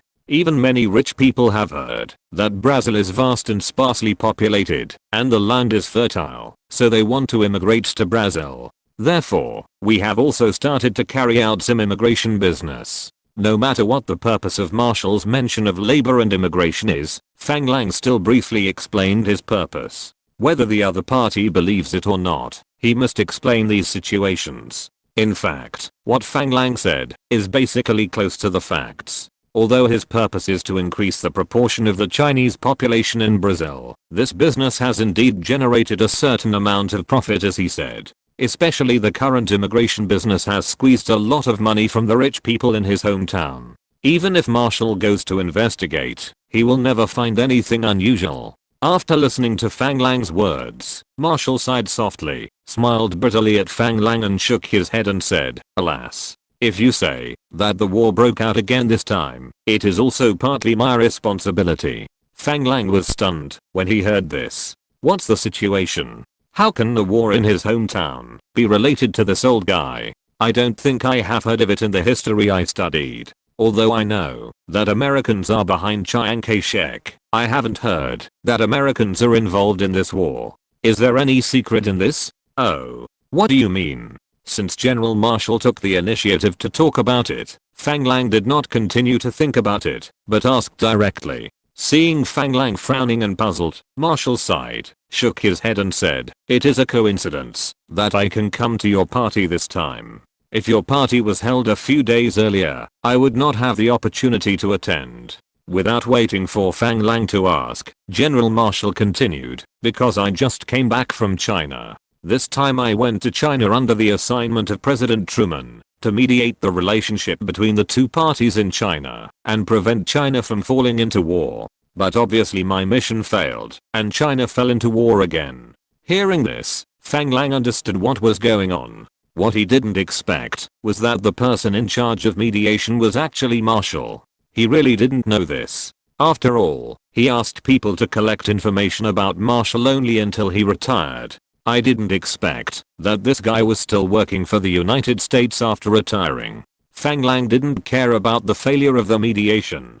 After all, from the standpoint of the Americans, they would definitely fully support the pro-American Chiang Kai-shek government. The so-called mediation is better to say that it is to support Chiang Kai-shek, and Chiang Kai-shek will definitely start a war without hesitation with the support of the Americans. Not to mention asking Marshall to mediate. Even if the dead Roosevelt came out in person, it would not have any effect. No wonder he said that he was partly responsible for the war in his hometown. In this way, it really has something to do with him. But it is obviously wrong to say that all the responsibilities are on him. Of course, Fang Lang doesn't care about these, because he knows very well what the inevitable outcome of history will be. But he certainly won't be stupid enough to say his own opinion. After all, his current identity requires him to stand on the side of the United States.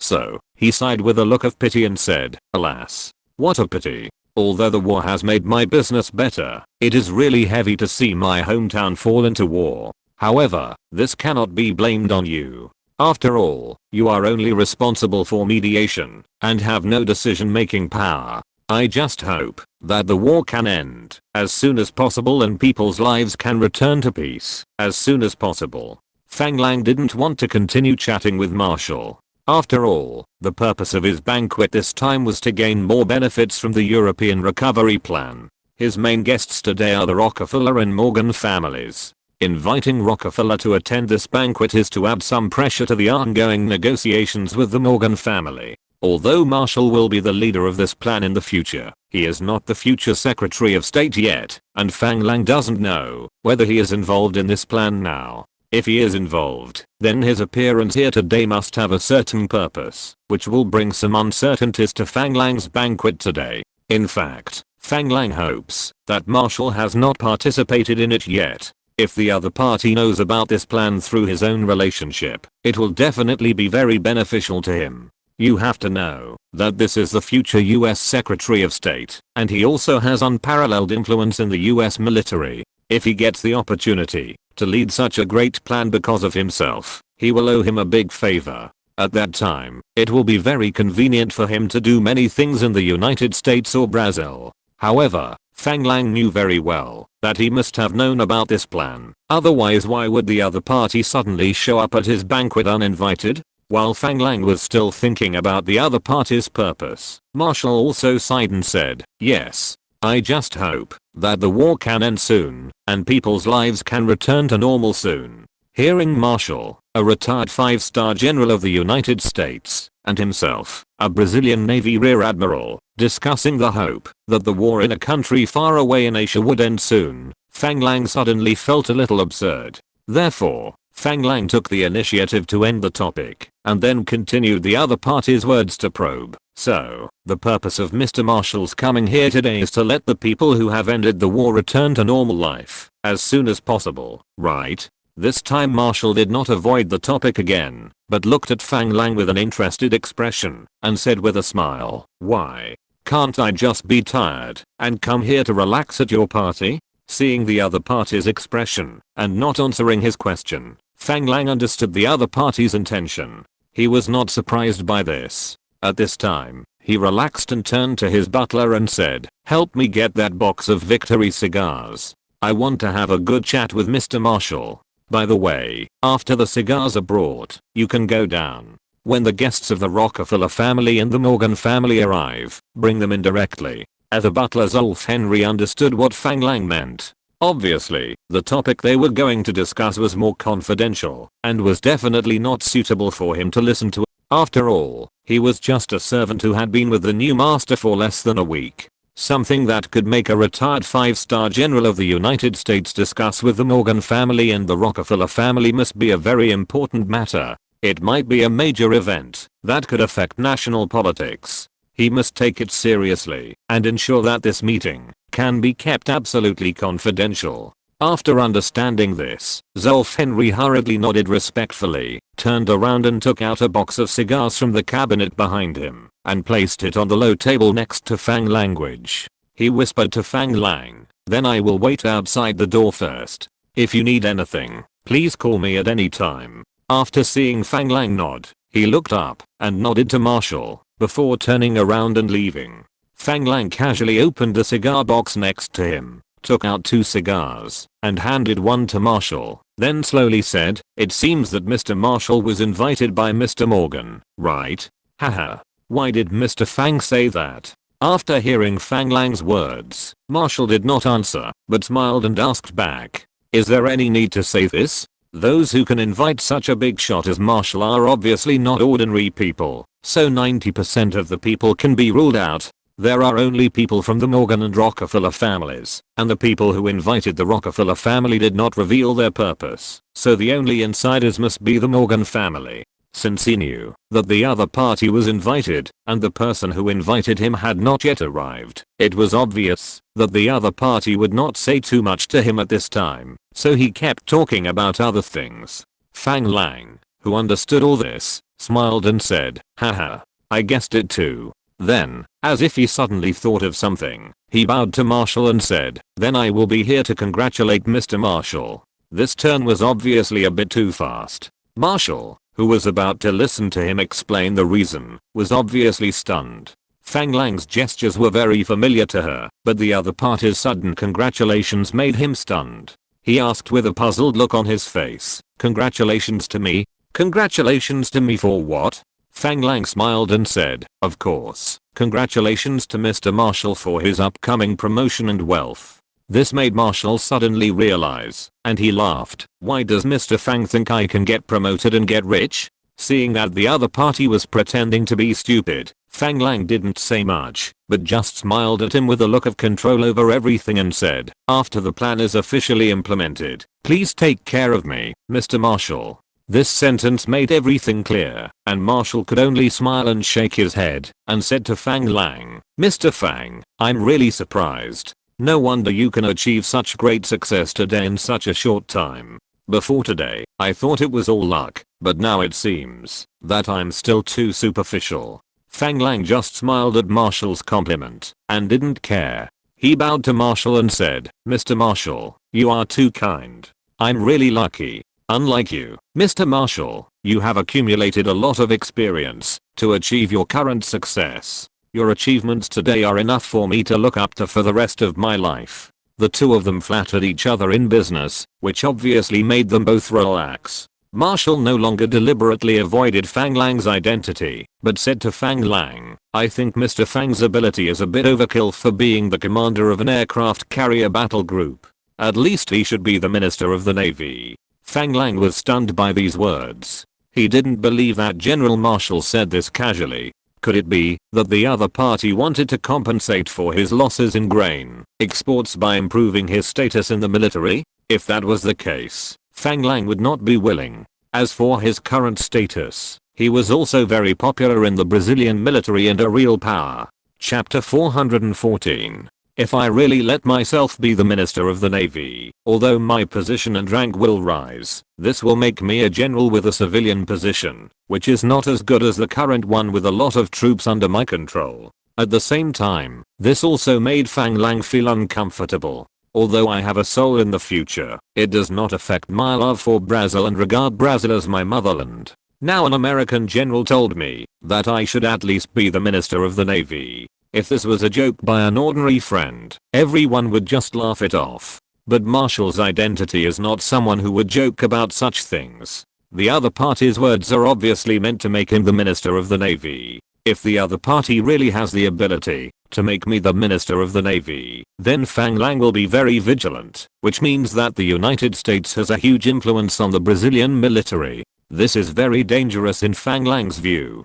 To put it more seriously, it is even a trampling on Brazil's sovereignty. Although Fang Lang thought so in his heart, he would not show it. After all, he is now a hardcore pro-American faction. If I easily show my attitude in front of Marshall, I might be targeted and excluded in the military. Maybe the qualification to participate in the European support plan will be ruined. So he could only smile and shake his head and said, haha, Mr. Marshall is joking. The Minister of the Navy is not as comfortable as I'm now. The feeling of being able to command an aircraft carrier, to gallop on the ocean is what I have always longed for. Moreover, business is business, and work is work. It is better to separate them. Marshall understood what Fang Lang meant when he heard it. Fang Lang only agreed to compensate for the loss in business. It seems that Fang Lang still did not agree with the compensation proposal of the Morgan Consortium. After knowing Fang Lang's attitude, General Marshall did not show any abnormality.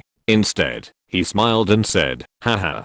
That's right, Mr. Fang still sees it clearly. With Mr. Fang's current strength in the Brazilian Navy, it actually has no effect, whether he is the Minister of the Navy or not, right? The other party just said that it was right and didn't say anything more. As for what this sentence specifically meant, everyone knew it well. As for the following words, Fang Lang just listened and did not make a transitional interpretation. Whether it was Marshall, Fang Lang, or the Brazilian military, they all knew that Fang Lang, the commander of the aircraft carrier battle group, actually controlled more than half of the Brazilian Navy's strength. But this situation was not something the Brazilian military wanted to change, or could change. So, Fang Lang just smiled and said nothing more about General Marshall's words. Just then there was a knock on the door, and the voice of the butler Zolf Henry came in from outside the door. Sir, the chairman of Rockefeller Company, Mr. Alvin Rockefeller, has arrived.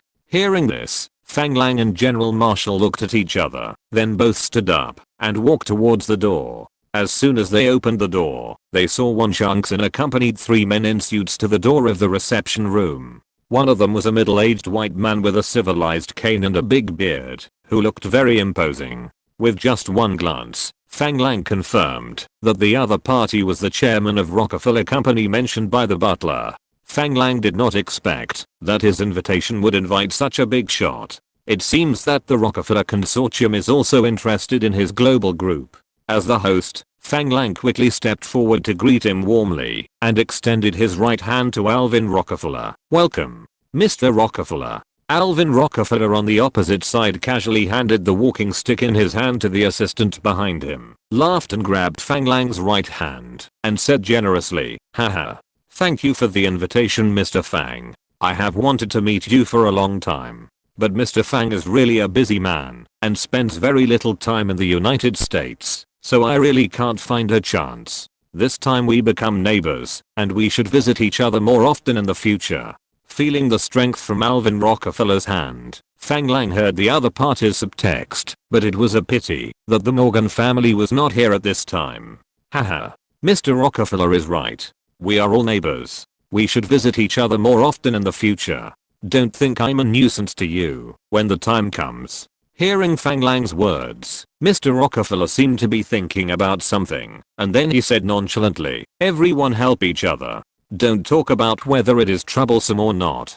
After just a few words of communication, the two sides seemed to have reached a consensus, which made General Marshall on the side have to look at the young Brazilian Navy Rear Admiral in front of him with a different eye again. It is not easy for such a young man to achieve today's achievements. The other party was able to reach a consensus with the chairman of the famous Rockefeller Foundation in front of him in just a few words. Thinking about how he was struggling at the bottom when he was the other party's age, he had to admire Fang Lang even more, and Fang Lang's status in his mind naturally rose a few points. After the greetings, Fang Lang certainly did not forget General Marshall on the side and politely introduced Rockefeller. Mr. Rockefeller, let me introduce you. This is also my distinguished guest today, General Marshall. Needless to say, Fang Lang knew very well in his heart that Rockefeller and Marshall must know each other. After all, they are all core members of the European aid program. Although Marshall said that he had just returned from his hometown, it is impossible for him to have reached such a position as Marshall without contact with a big family like Rockefeller. The fact is as he expected. After listening to his explanation, General Marshall led his subordinates to laugh and said, "Haha. Mr. Fang, Alvin and I are old friends." As he said that, he shook hands with Mr. Alvin Rockefeller on the opposite side with his right hand and gave him a big hug. This made Fang Lang raise his eyebrows, thinking that it was no wonder that General Marshall could become the US Secretary of State in the future. Seeing the close relationship and address between him and the Rockefeller Foundation, the two obviously had a close relationship. Mr. Rockefeller on the other side also laughed and hugged Marshall and said, "Haha. George, didn't you say you went to China? When did you come back?" The hug between the two middle-aged men was short and powerful. Hearing Alvin Rockefeller's question, Marshall, who had just let go of the other party, said nonchalantly, "My mission in China failed, so I had to run back in disgrace. This time I heard that Mr. Fang was holding a banquet here, so I came to join in the fun." Rockefeller would not believe this. If he really failed, how could Marshall still have the mood to come to attend any banquet? It was obvious that he had some purpose. But it was obvious that the other party did not want to reveal it directly, so he did not stare at it closely. He just treated the other party as a joke and smiled nonchalantly. "If I had known that you would also come to Mr. Fang's banquet, we should have come together." Seeing that the two were almost polite, Fang Lang made a gesture of invitation to the two. "Haha. Since we are all old friends, it couldn't be better. Please come in." Hearing this, the two nodded, and Rockefeller casually said to the two people behind him, "Please find a place to sit down." The butler Zolf Henry on the side quickly took over the conversation and said to the two people who came with Mr. Rockefeller, "Gentlemen, please come here." Then he made a gesture of invitation and guided the two people to sit in the next room. General Marshall and Alvin Rockefeller took the lead and strode towards the room where Fang Lang and the other two had just come out. Won Changxin, who came with Mr. Rockefeller, lowered his voice and said to Fang Lang, "Boss, there is something I need to report to you." Fang Lang was stunned when he heard this. He didn't understand why Won Changxin would come to him to report his work at this time, but he didn't refuse. Instead, he apologized to the two people who entered the room, and then turned to Won Changxin again and asked, "What's wrong?" Alvin Rockefeller naturally knew what Won Changxin wanted to report. He smiled calmly and nodded to Fang Lang, patted Marshall's arm, and walked into the room. "You know, Alvin Rockefeller just sold a big favor to Fang Lang downstairs." At this time, of course, he hoped that the other party would receive this news as soon as possible. After all, it now seems that this banquet is obviously not a simple neighbor's housewarming party. The sooner the other party receives this favor, the more beneficial it will be for him. Seeing the two people enter the room, Won Changxin slowly opened his mouth and told Fang Lang everything that had just happened downstairs. Hearing that someone had made racist remarks about him and his woman at the banquet he hosted, he was furious and his face instantly turned pale. He suppressed his anger and asked Won Changxin, "What kind of company is this coal industry? How deep is the cooperation with us?" "Boss, coal industry is the company that provided us with penicillin production equipment. Now the pesticide and fertilizer production equipment purchased by Brazilians from the United States are all purchased from their company." Hearing this, Fang Lang was stunned. Isn't this the company of General Clark's wife's family? With the friendship between himself and John J. Clark, plus the relationship that General Clark is now managing the military underwriting company for him and Mrs. Clark's help to him, Fang Lang is really a little embarrassed. If Fang Lang is asked where the coal company took such a big risk to provide him with a penicillin production line, the answer is yes. But the person Fang Lang was grateful to was Mrs. Clark. Coal Industries actually provided this equipment for Mrs. Clark's sake, and he also paid the corresponding purchase price according to the market price. They were just normal trade relations. But this company was indeed Mrs. Clark's family company, which made Fang Lang hesitate. Suddenly, Fang Lang looked at Won Chang-sin, as if he had thought of something and said, if this guy named Charlie Cole is a crazy racist, then how does he view General Clark, his Indian-born uncle? Won Chang-sin obviously did not expect Fang Lang's question to not be about the discrimination incident itself, but about how this guy viewed his uncle. He obviously did not know about this situation, so he could only shrug and say to Fang Lang, sorry, boss, I haven't known about this. If necessary, I will arrange someone to investigate now. At this time, Fang Lang also calmed down. Although he was very angry about being racially discriminated against, this kind of thing is actually a common phenomenon in the United States today. That is to say, he is rich and powerful now, and ordinary people will not, and dare not put such discrimination in the open. This young man named Charlie Cole is obviously a brainless idiot, so he would do such a thing. With his current status, it is too easy to punish such an idiot.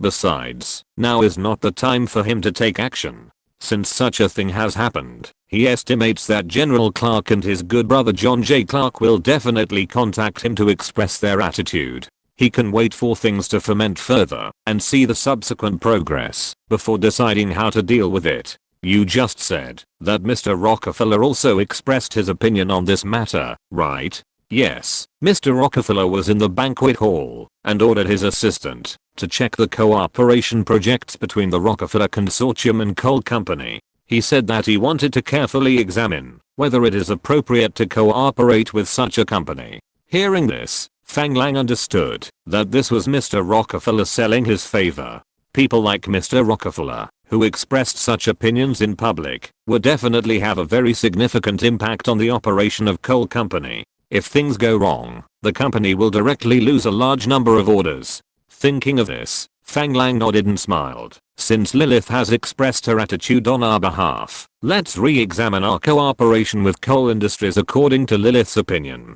Can we also directly put out the pesticide and fertilizer production equipment needed by Nice Company for bidding? Fang Lang couldn't take action against coal industries directly now, but since Lilith, as the hostess, had expressed her attitude on the spot, Global Group would certainly take some action. Such actions are really normal business behavior, and no one can raise any objections. My company did not retaliate against the other party, but only terminated and discriminated against my company's cooperation. No one can say anything about such a thing. As for how to deal with Charlie Cole later, it depends on the subsequent development of the matter. Just as Fang Lang and Won Chang-sin were explaining how to deal with this matter, Lilith appeared at the staircase of the reception room with Mr. Morgan and the other two. Just when Fang Lang heard Fang Lang's explanation to Won Chang-sin, it was obvious that Fang Lang did not blame himself for his own decision, but supported his idea without hesitation, which made Lilith grateful. However, she knew that it was not appropriate to show it at this time. After all, she was now with Fang Lang's distinguished guests. So, he said calmly, "Dear, Mr. Morgan is here." Hearing Lilith's voice, Fang Lang quickly looked over and saw the three heads of the Morgan family with their female companions, led by Lilith, walking towards him with smiles on their faces. Seeing this scene, Fang Lang smiled and bowed to them and apologized. Sorry, there are too many guests today and I can't receive them at the door. I hope you don't mind." Chapter 415 Difficulties. The Morgan family members looked at each other. Charles Morgan, the patriarch of the Morgan family, waved his hand at Fang Lang with a smile on his face and said nonchalantly, "We are friends. Don't worry too much about these etiquettes." He handed over a beautifully wrapped gift box and continued to say to Fang Lang, "Today is your housewarming party. I hope you like this gift." Fang Lang was stunned when he heard this. This was not in his hometown, and he didn't want to hold a housewarming party. He just wanted to hold a simple dinner to thank the partners of the global group and achieve his own goals. He didn't expect that Charles Morgan would prepare a gift for him, which made Fang Lang stunned. No one else prepared a gift for him, so it seemed particularly special for him to hand him a gift at this time. This made Fang Lang have to look at Charles Morgan differently. Haha. Thank you for your gift. I won't be polite then. After saying that, he took the gift with an expectant look on his face and started to unwrap the gift in front of Morgan and the others. After opening the package in a few seconds, He found that it was a porcelain plate with a diameter of nearly 20 centimeters. There were 5 peaches and 3 bats painted on the front of the plate, which symbolized happiness and longevity. Turning over the plate, he saw another 3 peaches and 2 bats on the back.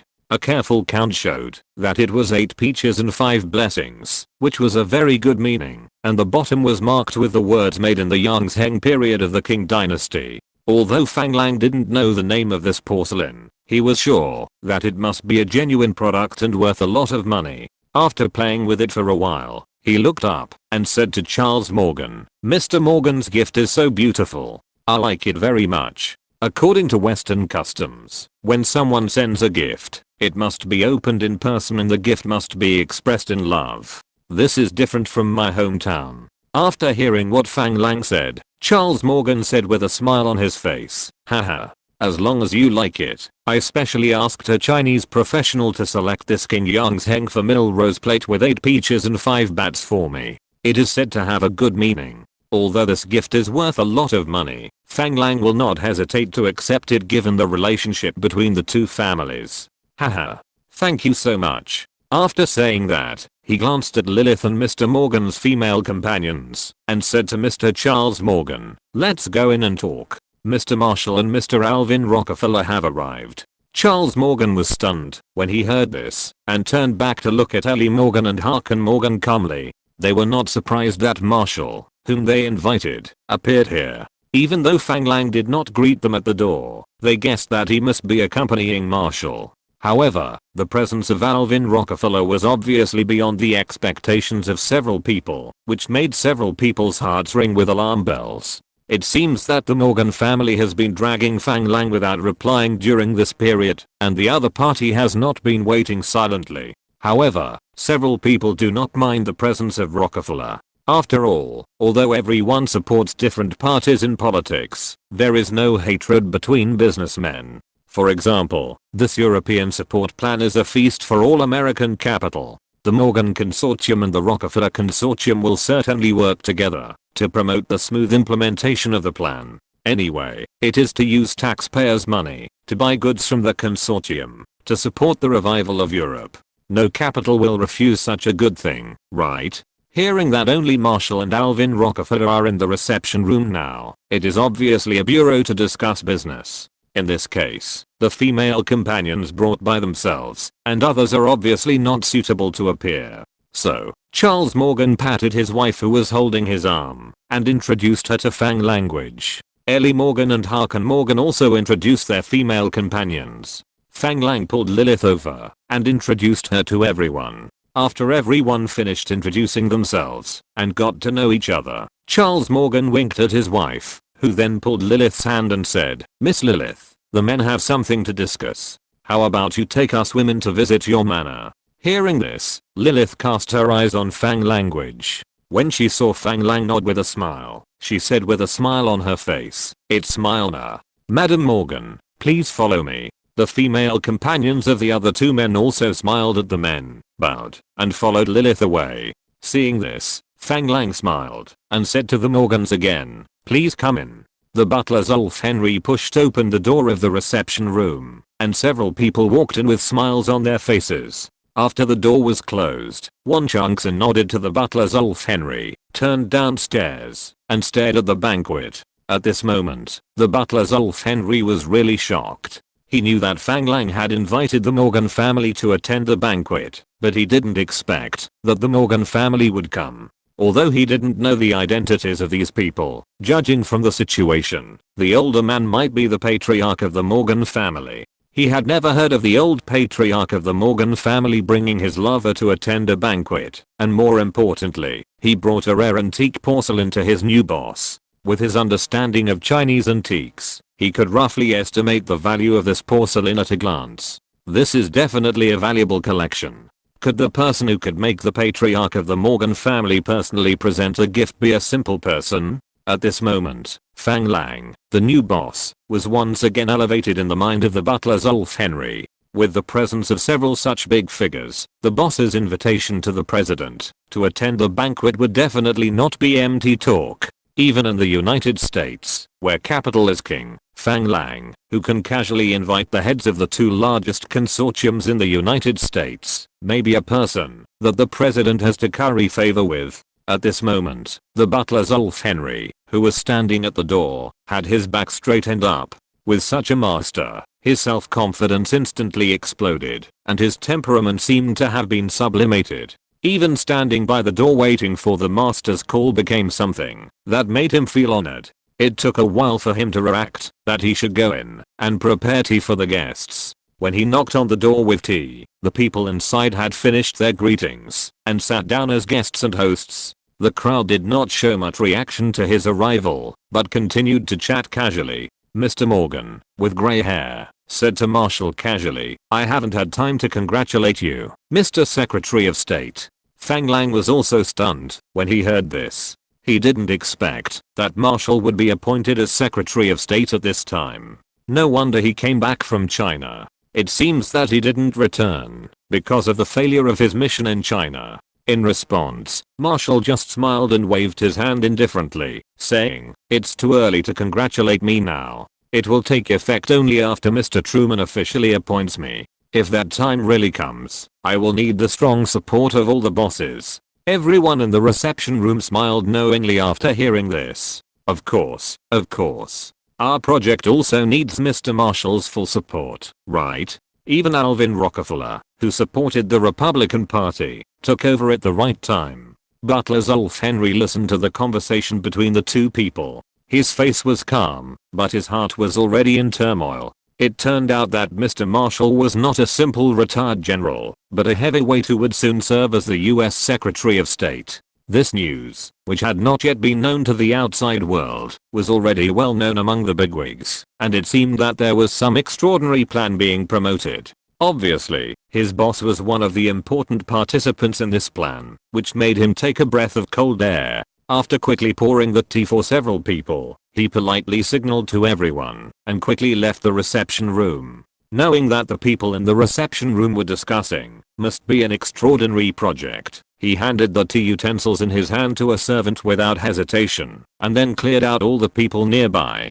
After all, for such a major event, the fewer people who know it, the better. If it is heard by a disobedient servant, it will spread and cause a big mess. At this time, he only believed in himself, so he stood far away in the corridor outside the reception room, making sure that he would not hear it, and never allowing anyone else to approach the reception room. Of course, the people in these rooms did not know, and they did not care. After all, they were discussing things on Fang Lang's territory. If the news spread out, Fang Lang would be responsible. As the head of the family, if Fang Lang could not even control his own servants, he would not be qualified to participate in their gathering. Charles Morgan glanced at Alvin Rockefeller, and then inadvertently glanced at Fang Lang, who was smiling, and seemed to have everything under control, and then slowly said to Marshall, "I heard that there is still a project that no one has taken over, right? Since we are all friends, Mr. Marshall, if you need any help,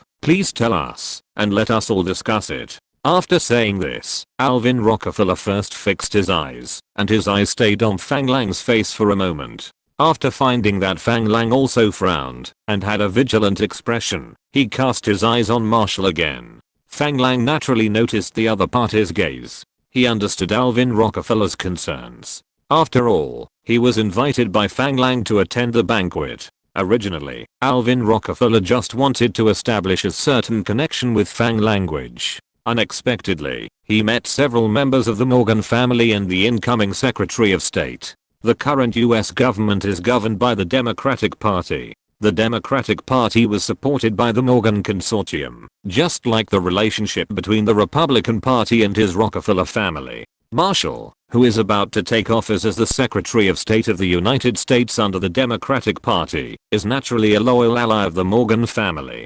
In this case, Charles Morgan's words sounded like a trap waiting for him to fall into. Fang Lang, who invited him this time, naturally aroused his suspicion. Fang Lang naturally knew this, but at this time he could only smile bitterly. After all, his purpose of inviting Alvin Rockefeller was to put pressure on the Morgan family. He didn't expect Marshall to come to this dinner suddenly. Now it seems that his arrival must have been intentional by the Morgan family. Fortunately, he invited Rockefeller, otherwise he would have to face the strong pressure from the political and business circles of the United States alone. Marshall was slightly stunned when he heard Morgan's direct words, but he soon reacted and glanced at Fang Lang and Rockefeller's faces. As a politician, he did not want to offend the other two powerful capital parties at the same time. But now the topic brought up by Morgan is indeed a problem that he urgently needs to solve. After a moment of silence, Marshall gritted his teeth and forced a smile, saying, "It is true.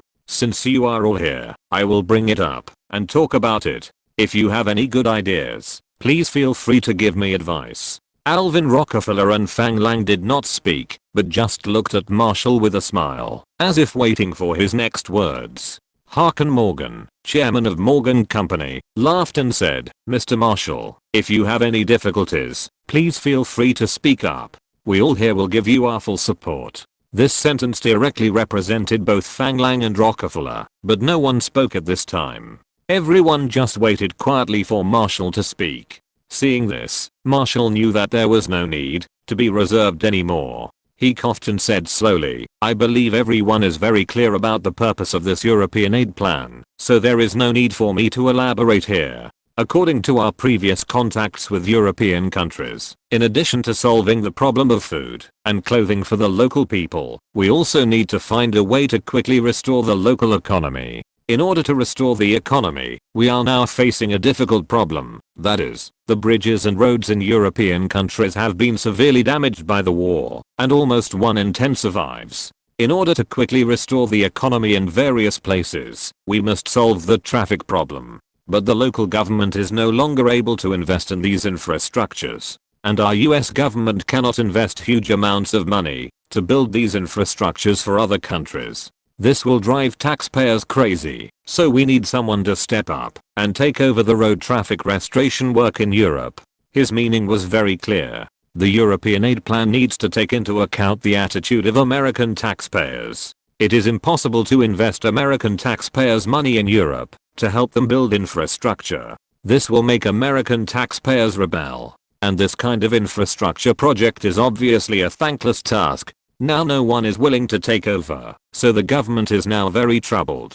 But Fang Lang was a little confused when he heard this. What was going on? Why was road traffic construction such a thankless business? Think about the various road and bridge companies in his hometown in the future. They all made a lot of money. Those toll road or highway companies were all rich and powerful. They could collect money just by sitting there. Could it be that there were no toll roads in Europe and the United States at this time? This was impossible. As far as he knew, toll roads had already appeared in Europe and the United States a long time ago. Chapter 416 High Stakes Assessment. Alvin Rockefeller also fell into deep thought after hearing Marshall's words. Of course, he knew about road construction. If you ask whether there is money to be made in road construction, the answer is yes. But the income of this business is too single, and it requires heavy capital investment.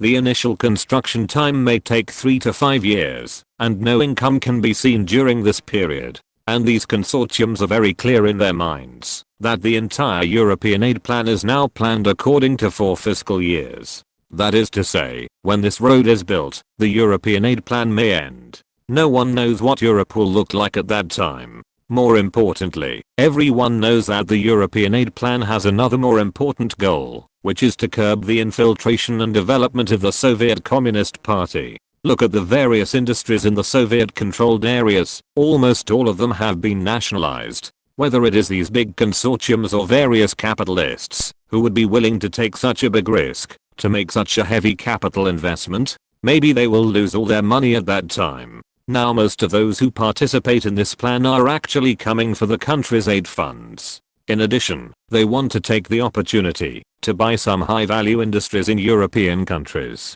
As for a pure fixed asset project like a highway, once it is built, it is impossible to withdraw the investment. Once it is nationalized, it will be a total loss. There is only one way to recover the investment from the highway, that is to obtain the franchise of the highway, which is generally the right to collect fees.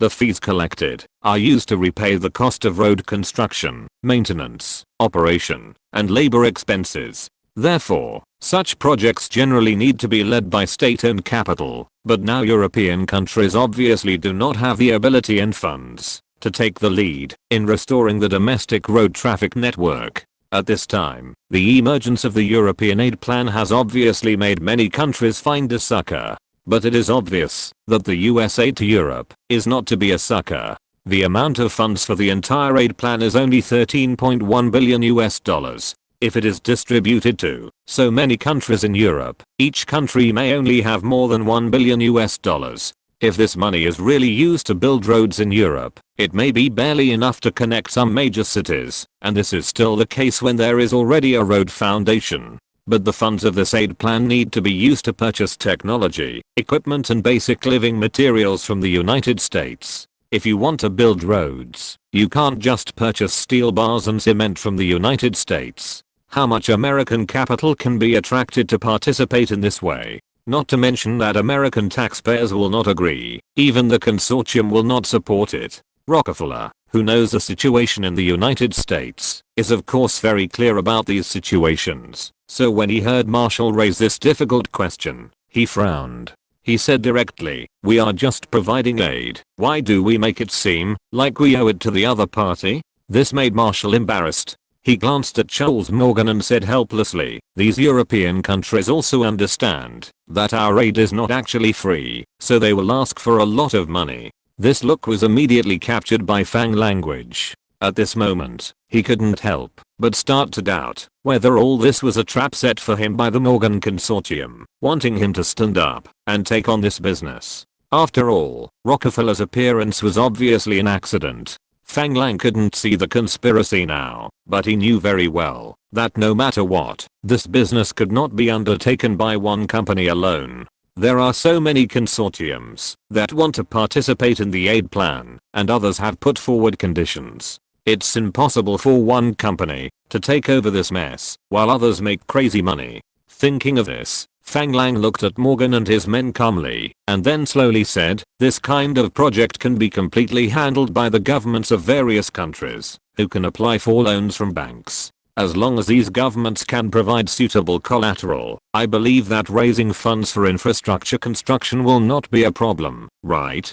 This made the Morgan family frown.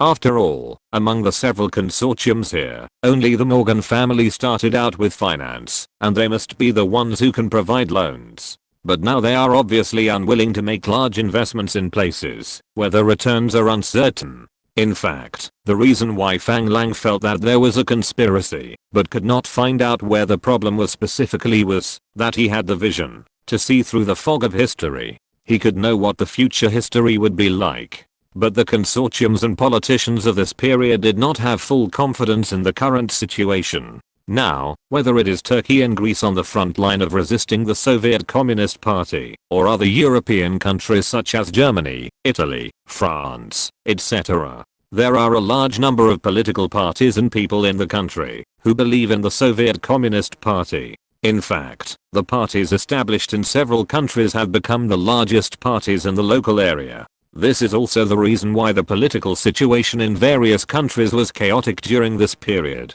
As the boss and second of capitalism, the United States and Britain must find ways to maintain the order of the capitalist world. This is why Britain is still trying its best to support Turkey and Greece when it is in a very difficult situation. Because they know very well that if the people of Turkey and Greece cannot have a good life under their social order, they will throw themselves into the arms of the Soviet Communist Party without hesitation. Once Turkey and Greece fall, the whole of Europe will fall like dominoes. This situation is absolutely unacceptable to the US and British governments representing the interests of the bourgeoisie and the landlord class. This is why the United States insists on pushing forward this European aid plan, even though it knows that it may be strongly resisted by the domestic people. Even in history, when Marshall announced on the steps of the Memorial Church in Harvard Yard that the United States was ready to help Europe recover, in order to avoid the attention of American newspapers to the speech, no American reporters were invited to the speech site, and Truman also held a press conference on the same day to divert the attention of the domestic media. Fang Lang, who came from the future, knew very well that this European aid plan actually achieved his goal. Of course, this plan is just one of the means to maintain the capitalist world order. It is now January 1947. In March, Leodoo will deliver a message at a joint meeting of the two houses of Congress, declaring that all countries in the world today are facing a choice between two different lifestyles. This is also the announcement of the start of Leodoo Doctrine, and it also marks the official start of the confrontation between the two world hegemonies.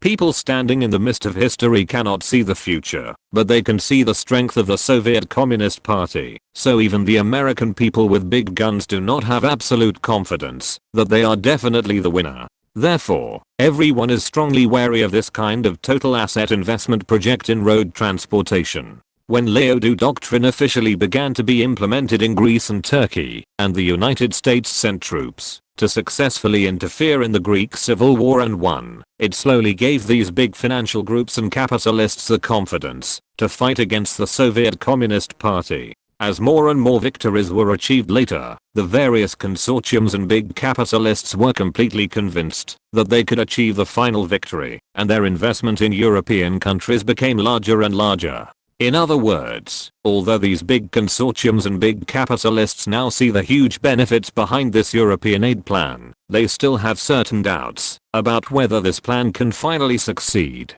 Everyone's attention is now mainly focused on the $13.1 billion in aid funds that the US government can pay out, so the major consortiums do not want to invest large sums of money in European countries now. This is also why the European aid plan has already begun to be prepared, but it has not been implemented immediately. Instead, it was rehearsed in Greece and Turkey with the support of the powerful military force of the United States after the announcement of Leodooism. After Greece and Turkey both won, the entire aid plan was officially announced to the public the following year and quickly launched, and the process was full of blood and violence. Almost all of them were launched with the cooperation of the US military, which is why the United States will have nearly 1,000 military bases around the world in the future. Of course, these are the directions for subsequent specific implementation. Although the current consortiums are not absolutely sure, they are very clear about how much benefit this plan can bring. With such huge benefits, the capitalists will try every means to promote the implementation of this plan.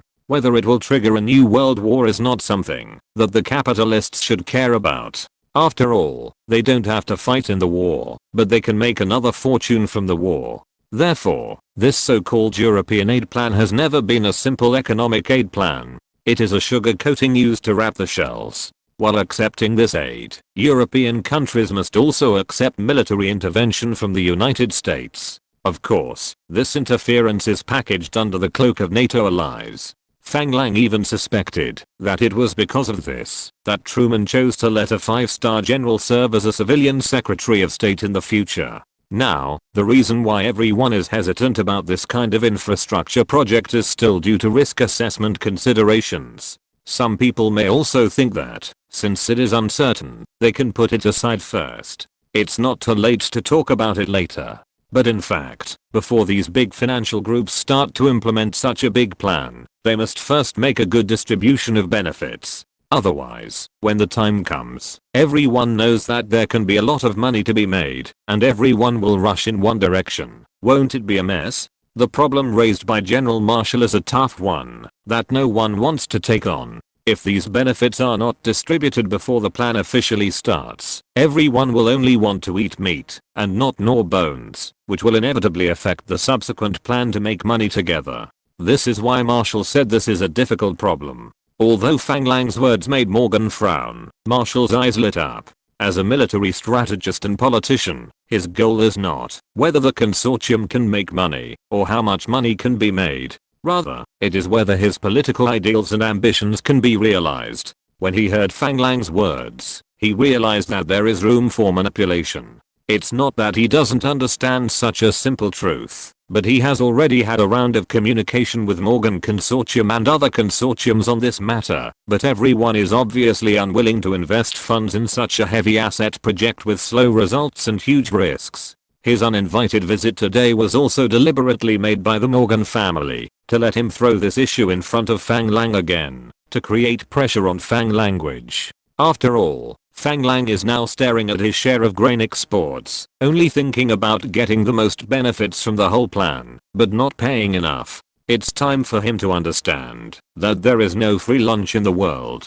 The reason why these big consortiums can eat the fattest and biggest meat is that they also have to face the hardest bones. Unexpectedly, this guy said lightly, let the governments of various countries mortgage loans, and he still needs to say that if there is no risk of political turmoil, everyone knows that loans can be used to build roads and tolls can make money. But the regime that believes in the Communist Party of the Soviet Union doesn't care about you. All the capitalists' things will be confiscated directly. If the plan fails at that time, this kind of heavy asset investment will be a business that loses all the money. Even their Morgan family may be directly bankrupted and liquidated.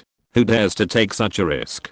Governments are certainly willing to provide appropriate collateral, and are even willing to make appropriate concessions in other aspects such as the franchise period, as long as the road traffic in each country can be restored as soon as possible. The local economic situation will surely grow rapidly. This is very important for the rapid recovery of the entire European economy, so I sincerely hope that you gentlemen can seriously consider it. At this time, Marshall did not care about Morgan's eyes, but quickly responded to Fang Lang's words. After all, he came here not only to help the Morgan family, but more importantly, he urgently needed to find a way to solve the problem. Everyone understood what he said, but at this time, no one was willing to take on this high-risk business. Avery Morgan, who has always had a close relationship with Fang Lang, tilted his head to Fang Lang and whispered, it's not that everyone doesn't know the importance of transportation, nor is it that everyone is unwilling to invest in road construction. The main reason is that the risk is too high. Take Greece now, for example. The Greek Democratic Army, which was formed last year, has fought against the government army several times. Not only has it not been destroyed, but its strength has become stronger and stronger. Now it has a team of nearly 30,000 people. If, once the Democratic Army wins, all our previous investments will be wasted. After hearing Avery Morgan's words, Fang Lang said in confusion, hasn't our army intervened yet? Fang Lang did not lower his voice when he said this. Everyone heard it, and everyone looked at Fang Lang with a look of surprise. After hearing this, Marshall coughed awkwardly and said, ahem. This is the internal affairs of another country. How can we send troops to intervene casually? Now it was Fang Lang's turn to be surprised. He quickly reacted and realized why everyone gave such a high-risk assessment for road construction. It turned out that, although the British fat man Qiu gave a speech in the United States, but at this time, I don't know whether the American Leodu has not thought of Leoduism or is still in the brewing stage. In short, the Americans have obviously not yet begun to form the idea of being the world police in the future and start to dictate the internal affairs of countries around the world. They still have some dignity and don't wantonly regard themselves as the savior of the capitalist world. Chapter 417. Fantastic. Fang Lang's eyes swept over the people in the reception room. From everyone's performance, he was very sure that neither the US government nor the big financial groups had formed the habit of thinking like the world police. Even the heads of the two largest financial groups in the United States, Morgan and Rockefeller, had not yet realized that the aid plan had to be supported by force. And Mr. Marshall, who was about to take office as Secretary of State, had not yet realized the fundamental purpose of Leodu choosing him, a 5-star general, as Secretary of State. This gave Fang Lang an opportunity. Standing on the shoulders of historical giants, he knew very well what would happen in the future. He was not worried at all about whether investing in road construction could make money. When everyone was afraid, he was able to stand up and take on this hard bone. Does it mean that he can get more fat from other places as compensation? If so, food exports would become less important, and even investing in General Electric should no longer be completely without opportunities. Now that the benefits are distributed well, when Leodu's layout is completed, Leodu's doctrine is made public, and it begins to be implemented, he can sit back and enjoy the fruits of his labor. Even, in order to promote this matter, he can also promote the theory of world police to the future Secretary of State, Mr. Marshall. Anyway, this is what the Americans will inevitably do in the future, so it's okay to take it out in advance in exchange for his own interests. Thinking of this, Fang Lang began to calculate how to maximize his own interests, but he said with a face full of shame, "I'm really sorry, my brain didn't react for a while, and I thought I was in Brazil.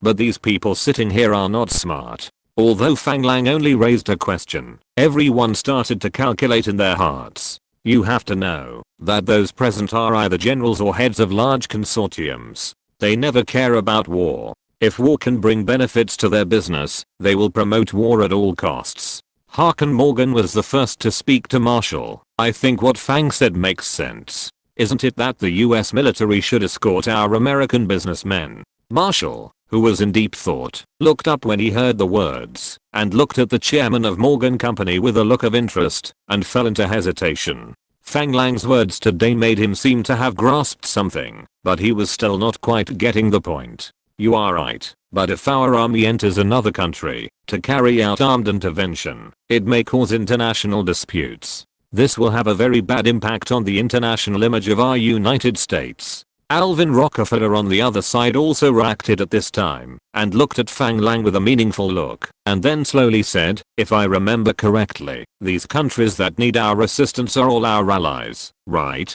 As allies, it seems reasonable for us to send troops to help them stabilize the domestic order and eliminate opposition forces. Of course, there are also some countries that are defeated countries, and our troops are already stationed in these defeated countries, so there is no problem." As soon as these words were said, smiles began to appear on the faces of Marshall and several people from the Morgan family. Yes, it seems that everything is a matter of course. As long as the US military is stationed, there is no big risk in these businesses. After all, the US military has just won the World War and is at its peak. They had not been beaten by their hometown in a certain peninsula, and they felt that they were the most powerful army in the world. With the protection of such an army, those investments that were originally assessed as high risk would be reduced to a risk-free level in an instant. High risk often means high income. The eyes of the people present were shining. They exchanged glances without making a sound, and reached a consensus in an instant.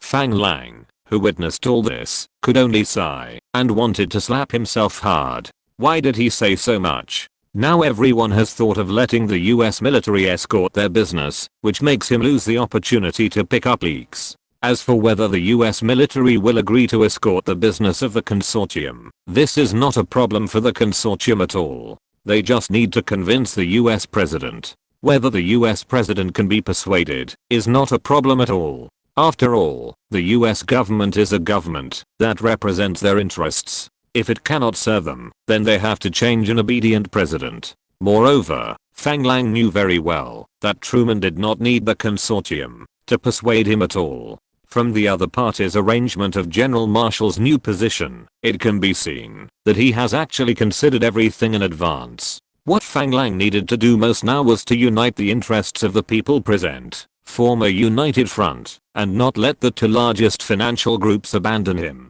So, he spoke directly without hesitation. "In this case, I think it seems that it is not impossible to help them restore road traffic. I just don't know what benefits we can get in return for this hard bone." Everyone present understood that sending US troops to escort their business was no longer a problem. The rest only needed to communicate with the President of the United States. Even General Marshall knew very well that with the participation of Morgan and Rockefeller, it would not be difficult to push the White House to implement this policy. Therefore, everyone chose to keep silent about this topic.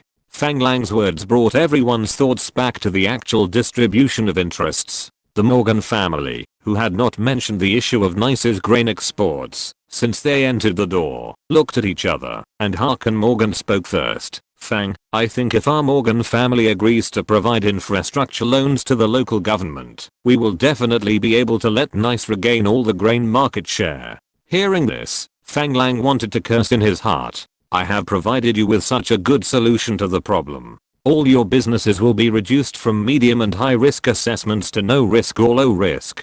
Before others react, they can take on these high risk projects and exchange for how much profit in other fields. Now they want to get rid of me with the conditions they promised me. This is obviously unacceptable to Fang language. After looking at Alvin Rockefeller, who seemed to be thinking about something, Fang Lang gritted his teeth and turned to Marshall and said, "Mr. Marshall, I think simply helping the local government to restore traffic does not reflect the magnanimity of our America. If the local government agrees to use its own taxes to provide me with a guarantee, I'm willing to set up a company specializing in the construction and operation of highways, responsible for building highways for the local government that are better than the original roads. Of course, for the highways built by me, our company must have a franchise for at least 40 years. What do you think?" Hearing this, Marshall raised his eyebrows, glanced at the Morgan family, and said to Fang Lang with a reserved smile, "You mean, you only need the local government to provide you with a guarantee with taxes, and they don't need to come forward to lend money, right?"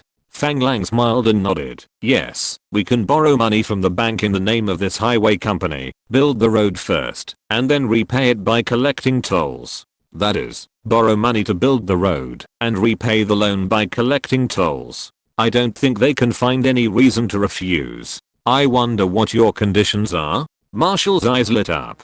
Fang Lang's plan was a good thing for any government. No one would refuse it. As for the 40-year franchise, it was too long.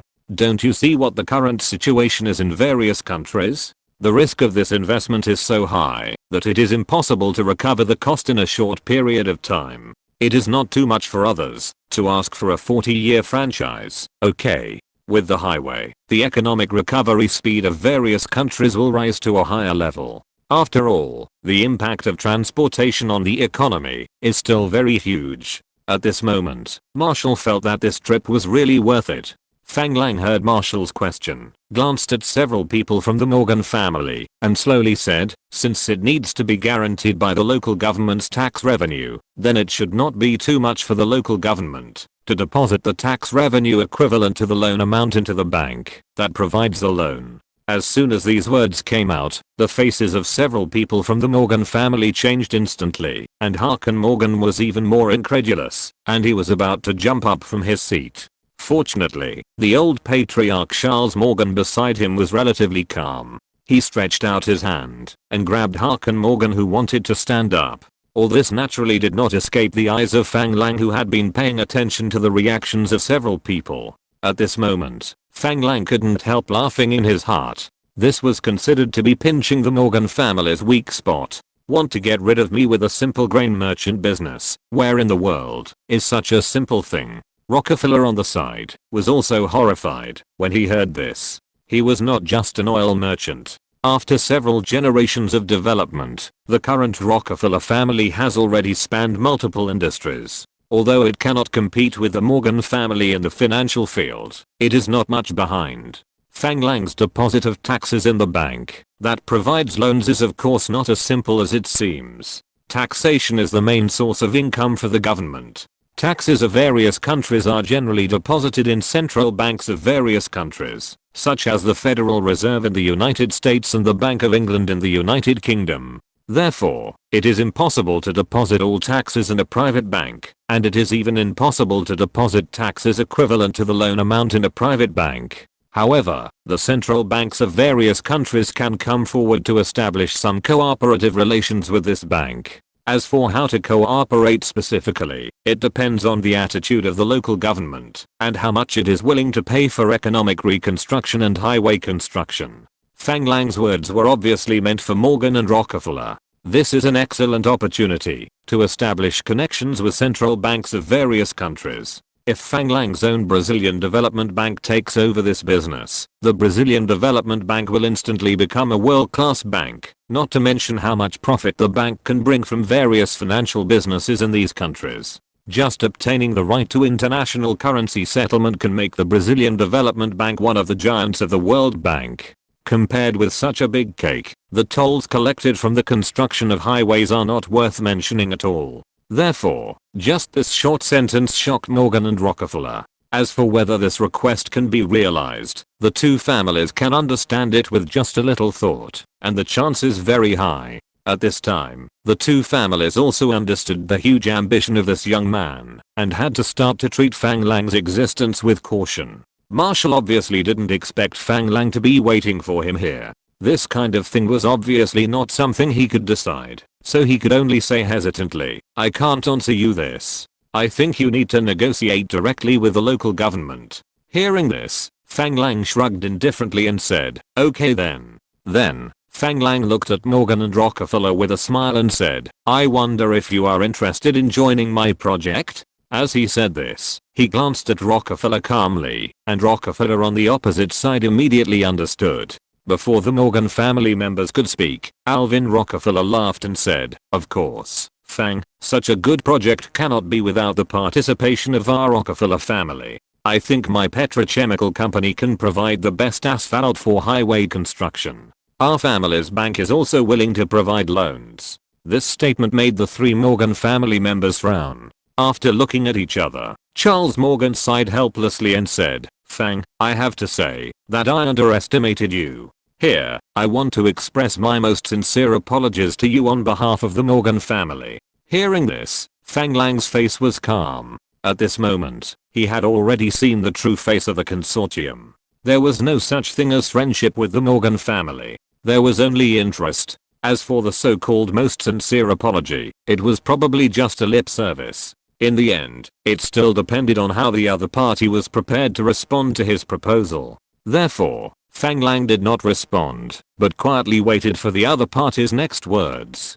"Regarding your idea of buying a stake in General Electric, I can make the decision to answer you now. We are willing to transfer 10% of General Electric's shares to you as compensation. What do you think?" Avery Morgan and Harkin Morgan beside him were both stunned and looked at their family head. This was different from the result of everyone's discussion. However, in this occasion, under this situation, the two of them obviously would not interrupt and refute the words of their family head. They were all waiting for his next words. Now it seems that 10% of General Electric's shares are not much, but Fang Lang knows what kind of company General Electric will develop into in the future. That is to say, General Electric has not yet grown completely, so he has the opportunity to buy shares. In a few years, even if Fang Lang wants to buy 1,000th of the shares, not to mention that the Morgan family will not agree, the US government will directly intervene. This is a large enterprise related to the national defense security of the United States. The aircraft engines produced by it alone are products that many countries want to buy but cannot buy. And now Charles Morgan actually agreed to transfer 10% of the shares to Fang Lang. What else is he dissatisfied with? After hearing this, Fang Lang was already very excited, but he still tried to remain calm. After a light cough, he slowly said, "Will it not be diluted?" Hearing this, Charles Morgan coughed twice and said unnaturally, "It depends on whether you follow up when the company increases its capital and expands its shares." Fang Lang said without hesitation, "Of course, I'm very optimistic about the future of General Electric and will definitely follow up with all my strength." Chapter 418, Coercion and Inducement. After careful observation and repeated confirmation, Fang Lang finally determined that Charles Morgan was serious this time.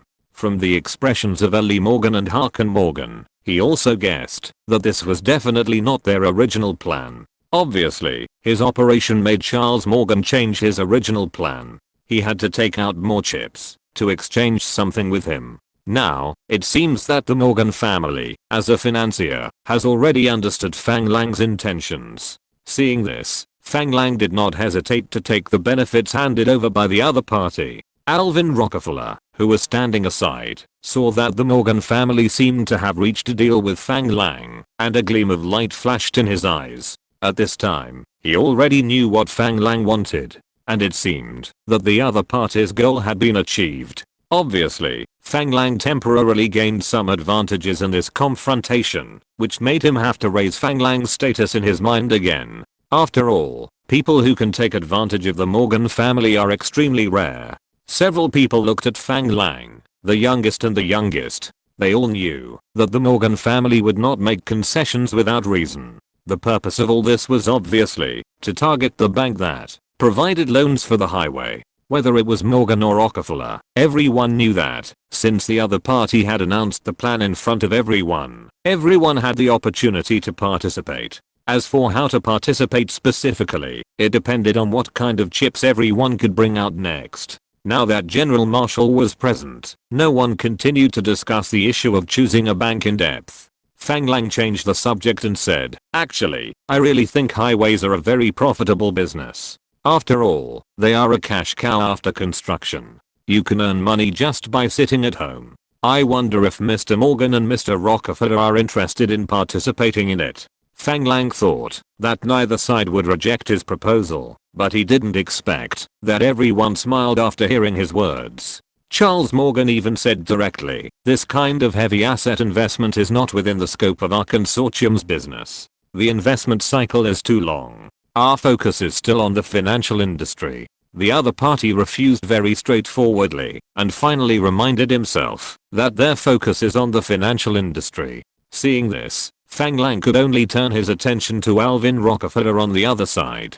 After all, the other party had just expressed his position to him. Unexpectedly, the other party also smiled and shook his head and said, "Fang, I'm really sorry. Our consortium can provide you with the best and cheapest asphalt products, but if you want to directly participate in the highway management project, I think it's better to forget it." This time it was Fang Lang's turn to be dumbfounded. He never thought that the two major consortiums would directly reject his idea of operating a highway together. He couldn't help but start to feel a little nervous. Could it be that there are some big pits or high risks on this highway that he didn't know about? Thinking of this, he couldn't help but start to hesitate, and all this happened in front of General Marshall. Seeing this, Marshall was a little anxious. After all, if Fang Lang also backed down, the highway project just mentioned would be ruined. It is of course nonsense to say how much Marshall cares about building highways for European countries. The key now is that this is a good way to solve his current predicament. Thinking of this, he did not hesitate and immediately said to Fang Lang, "Mr. Fang, please rest assured. If you can really invest in the construction of a highway in the local area, I will definitely find a way to persuade the local government to use taxes to guarantee your loan." Obviously, Marshall was not sure about getting the local government to deposit taxes in the loan bank, so he did not make any promises in this regard. Although Fang Lang was a little hesitant, it did not mean that Fang Lang was ready to give up the project. In fact, Fang Lang was sure that if he decided to give up the project, Morgan and Rockefeller would soon come forward to encourage him to continue the project. If Fang Lang did not do it, the two companies would find another suitable candidate to take over the project. Fang Lang did not care about Marshall's thoughts. After carefully calculating the pros and cons of investing in the highway, he decided to take a gamble. "Since neither of you two are willing to participate in the construction of this project, I will do it alone." After saying that, he turned to Morgan and said, "But I may let our Global Oil participate in it. As the second largest shareholder of Global Oil, I hope the Morgan family will agree to my plan." This made the Morgan family frown slightly. Several people looked at each other, and finally, Avery Morgan, who was closest to Fang Lang, asked, "Fang, this highway construction does not seem to have much to do with Global Oil. I wonder why you want Global Oil to participate in it?" Hearing this, Fang Lang glanced at Rockefeller sitting on the other side calmly, but saw that the other party did not seem to care about the internal affairs of Global Oil shareholders. He raised his eyebrows calmly and said with a smile, "Since it is a highway, we must build gas stations. Otherwise, if there is no gas station, what should we do? If the car runs out of gas on the fully enclosed highway, we can't let them drive off the highway to refuel. Therefore, I plan to build a huge service area every 30 to 40 kilometers, not only to provide a place for drivers to rest, but also to build a gas station. It is convenient for long-distance vehicles to refuel on the highway." These words made the eyes of several people in the Morgan family brighten, and they immediately became interested. As the second largest shareholder of Global Oil, gas stations are naturally one of the most important sales channels for oil companies. If it is true as Fang Lang said, this oil company that has just started in the United States may soon rise in Europe and become one of the best oil companies in Europe. How could they not be overjoyed? Morgan took over the conversation without hesitation and said, "No problem, Fang, as the second largest shareholder of Global Oil, we will absolutely fully support your investment plan. If you encounter a shortage of funds in the construction of gas stations, our Morgan family is also willing to increase investment in Global Oil. Alvin Rockefeller, who had been acting as if it had nothing to do with him, was suddenly awakened when he heard Fang Lang's plan to build a gas station every 30 kilometers on the highway. He looked at him in disbelief. This is a great opportunity for an oil company to enter the European market. As the leader of the oil industry, how could Rockefeller let such an opportunity slip away from him? He knew very well what Global Oil Fang Lang was talking about. This oil company, formerly known as Richfield Oil Exploration Company, was just a child in the oil field. If it weren't for the support of the Morgan family, he wouldn't even let the other party have the qualifications to enter the oil refining field. But now, such an inconspicuous small oil company is about to break into the European market that he has always dreamed of. It's not that his oil company has not entered the European market, but the current European oil market is actually the home of the Anglo-Iranian Oil Company. If you want to gain a firm foothold in the European market, you still need to rely on the development of this aid plan for Europe. But now Fang Lang's words are tantamount to providing him with a new idea and direction. After hearing Harkin Morgan's statement, he knew that he could no longer remain silent. But it is obviously unrealistic to directly propose to build his own gas station on the highway, built by Fang Language. Fang Lang invested heavily in the construction of the highway. Why should he be allowed to pick peaches on it? Thinking of this, Alvin Rockefeller said without hesitation, Fang, I think we should also have a good talk. If I invest in your highway construction plan now, I wonder if you can accept it. Fang Lang heard this, smiled slightly, nodded to Alvin Rockefeller and said, of course, Mr. Rockefeller, I think the benefits should be shared. It doesn't make sense for me to take such a profitable business alone, right? As for the profitable business that Fang Lang mentioned, Rockefeller didn't know whether it was the highway business or the oil business. He didn't care, he wanted to participate anyway, so he agreed without hesitation. Haha. That's right, the benefits should be shared together. Only when more people participate can the pie be bigger. I'm willing to subscribe to 50% of the shares of this highway construction project. As soon as these words came out, everyone looked at each other in disbelief. But Alvin Rockefeller seemed to be unaware of it and looked at Fang Lang with a firm gaze. Fang Lang knew the other party's thoughts very well. He didn't want to miss such an opportunity to get closer to the Rockefeller family, so he asked tentatively, then we will each own half of the gas station on the highway. What do you think? Before Alvin Rockefeller could answer, Harkin Morgan on the side had already interrupted directly. Wait. Fang, our Morgan family also wants to invest in your highway company. Let's divide the shares equally among the three families. As the leading party, you can occupy 40% of the shares, and our Morgan family and Rockefeller family will each occupy 30%. This is the most reasonable. As for the gas stations on the highway, it is better to distribute them according to the size of the shares. This made Alvin Rockefeller change his face immediately. Fang Lang didn't expect that the Morgan family would target the Rockefeller family like this. Logically speaking, everyone has their own main business areas, and at this time, they should choose a win-win situation. But the Morgan family's approach is obviously to restrict the development of the Rockefeller family, which makes Fang Lang very puzzled. But for Fang Lang, this is not a bad thing. Since there is a competitive relationship between the two parties, as a middleman, he might be able to profit from it. Thinking of this, Fang Lang was happy in his heart. He looked at Alvin Rockefeller with an embarrassed expression on his face. He wanted to see how he was going to answer this question. At this moment, Alvin Rockefeller's face was very ugly. I don't know what he was thinking in his heart. He forcibly endured the unhappiness in his heart and smiled at Fang Lang and said, I have no objection. Now it was Fang Lang's turn to be dumbfounded. The Rockefeller family compromised like this. Wouldn't they fight for it again? Marshall, who was standing aside, was of course very happy to see that everyone reached an agreement again. It can be said that he was the biggest beneficiary at this moment. After all, his biggest problem was solved now. In order to avoid further trouble, he said without hesitation, haha. Good.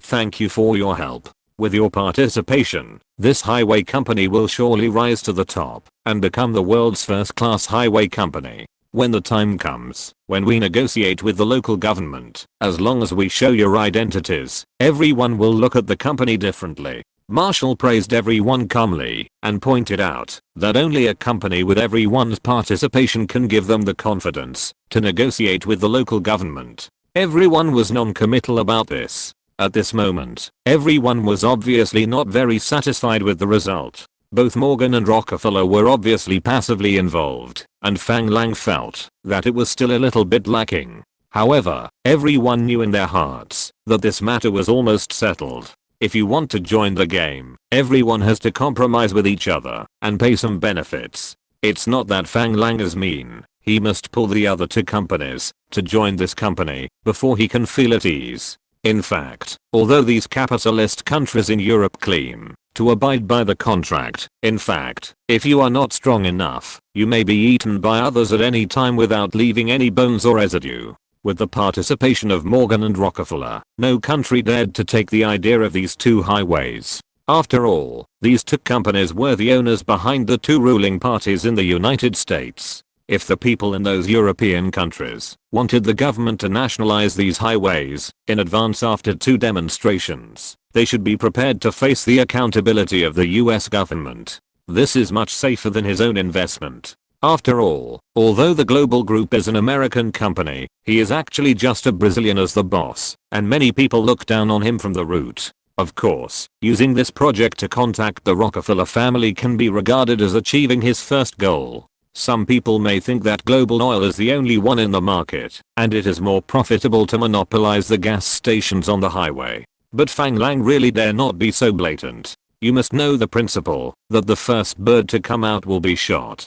Europe has its own oil company. Global Oil, an unknown company, directly broke into this huge market. If it is not done well, it will be besieged. At that time, let alone making money, it will be good if it does not lose money. With Rockefeller's involvement, things are completely different. After all, when such a big oil giant enters the European market, everyone's attention will naturally be attracted to him, and this is a good time for global oil to grow. When these European oil tycoons and Rockefeller decide the winner or a truce is reached, it is estimated that global oil will have a firm foothold. Fang Lang saw that everyone seemed dissatisfied, and no one responded to General Marshall's words for a while. As the host, Fang Lang certainly couldn't let the atmosphere become dull. He smiled and said, "Since everyone has no questions, I would like to thank everyone for their kindness. Tomorrow I will have people start registering the company. If you two have any suitable talents to introduce, don't hide them. If you're listening to this novel on a channel other than Fanfic World, it means they downloaded and uploaded it without effort. We cordially invite you to visit our channel, Mundo Fanfic Novelos. There you'll find the original version of this story and you can explore many other novels of various genres. We're waiting for you to immerse yourself in a world of incredible novels."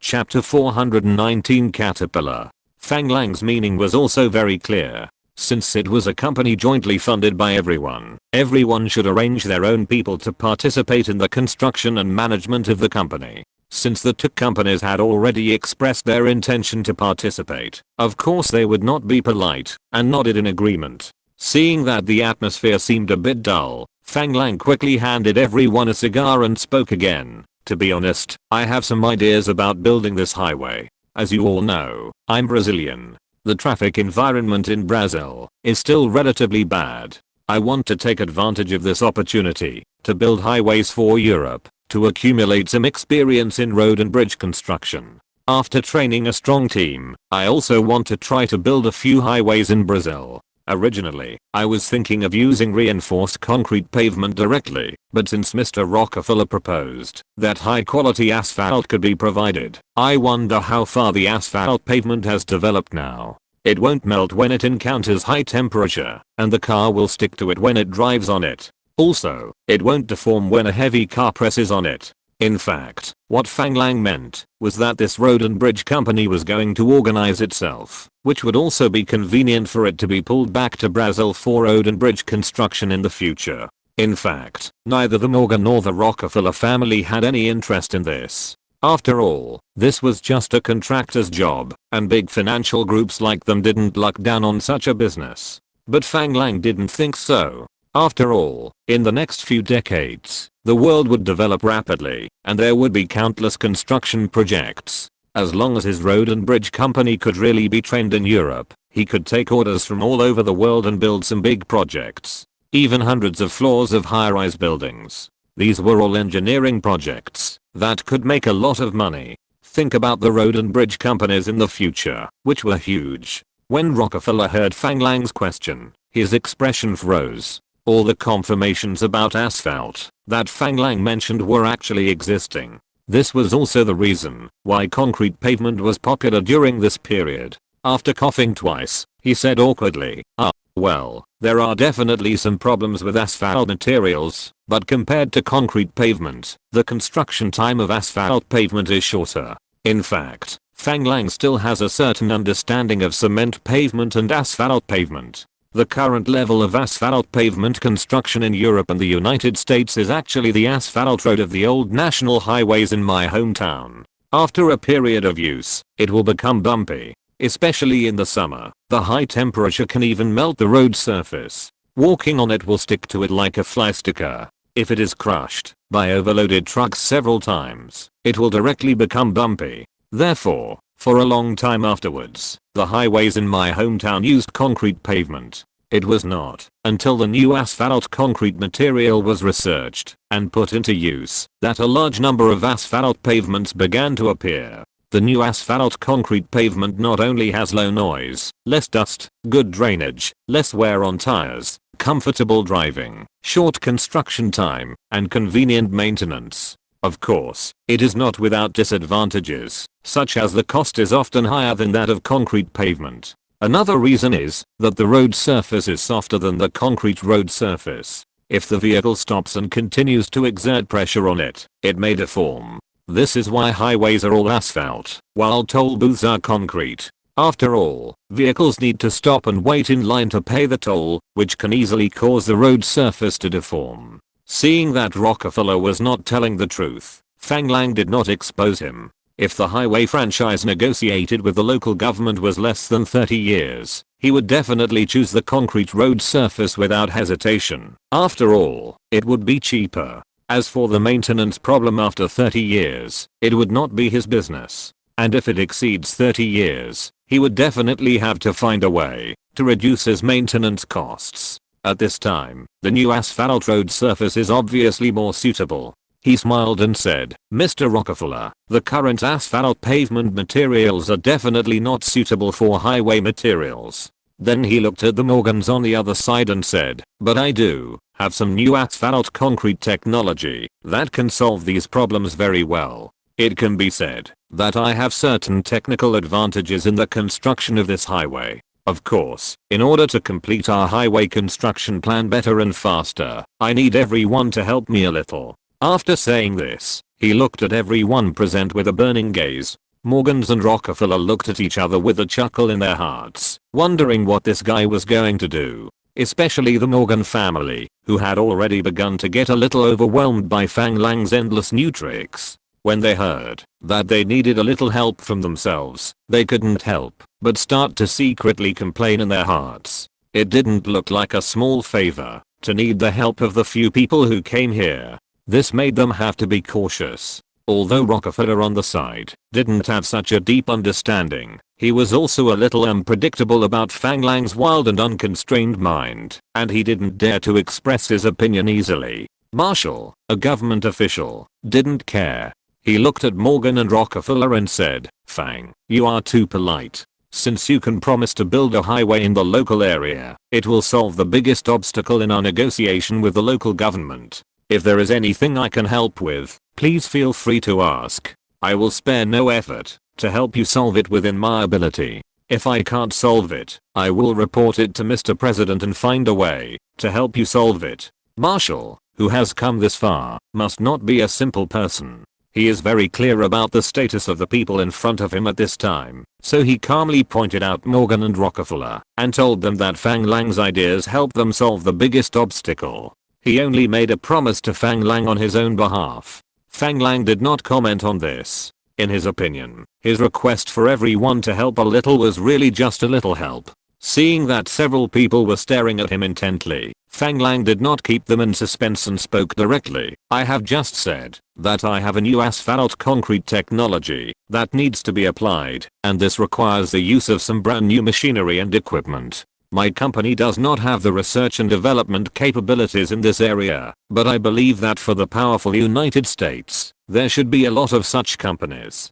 So, I hope you can help me acquire such a company. Everyone who heard this breathed a sigh of relief, and Avery Morgan looked at Fang Lang with interest and said, haha. It seems that Fang is very confident in his new technology. However, there are many such companies in the United States as you mentioned. I wonder what specific machinery and equipment you want to research. Seeing the relaxed expressions of the crowd, Fang Lang knew that his request should not be difficult, so he was no longer polite and continued, to be precise, what I need is a factory that produces engineering machinery. At least it should be able to research mixture mixing equipment, pavers, and rollers. These are just the most basic asphalt road construction equipment. If you want to build a highway, you will definitely need to cut through mountains, build bridges across rivers, and even dig tunnels, and all of these require professional construction equipment, such as excavators, bulldozers, cranes, bridge erectors, and even shield machines. These mechanical equipment are actually not rare nowadays. Excavators have existed for a long time, but the modern hydraulic excavator was not born until 1951 in the French company Patek Philippe. The mainstream products currently in use are still steam shovels driven by diesel generators, and Fang Lang wants to study the hydraulically driven excavators that are very common in later generations. Some people may think that the shield machine for digging tunnels should be a new thing, but in fact, the shield machine was invented by French engineer Brunet as early as 1842 and was widely used in the construction of London subway tunnels. To study and manufacture so many engineering machinery and equipment at the same time, it is natural to invest a lot of manpower, energy and financial resources. When Harkin Morgan heard Fang Lang report the names of so many engineering machines, he felt a headache. He was very worried that Fang Lang would continue to ask the Morgan Consortium to take out funds to support his project, so he quickly said, Fang, since you already have a complete idea in your mind, we will definitely support you. I don't know if you have a specific target you want to acquire.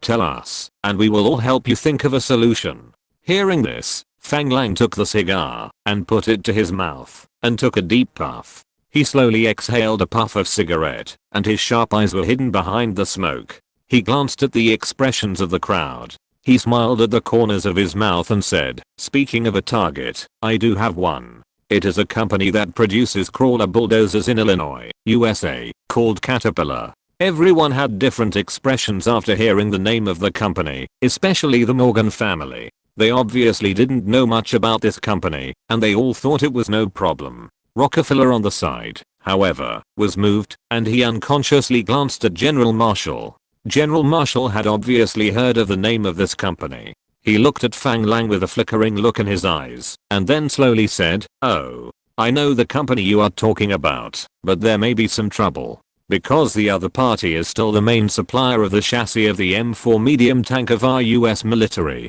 Now the Morgan family and Rockefeller could not help but exchange glances again, and finally understood why Fang Lang said that he needed them to help a little. It turned out that it was not such an easy little favor to help. The M4 medium tank was one of the main battle tanks of the United States during World War II, codenamed Sherman.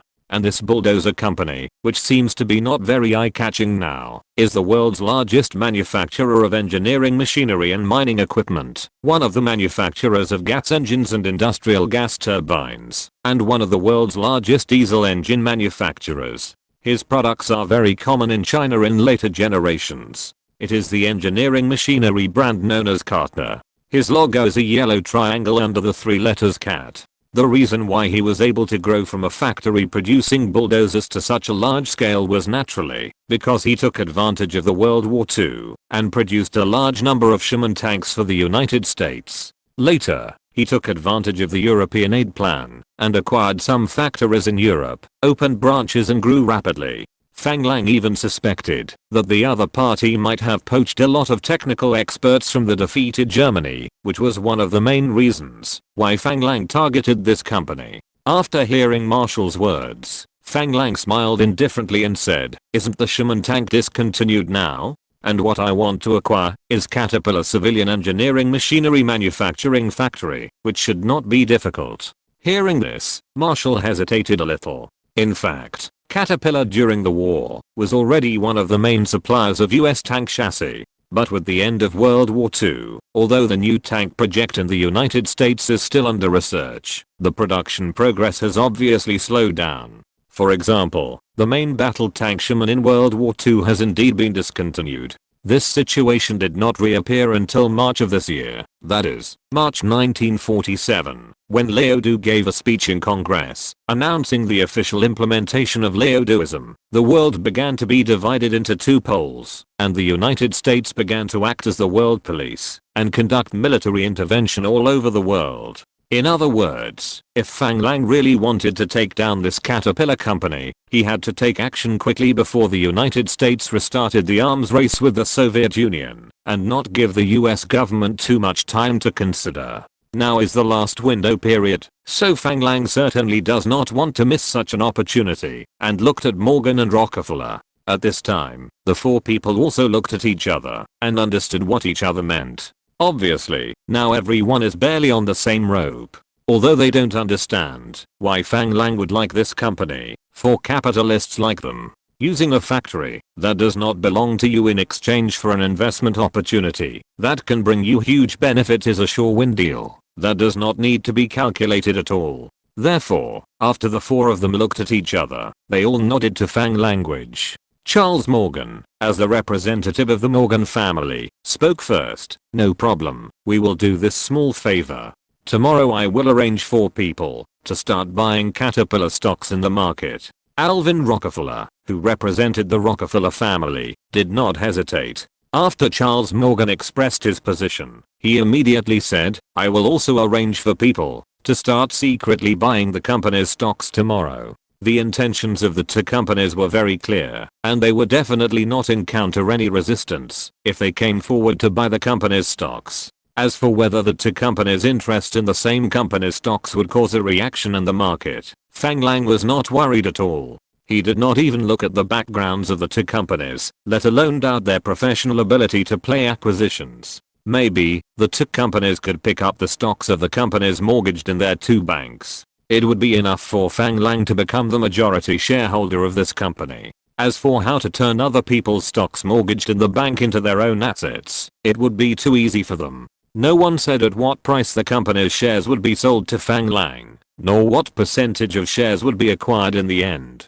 Now all that was needed was to make sure that the two companies would hand over the control of Caterpillar to Fang language. The final details of the transaction would be discussed in detail after the banquet. As for what Marshall in the reception room was thinking now, no one cared. Chapter 420, A Surprise Attack. Marshall didn't mind this situation. After all, the United States is a capitalist society. The wealthy capitalists in front of him are the real bosses. He is at most a senior employee. He knows very well that with him around, many business matters are not convenient to discuss, so he took the initiative to say, "Since Mr. Morgan and Mr. Rockefeller have taken action, I believe there will be no obstacles for Mr. Fang to acquire Caterpillar. Please rest assured that I will never disclose this matter to the outside world."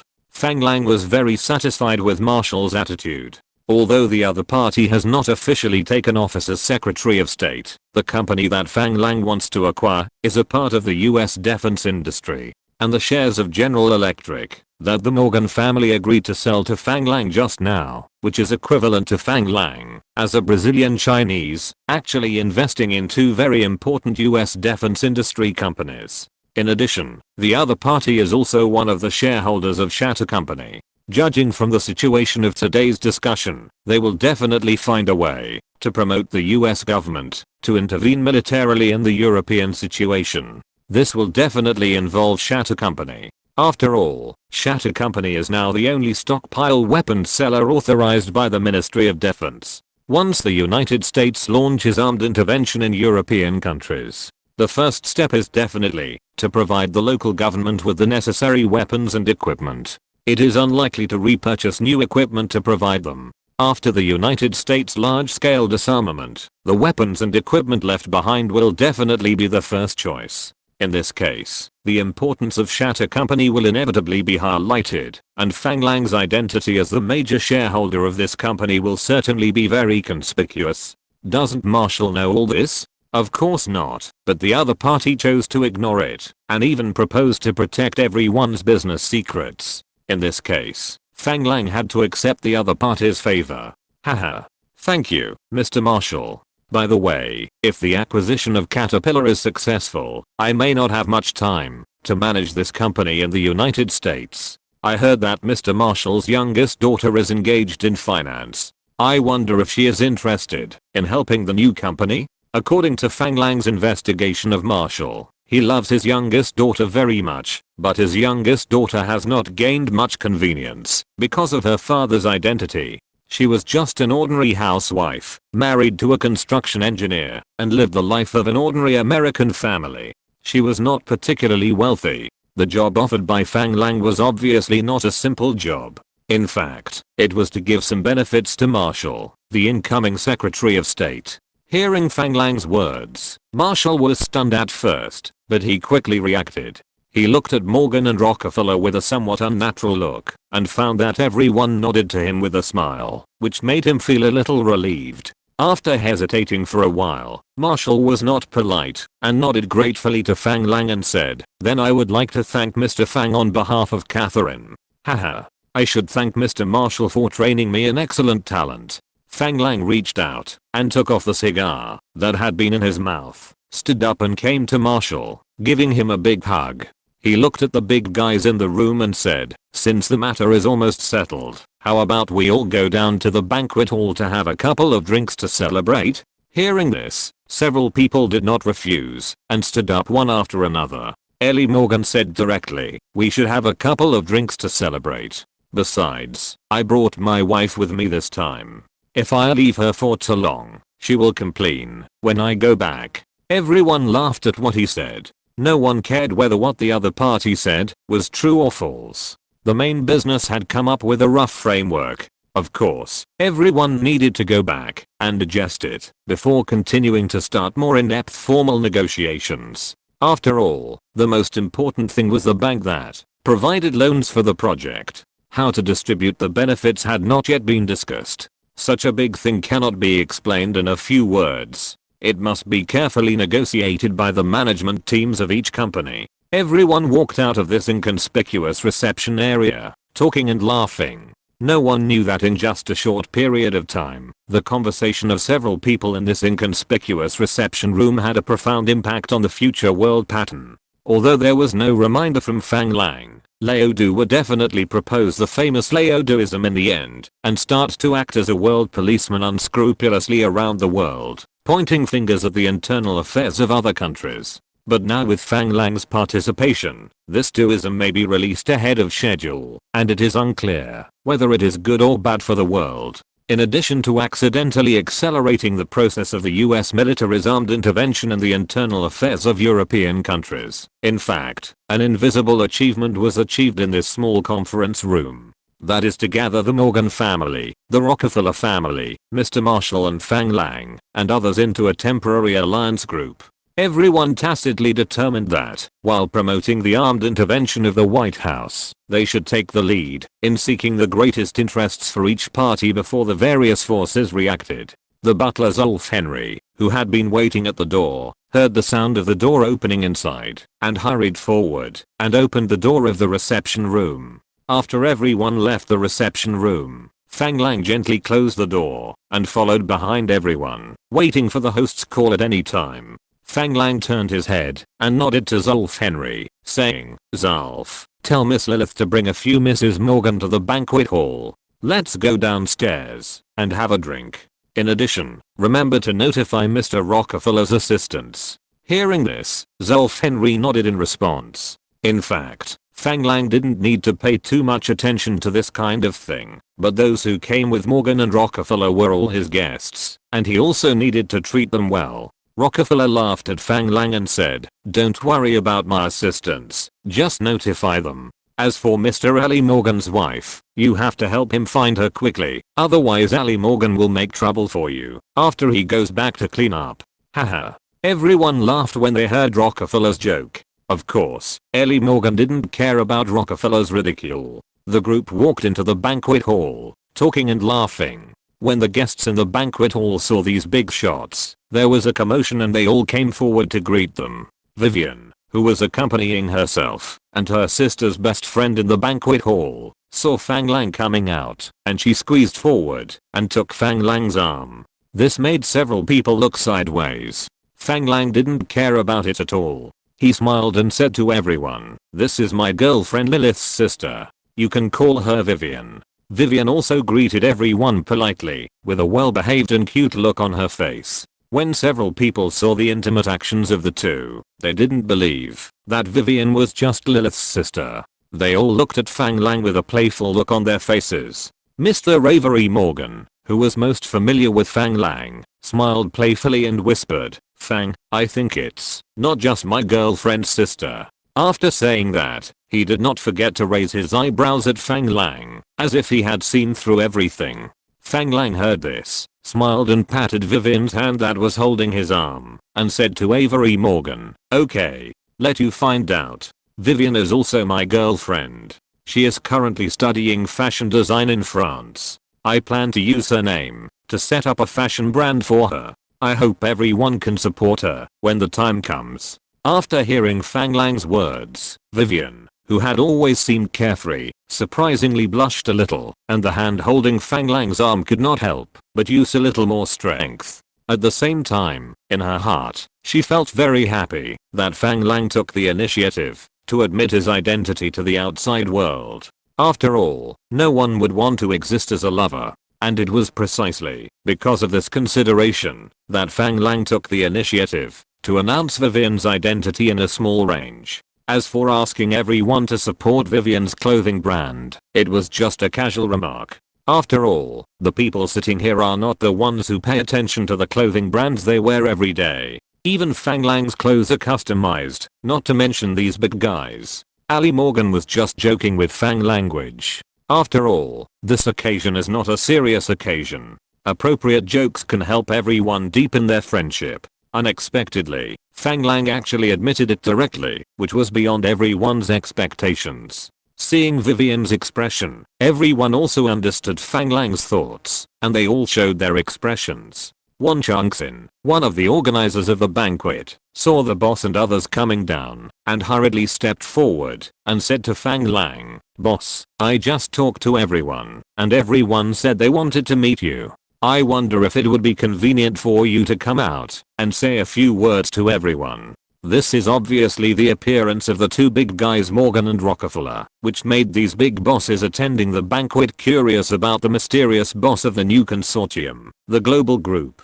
This was beyond Fang Lang's expectation. After hearing what Won Chungsin said, he also understood that it was indeed unreasonable not to come forward and say a few words at this time. Therefore, he did not hesitate and nodded to Won Chungsin and said, "Okay, then I will go up and say a few words and thank our partners." After that, he nodded apologetically to the big guys who came out with him and walked directly to the small stage specially used for speeches in the banquet. With the sound of a few crisp champagne glasses knocking, everyone's eyes quickly noticed Fang Lang, who walked onto the stage. Looking at the crowd gathering below, Fang Lang smiled and said directly, "Ladies and gentlemen, it is an honor to invite you to attend this thank you banquet of our global group. I'm Fang Lang, the boss of Global Group, and I'm very happy to meet you here. All of you are the most important partners of our global group.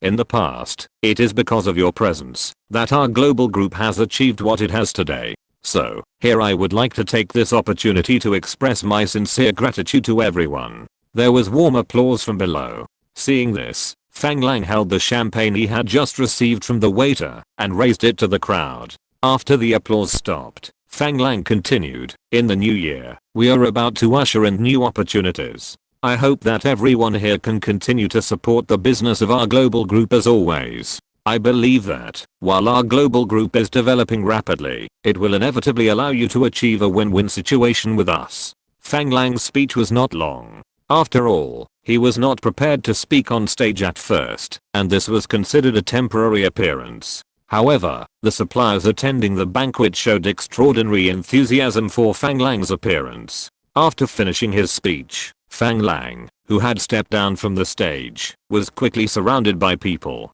People kept coming up to greet Fang Lang and handing him business cards, which forced Fang Lang to stop and communicate with the bosses of various companies.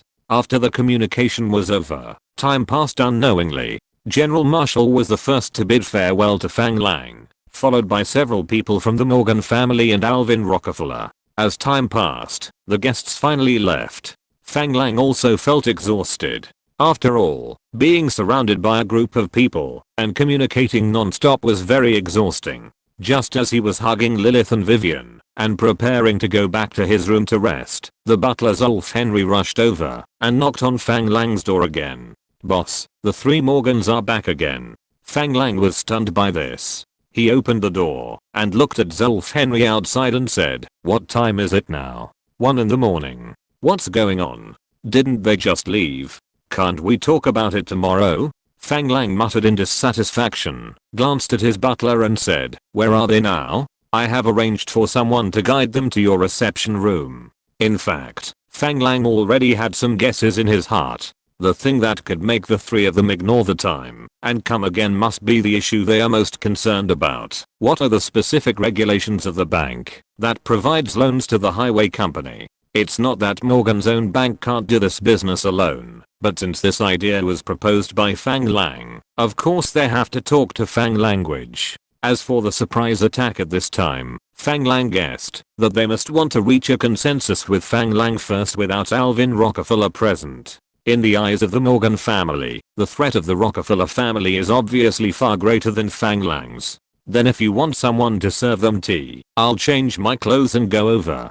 Zolf Henry nodded quickly to show that he understood, then bowed and turned to leave. Fang Lang returned to the room and smiled helplessly at the two beautiful women. "It seems that I can't sleep well tonight. You go to sleep first. I'll go see what these guys want to do." Lilith and Vivian knew that Fang Lang was doing serious business, so they could only smile bitterly. Lilith helped Fang Lang find clothes while saying to Fang Lang, "Do you need me to accompany you?" Fang Lang shook his head. The purpose of their sudden return was to talk about some private things, so you don't have to participate. Vivian took the pajamas that Fang Lang took off and said, "Then we'll wait for you to come back and sleep together." Fang Lang introduced himself as his girlfriend to everyone today, which made her very happy. She was going to perform well tonight. Fang Lang knew exactly what his woman was thinking. He smiled and put his arm around her shoulders and said, "We have a lot of time.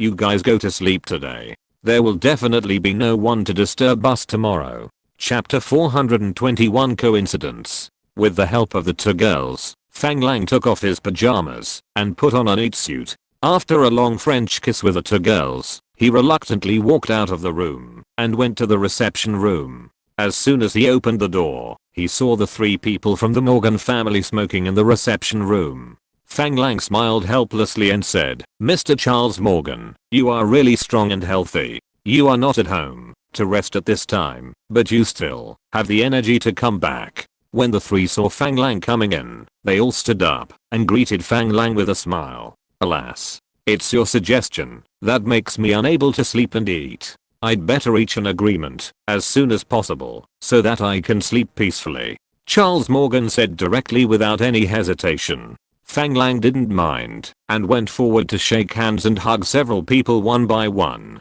After everyone sat down, Fang Lang also took out a cigar and trimmed it while asking knowingly, "It's too urgent for us to discuss this business tomorrow.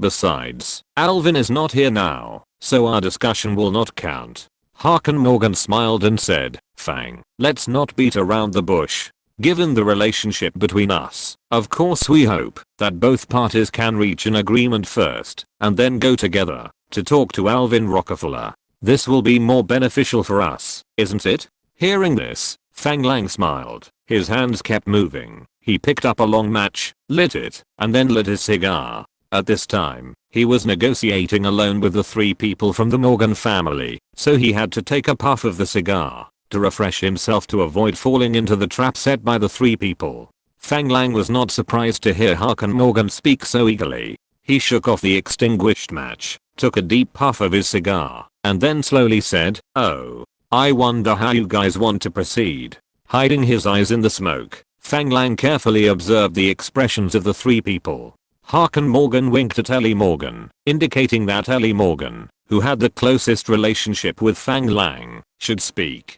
Fang Lang saw everything and began to think about what would be best for him. Ellie Morgan, who received the hint from Harkin Morgan, coughed lightly and slowly said, "Fang, we want to re-establish a European Development Bank, with our Morgan Bank as the major shareholder and chairman. You and the Rockefeller family will each hold 25% of the shares. What do you think?" Fang Lang guessed that the Morgan family came to him overnight, and they must want to get the most benefits. But what he didn't expect was that the other party actually opened their mouths and wanted to swallow half of the shares directly, which made Fang Lang have to see the greed of capitalists again. For Fang Lang personally, he didn't want to get a big share of this bank's business this time. After all, his strength is far from the level of big families like the Morgan family and Rockefeller.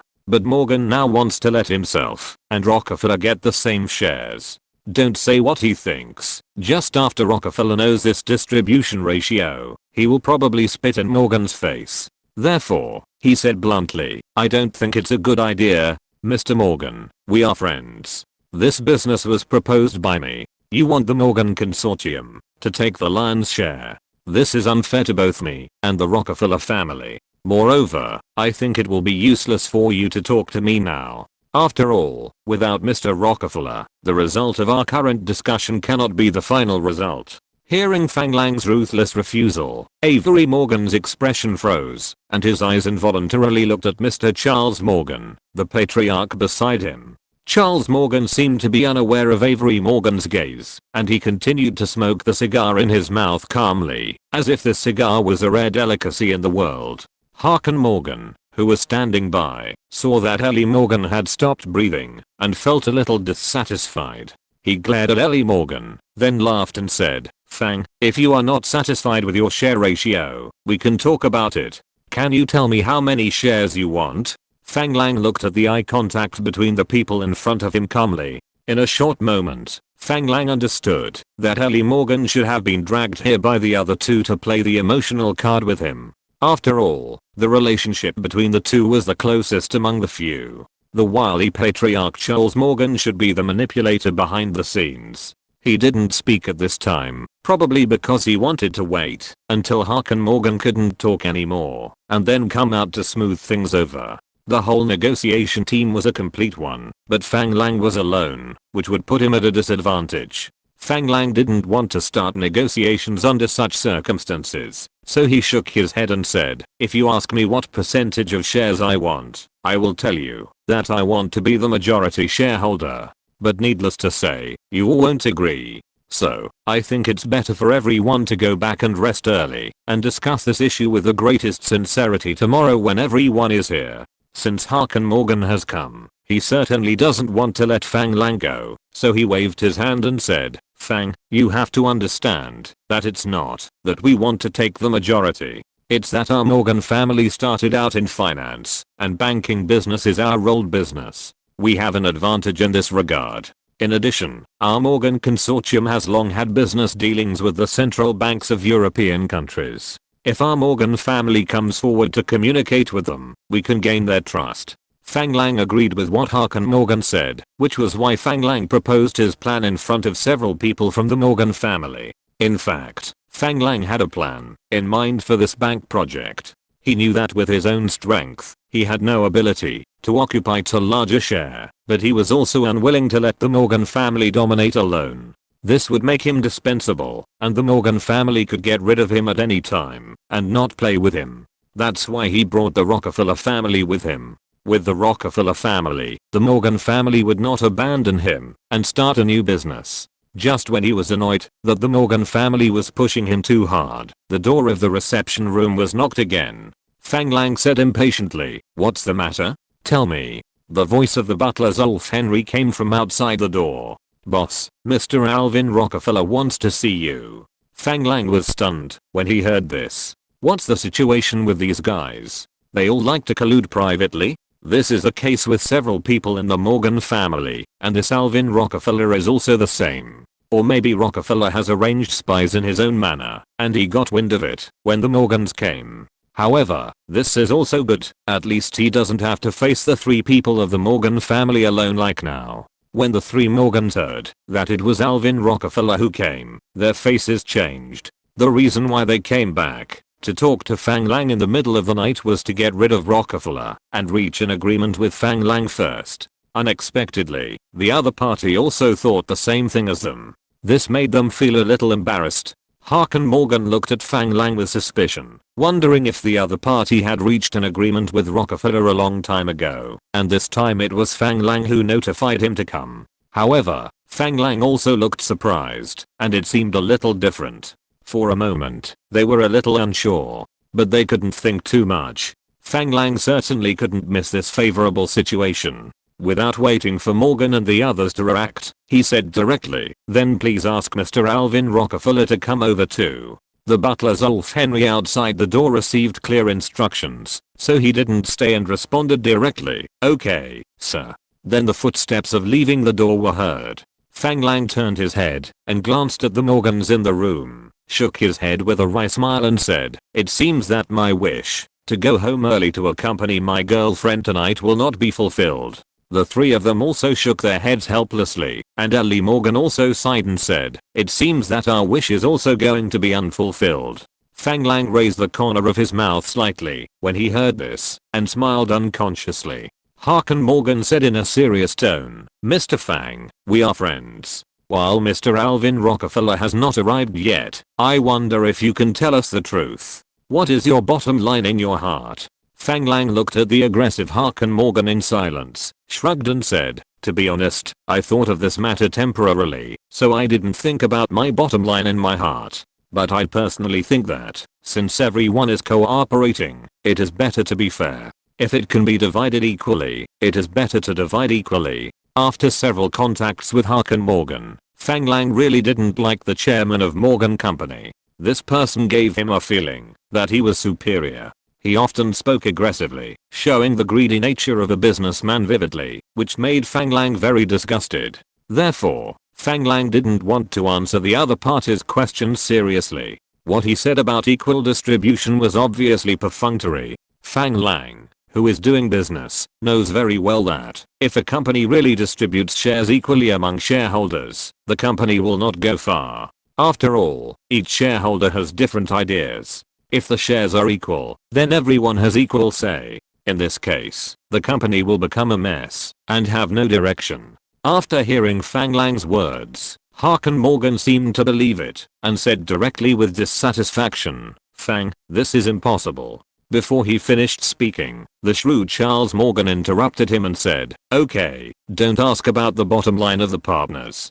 Since Mr. Alvin Rockefeller is here, let's talk openly together." It must be said that Charles Morgan is indeed an old fox. With his understanding of Harkin Morgan, he knows that what he wants to say is definitely offensive without him saying it. Now is the time to cooperate with Fang language. If he offends the other party, it will be troublesome for himself. This is completely unnecessary. If things go wrong, it will push Fang Lang to form an alliance with Rockefeller. Fang Lang could certainly hear what Harkin Morgan didn't say. Maybe he was advising him not to have delusions. This made Fang Lang frown. However, this was a good opportunity for him to make a lot of money. He didn't want to affect his fortune for a fool like Harkin Morgan. At worst, he could find an opportunity to get this arrogant guy down from his current position. With his character, without his current position, he might disappear in obscurity in that corner. But Fang Lang still cast his eyes on Ellie Morgan on the side and told him clearly about his dissatisfaction. After seeing Fang Lang's gaze, Ellie Morgan didn't say much. He could only give Fang Lang a bitter smile. All of this fell into Charles Morgan's eyes. At this moment, he also felt that Harkin Morgan was too unqualified as the chairman of Morgan Company. Fang Lang did not continue to pay attention to Harkin Morgan's meaning and ignored him directly. However, when he exhaled the smoke, a pair of eyes hidden behind the smoke inadvertently revealed a trace of dangerous sharpness. For a moment, the reception room fell into a strange silence. Fortunately, this atmosphere was soon broken by the knock on the door. "Sir, Mr. Rockefeller has said it." Hearing this, Fang Lang stood up from the sofa, and his expressionless face just now instantly changed into a smile. He opened his arms while walking towards the door. He laughed loudly and said, "Haha, Mr. Rockefeller, you are finally here." As he said that, he gave the other party a fierce hug and patted the other party on the back twice, as if to tell the other party that, if you don't come again, I can't stand it. Seeing the situation in the room, how could Rockefeller not understand Fang Lang's meaning? Looking at the three Morgans in the room, a trace of haze flashed in his eyes. But he said with a smile on his face, "Haha. So everyone hasn't left yet." Morgan and the other two had also stood up, and they all stepped forward with smiles to shake hands and hug Rockefeller. Yes. Yes. Although Fang's manor is luxurious, it is still a little far from the city, so we might as well spend the night here and go back tomorrow. Why did Mr. Rockefeller come back at this time? Alas. My memory has become worse as I get older. Isn't this my meerschaum pipe left at the banquet? Without my meerschaum pipe, I can't fall asleep at all. So, I can only come back to look for it. Fortunately, their butler has already helped me find my pipe. Alvin Rockefeller said, and raised his hand to show the cigarette, but in his hand to everyone. Harkin Morgan muttered a little weirdly, "That's really a coincidence." Unfortunately, no one paid attention to his words, and everyone was tacitly polite. Who doesn't know the actual situation? Fang Lang laughed loudly and said, "Haha. Now is the perfect time. We are all family now. Since we have gathered together again by chance, why not take advantage of this time to come up with a charter for the establishment of the bank that will provide the loan, so as to avoid any more trouble later." Chapter 422 Bank for International Settlements. The old fox Charles Morgan smiled and said, "Yes. Alvin is here, so the three of us can come up with a charter. But I have to explain something here. It is not a big problem to want the local government to use taxes to guarantee the highway construction project. However, it is definitely unrealistic to want the local government to deposit the same amount of taxes as the loan into the bank that provides the loan.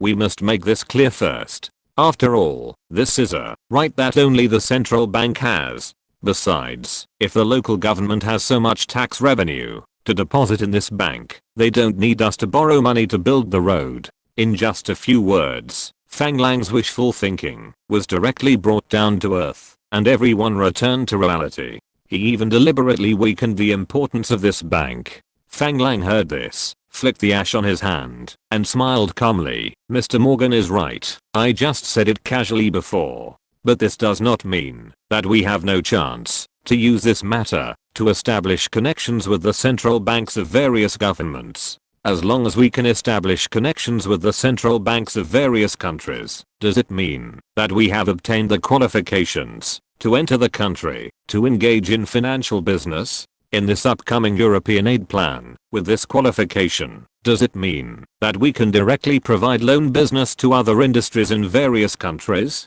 What does this mean? I think everyone knows it clearly. These are the most basic financial businesses, and what I care about is that once this bank establishes connections with the central banks of these countries at the same time, it means that there is a real big business that opens the door to us." Fang Lang's meaning is very simple. If you, Morgan, want to reduce the importance of this bank, I will increase its importance and not let you easily gain control of this bank. But the real big business he mentioned at the end still attracted everyone's attention. Avery Morgan and Harkin Morgan looked at Fang Lang with surprise, and they were a little confused about what the big business the other party was talking about. When the cunning Charles Morgan heard Fang Lang's words, a gleam flashed in his eyes, as if he had some guesses. Alvin Rockefeller, on the other hand, was smiling all the time, and said to Fang Lang with a smile, "Haha.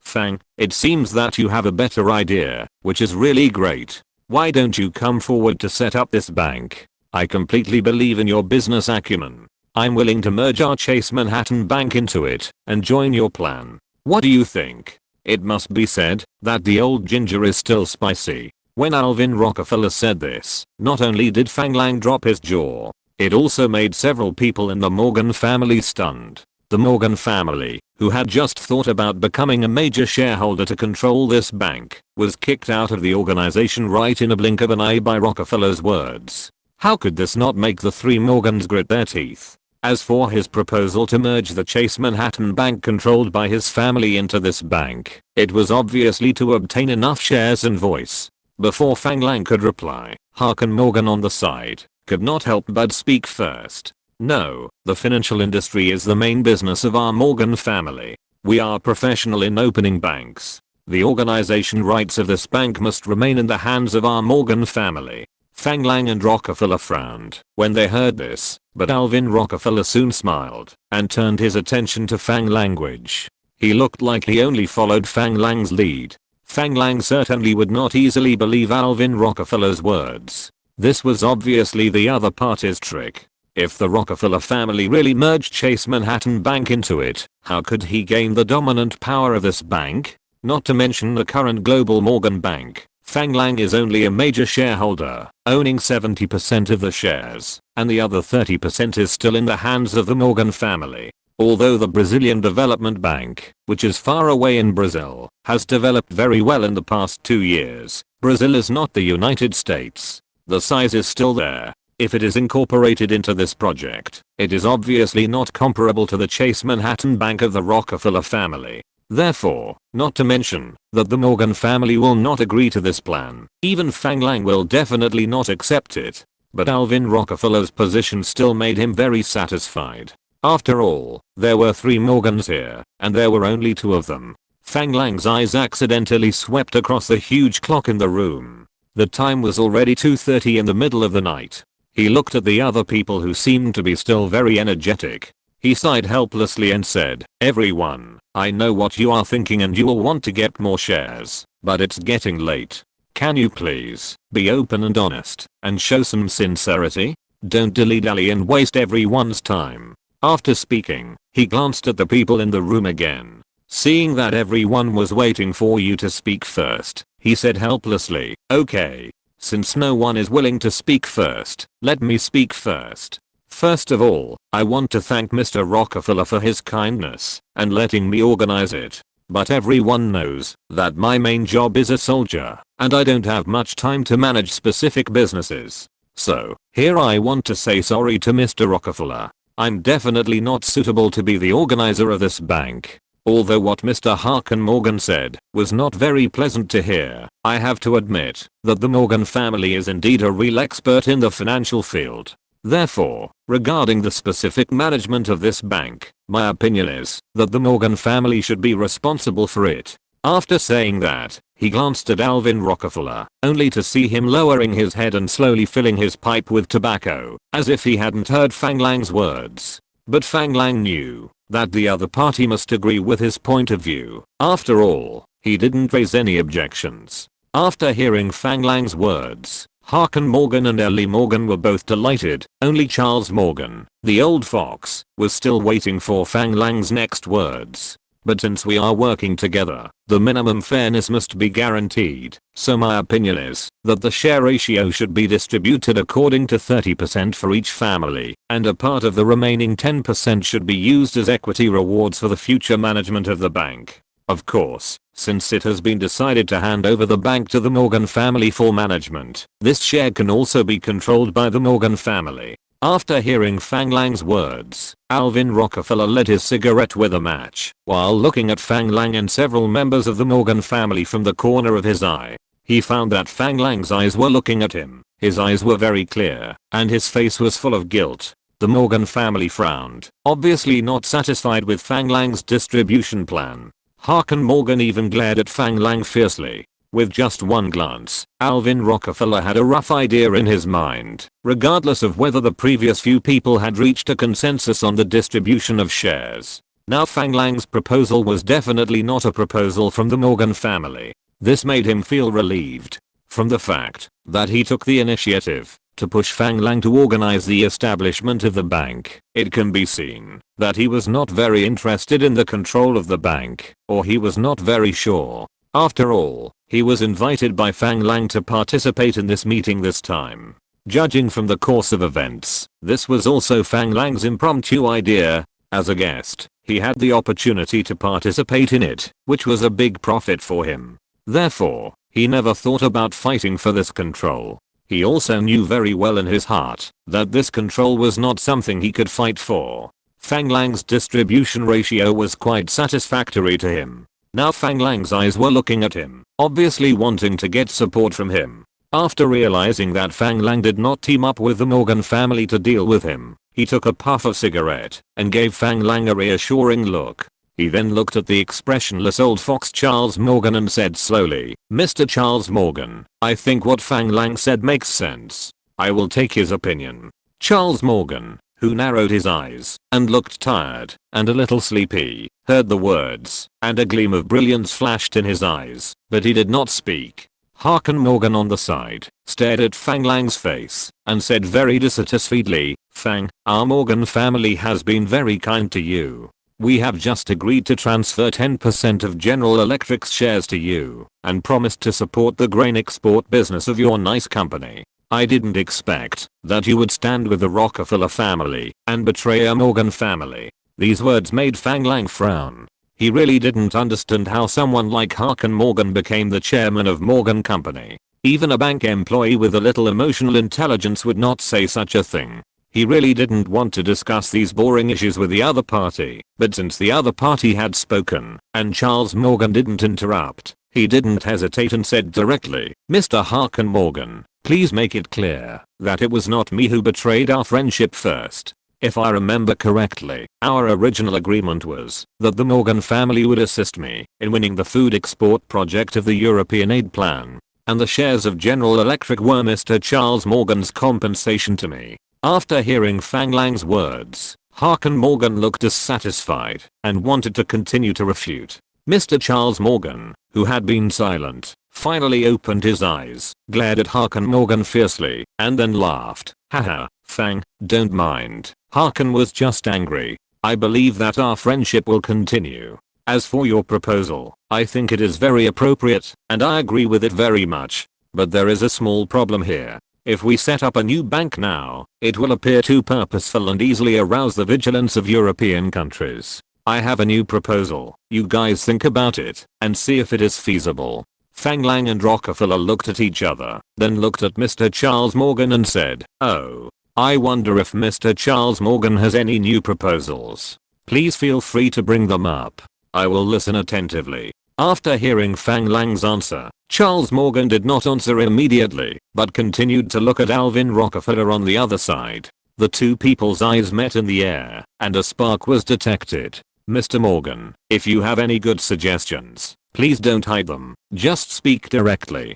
After receiving the affirmative answers from the two, Charles Morgan said slowly, "I wonder if you have heard of the Bank for International Settlements." Alvin Rockefeller obviously heard of this bank, so he nodded without hesitation. Fang Lang was slightly stunned. Fang Lang had really heard of this bank. After all, this bank is responsible for the currency settlement business between EU countries. All foreign exchange investors should have heard of this bank. This bank is the institution responsible for settling these international foreign exchange transactions. But if he remembered correctly, this bank should have been the settlement institution of the OECD at first. The OECD was established in the 1960s and 1970s, so there is no reason why the Bank for International Settlements already existed at that time. Charles Morgan seemed to see Fang Lang's doubts and thought that he had never heard of this bank, so he explained. After the end of World War I, Germany, as a defeated country, needed to pay war reparations to the victorious countries.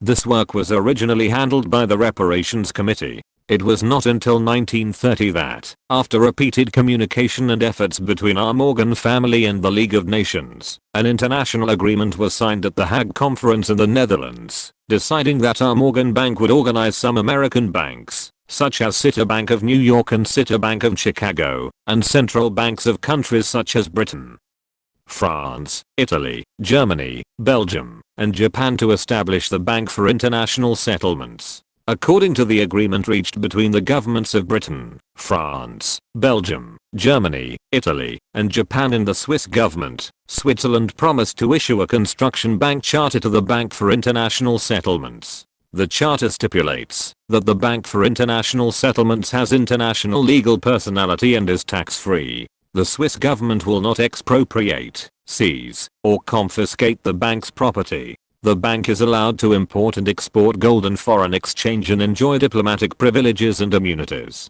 The role of this bank is to replace the original reparations committee, to distribute the reparations to Germany and to supervise the German finances. However, with the outbreak of World War II, this bank has been in name only. So, in order to make our purpose less conspicuous, I think we can use this bank again. Fang Lang was stunned when he heard this explanation. He didn't expect that this bank had been established as early as 1930 and was responsible for the distribution of reparations to Germany. This is indeed the case. It was not until 1961 that the Bank for International Settlements, BIS, became a settlement institution between the member countries of the Organization for Economic Cooperation and Development. Its purpose gradually changed to promote cooperation between central banks of various countries, provide convenience for international financial business, and accept commissions or act as an agent to handle international settlement business. It has successively become the agent of exchange guarantees of central banks of member countries of the European Economic Cooperation Organization, OECD, the trustee of the European Payments Union and the European Coal and Steel Community, and the agent of the European Monetary Cooperation Fund established by the member countries of the European Community. The Bank for International Settlements is not an intergovernmental financial decision-making body, nor a development aid agency. It is actually a bank of Western central banks. Obviously, Charles Morgan meant to let everyone acquire this bank that no longer had its original function and use his close connection with the central banks of various countries to directly implement their plan. Alvin Rockefeller glanced at Fang Lang, who was shocked, and winked at him.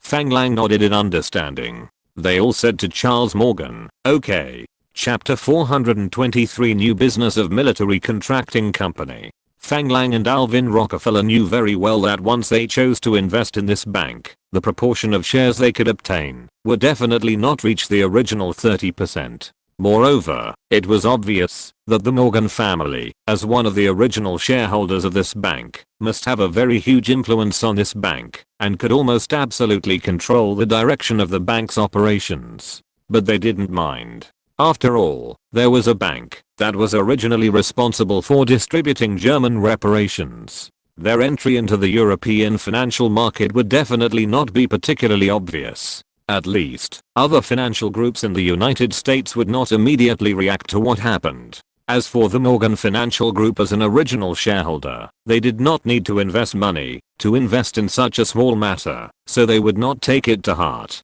And Fang Lang, who knew the future achievements of this bank, would certainly not refuse this opportunity to invest in shares. As for whether history would change because of his intervention, the answer was yes. But he believed that this change would definitely be in a good direction. After all, in the future, this bank would not have the opportunity to intervene in the European aid plan in advance like now. Charles Morgan, who had received a clear answer, just smiled and nodded, saying, "Well, since you all have no objection, let's use this bank's shell to complete our plan." Seeing that he did not mention how to operate, Alvin Rockefeller said directly, "I don't know what the equity structure of this bank is, and how our shareholding ratio is distributed." Fang Lang just took a puff of cigarette silently, looking at the expressions of Harkin Morgan and Ellie Morgan, wanting to see if there would be any traps that he had not noticed. However, seeing that the two were also looking at their own head of the family with surprise, Fang Lang knew that he might have thought too much.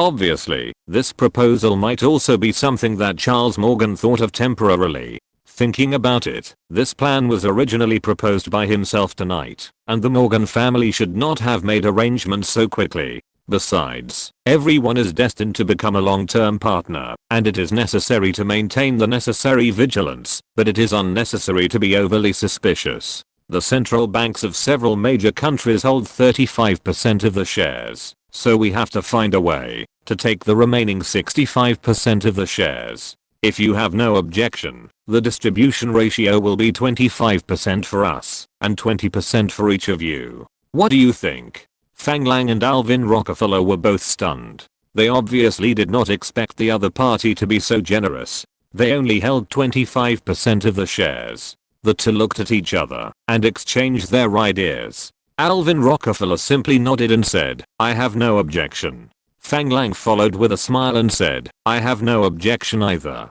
Charles Morgan seemed to have expected this. He smiled and nodded and said, "Okay, in this case, I will come forward to negotiate with other shareholders, acquire the 65% of the shares first, and then transfer 20% of the shares to each of you according to the market value."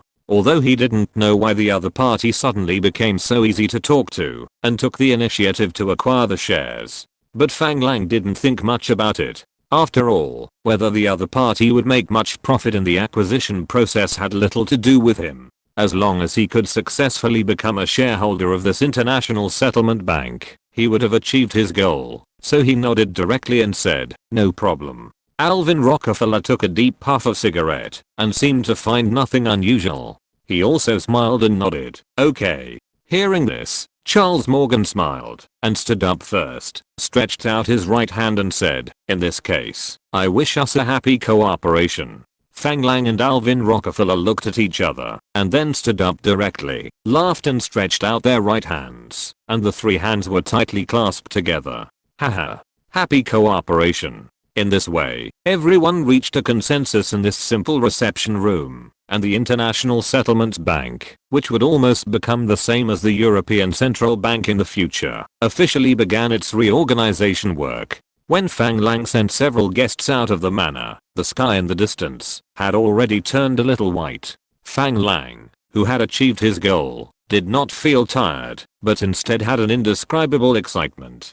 "This is the International Settlements Bank. I didn't expect tonight's banquet to have such a huge harvest." In addition to asking the Morgan family and the Rockefeller family to help him acquire Caterpillar shares, he also became one of the major shareholders of the Bank for International Settlements. With these, his direct descendants can almost lie flat in the future. As for building highways in Europe, there is no problem at all. Anyway, the funds for road construction are borrowed from banks, and his own engineering company is responsible for the construction. No matter how you calculate it, it is a business that is sure to make money. What else is there to be dissatisfied with? Therefore, Fang Lang, who returned to the room, had no intention of sleeping. Looking at Lilith and Vivian, who were sleeping soundly, Fang Lang unconsciously put on a malicious smile at the corner of his mouth. Soon, exclamations began to be heard in the room. "Ah, I want to sleep." "No." Soon, the exclamations slowly began to turn into rapid panting. After a crazy night, the three of them did not get up from the room until noon the next day. After a warm moment, Fang Lang rushed back to the office of Global Group and organized a meeting for the afternoon. After communicating with the two families, Fang Lang arranged what his company needed to do and asked the company to prepare funds and be ready to take over Caterpillar at any time. He also conveyed the work direction and ideas after taking over Caterpillar. In the next few days, Fang Lang became very busy and had no time to accompany Lilith and Vivian. Fortunately, Lilith and Vivian invited some girlfriends and classmates to come over this time, so every day they took their girlfriends and classmates to see the prosperity of New York. Unexpectedly, Fang Lang did not receive a call from General Joseph Clark immediately, which made Fang Lang feel very surprised. After all, no matter what, Charlie Cole was his nephew, and the other party's behavior at the banquet was considered to have offended Fang Lang thoroughly. It stands to reason that General Joseph Clark should have come forward to express his attitude to Fang Lang, no matter what his attitude was. But more than half a month had passed, and 2 days after Fang Lang returned to the military base in Natal, Brazil, Joseph Clark walked into Fang Lang's office with a stack of documents. "Boss, this is the new business information of the military contracting company. Please take a look." This time, Fang Lang asked his adjutant Qi Qingshan to inform the other party that there was a new task for him, so he came here. I don't know when Joseph Clark started to call Fang Lang boss like Fang Lang's subordinates. Considering the brotherly relationship between him and John Clark, Fang Lang asked him more than once not to call him that. But Joseph Clark refused. Looking at Joseph Clark with a tired face, Fang Lang understood that the other party must have been busy with the military contracting company recently. He smiled and stood up, pointing to the tea table in his office and said casually, "Thank you for your hard work, General Clark. Sit down and have a cup of tea. Give me the information and I'll take a look later." Joseph Clark squeezed out a smile on his tired face and said with a reluctant smile, "Okay, boss. This time, thanks to General Marshall's appearance, we have recruited enough people." It turned out that the scale of this company was too large and the business it undertook was very sensitive. There were too many professional talents recruited from the US military, which aroused the vigilance of the US military. In addition, General Clark had some connections in the US Navy because of his boss Fang Lang's Brazilian origin. He was able to recruit enough talents from the US Navy, but he was really helpless in the Army. But how could such a military underwriting company not have professional talents from the Army? There was no good solution to this matter. Since Fang Lang made friends with General Marshall in New York, Fang Lang informed him about this matter, and soon the matter was solved smoothly. And the speed of the solution and the number of people recruited were far beyond Fang Lang's expectations. While cleaning the tea set on the table, Fang Lang smiled at General Joseph Clark and said, "In addition to helping say hello and facilitating our recruitment, has General Marshall introduced you to any new business?" Joseph Clark was stunned by this. He looked at the busy and casual Fang Lang with some confusion and asked hesitantly, I really don't have any new news, boss. Does the US military have any orders suitable for us now?" While pouring tea leaves from the tea can, Fang Lang raised his eyes to look at Joseph Clark, who had a puzzled look on his face. The corners of his mouth curled up slightly, and he slowly said, "How is your relationship with the US Department of Defense?" Joseph Clark, who was a little confused by Fang Lang's jumping thoughts, was even more confused at this time. Hearing Fang Lang's question, he showed a bitter smile and said helplessly, "Boss, a minority like me can climb to the current position in the US military thanks to the war. Otherwise, I would probably be a naval colonel at most. You ask me about my relationship in the Ministry of Defense. I can only tell you that I know some people, but the influence is limited." Fang Lang took a look at the other party's obvious Indian appearance, nodded in understanding, paused for a moment, and then said, "I understand.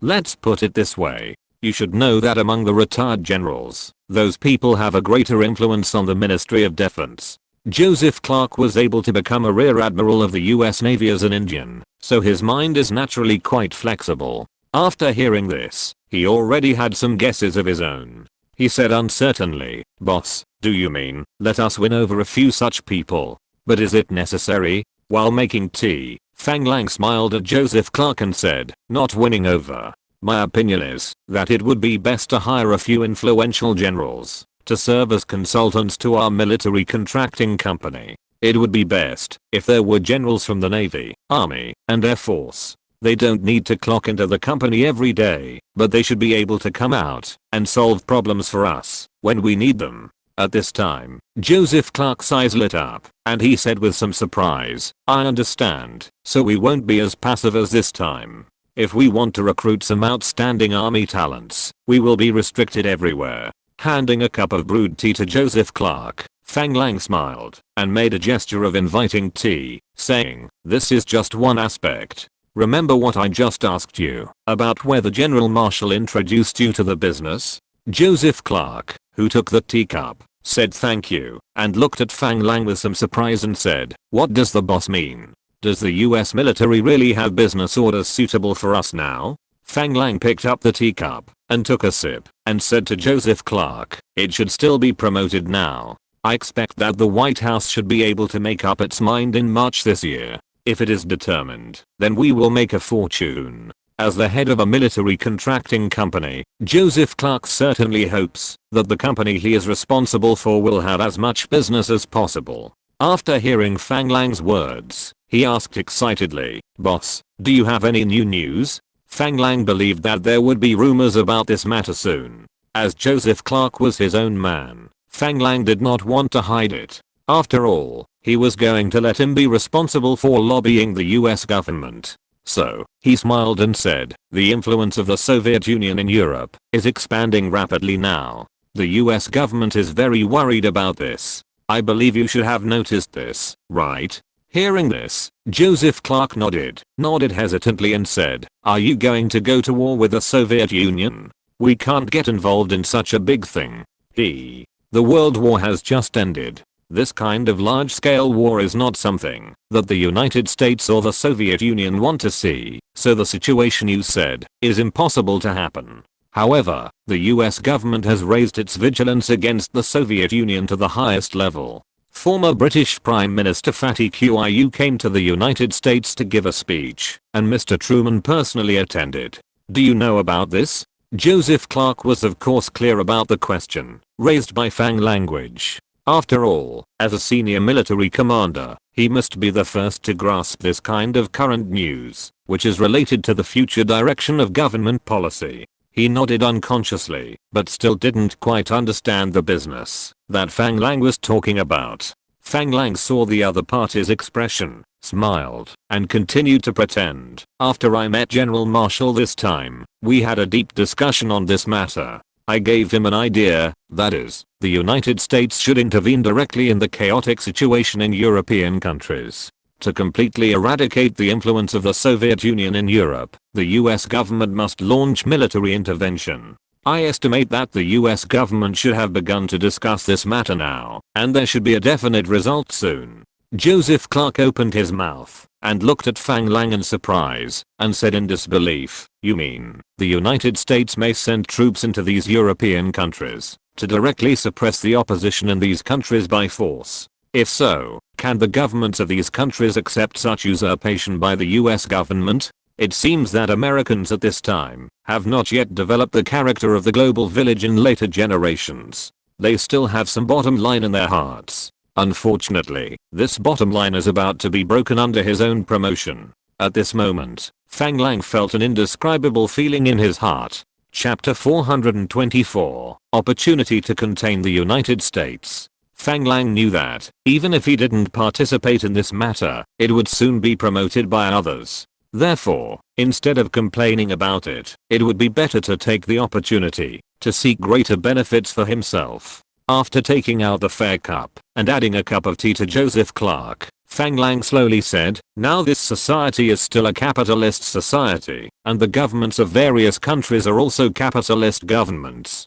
What needs to be maintained is the interests of the bourgeoisie. If the US government can come forward to help them stabilize the local political situation and solve the problem of food and clothing for the local people, then the US's usurpation of power will not be so important. Even when the local government is unable to resist, the US government can take the initiative to stand up and help them solve this problem. I don't think they will think this is a usurpation, but rather welcome it. These words made Joseph Clark fall into deep thought, and he soon reacted. If it was really as Fang Lang said, these governments might wish that the US government could stand up and help them immediately. But, what does this have to do with what you said about General Marshall introducing the business to us? The White House should send the US military to directly execute this kind of thing. Fang Lang smiled and said, direct participation of the US military is of course a good choice. But in this case, it would seem too political. And if the US Department of Defense or the local European government hires some professional military consultants or mercenaries from a military contracting company with sufficient strength to implement this plan to combat the armed forces of the opposition, would you still feel that it is usurping power? Do you think this is the US government interfering in the internal affairs of the local government? Joseph Clark's eyes widened when he heard this, and he looked shocked. But soon the shock turned into excitement. He slapped his thigh, stood up directly from his chair, and answered to Fang Lang and said, oh my god. This is really a big business that can't be bigger. Boss, you are really a genius. Looking at Joseph Clark, who was already a little incoherent, Fang Lang smiled reservedly, picked up a cup of tea, took a sip, and slowly put it down. In fact, Fang Lang mentioned this business to Joseph Clark because he thought of it inadvertently during his reflection in the past few days. After all, his words may have promoted the emergence of Laoduism in advance, although this can bring him huge benefits. But the souls from the future are still unwilling to let Americans taste the taste of the world police immediately and become more unscrupulous in the future. Therefore, he thought of this plan to hire a military contracting company, which can not only allow his military contracting company to develop rapidly and make more money, at the same time, it can also avoid the US government from sending troops directly. If the US government does not send troops directly, then there is no need to build so many military bases in European countries. If the United States can have fewer military bases deployed globally, will it be a great weakening of the United States' political influence? Of course, his own company may not be able to take such a large order, and his identity background also determines that the US government will not absolutely trust him. But what does it matter? At least he can make a lot of money from the US interference.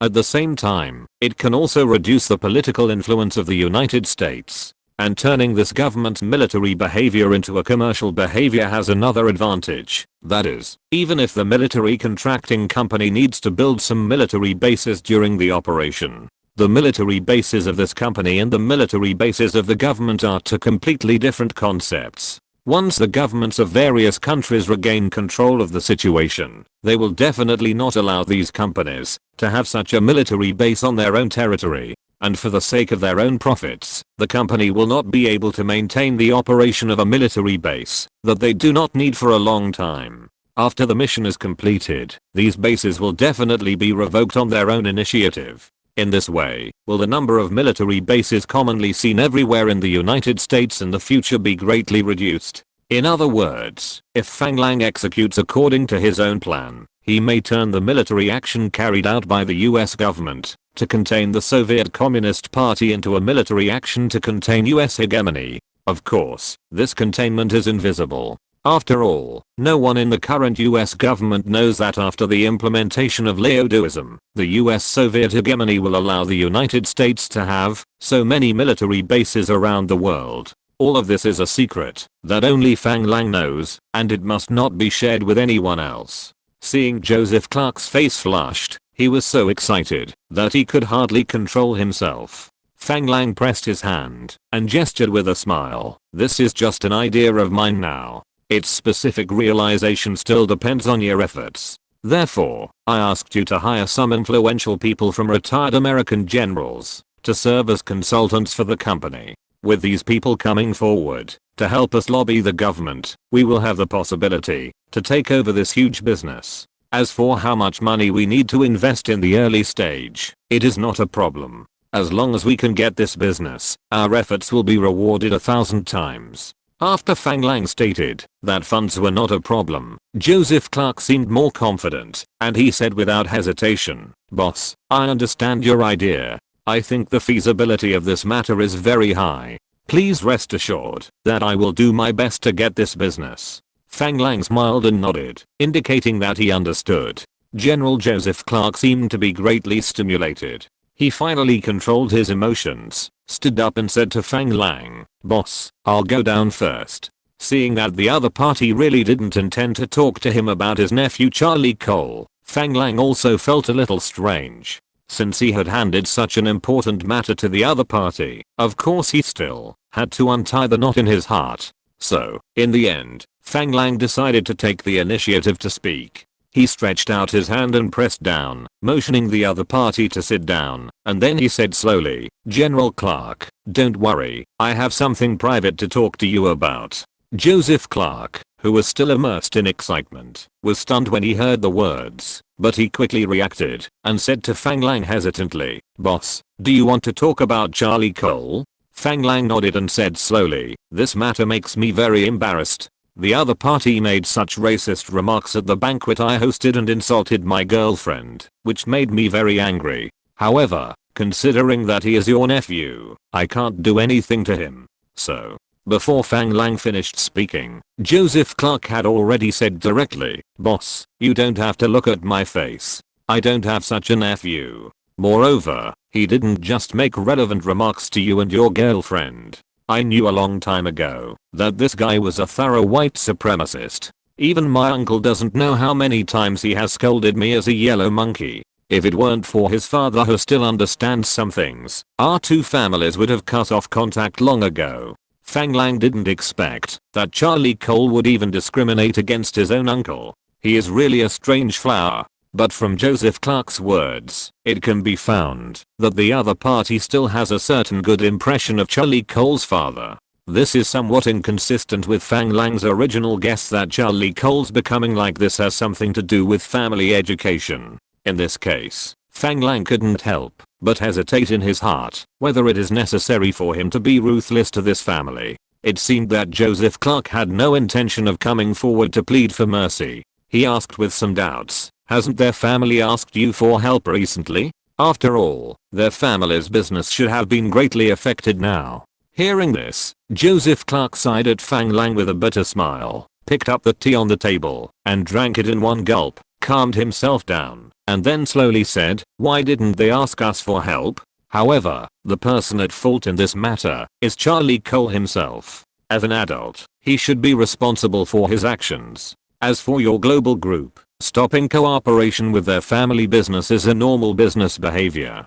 From beginning to end, you have not harmed his personal safety because of his remarks. In my opinion, this is already a very restrained act of revenge. What else can I say? Fang Lang looked at Joseph Clark's expression seriously, making sure that the other party did not lie or conceal, and what he said was the other party's true thoughts. No wonder the other party did not come forward to ask for his help. It turned out that in the eyes of the other party, everything he did was taken for granted, and he did not do anything out of the ordinary. Fang Lang really wanted to tell him that his revenge had not yet begun. But now that he knew the other party's attitude, Fang Lang also hesitated. To be honest, Joseph Clark is now considered a general under his command, and the military contracting company he is in charge of is also a very important part of his industry. If he directly takes action and humanely destroys his nephew Charlie Cole, the other party may not say anything on the surface, but he will definitely have some bad thoughts in his heart. This is what Fang Lang does not want to see. However, if he does nothing, he will not be able to swallow this breath in his heart. Alas, it's really hard to be a human being. How do you know the current situation of their company? I heard that it is very difficult. Many cooperating companies have cut off cooperation with them. My wife has also been anxious for a while, but we can't do anything. Fang Lang knows that the actual situation of Cohen Company is much more serious than what Joseph Clark said. Because of Alvin Rockefeller's statement, the stock of Coal Company plummeted the next day. The stock market assets evaporated directly by 70%, and the companies that had cooperated with them announced the termination of cooperation one after another.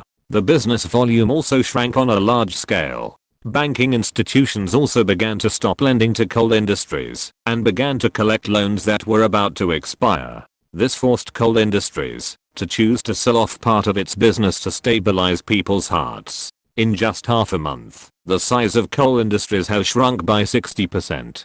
The root of all this was simply because of the discriminatory remarks made by Charlie Cole at the banquet. As for whether this loyal supporter of white supremacy has tasted regret, Fang Lang didn't know. Please express my condolences to Mrs. Clark on my behalf. After learning about Joseph Clark's attitude towards this matter, Fang Lang was no longer interested in continuing to dwell on it. Hearing Fang Lang's words, Joseph Clark stood up and saluted Fang Lang, saying, "Please rest assured, boss, this matter will not affect my loyalty to you. Our Clark family is an Indian yellow family, not a vassal of the Cole family. We will not stand on the same front with the Cole family." This statement completely showed Joseph Clark's attitude towards this matter, especially the sentence that the Clark family is an Indian yellow family, which expressed his dissatisfaction with this kind of white supremacy. Fang Lang stood up and saluted in return, saying, "It's an honor that we can continue to fight together." After sending Joseph Clark away, Fang Lang sat in the office and thought for a long time. Because of John Clark's existence, he was still very grateful to the Clark family, so he didn't want to be hostile to the Clark family. Now it is the best result. As for how to deal with Charlie Cole in the end, Fang Lang has not yet thought about it. Now his idea is to see if coal industries has the possibility of rising again after this blow. If the other party can rise again, he will definitely push the other party down without hesitation, because this time everyone has a grudge. If the other party is given a chance to make a comeback, it may become his opponent in the end. This is something Fang Lang will never allow. Time passed quickly. Because of the rainy season in Brazil, the domestic action against the Eddy brothers' anti-government armed forces had to be suspended, giving the other party a rare opportunity to recuperate. The acquisition of Caterpillar initiated by the Morgan family and the Rockefeller family was also successfully completed. In just 1 month, this factory that produces bulldozers and tank chassis changed hands twice and became a wholly owned subsidiary of the global group. Then all the designers of the company were gathered together, and Fang Lang personally organized a technical seminar for nearly a week, focusing on the research of new asphalt concrete material engineering machinery. At the same time, Fang Lang also introduced his vision of future engineering machinery to everyone, including bulldozers, excavators, shield machines, etc. Of course, Caterpillar's original advantageous machinery such as generators and mining machinery were not left behind.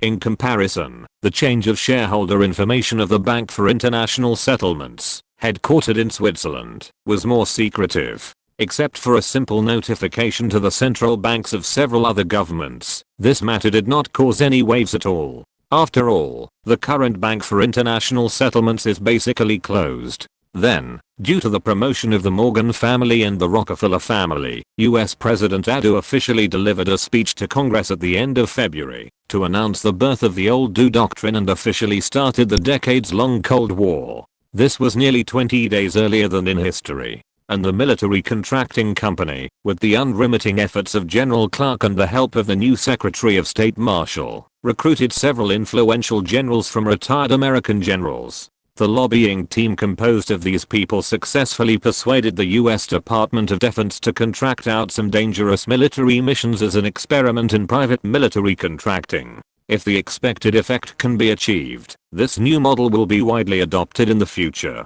Chapter 425 Self-Produced Patrol Boat. Fang Lang Group Shipyard in Sao Paulo, Brazil. Fang Lang is leading a team to inspect the shipyard owned by his family. With the strong support of global shipbuilding in the United States, this relatively new shipbuilding company has directly become the largest shipyard in Brazil, and even in South America. It has nearly 30,000 professional shipbuilding workers, most of whom are skilled immigrants of German and Italian descent from Europe and the United States, as well as a large number of Chinese immigrants and Brazilian locals. It mainly produces 10,000-ton container ships. There are now as many as 10 container ships being built on the slipway at the same time. The production orders have been scheduled for 5 years later.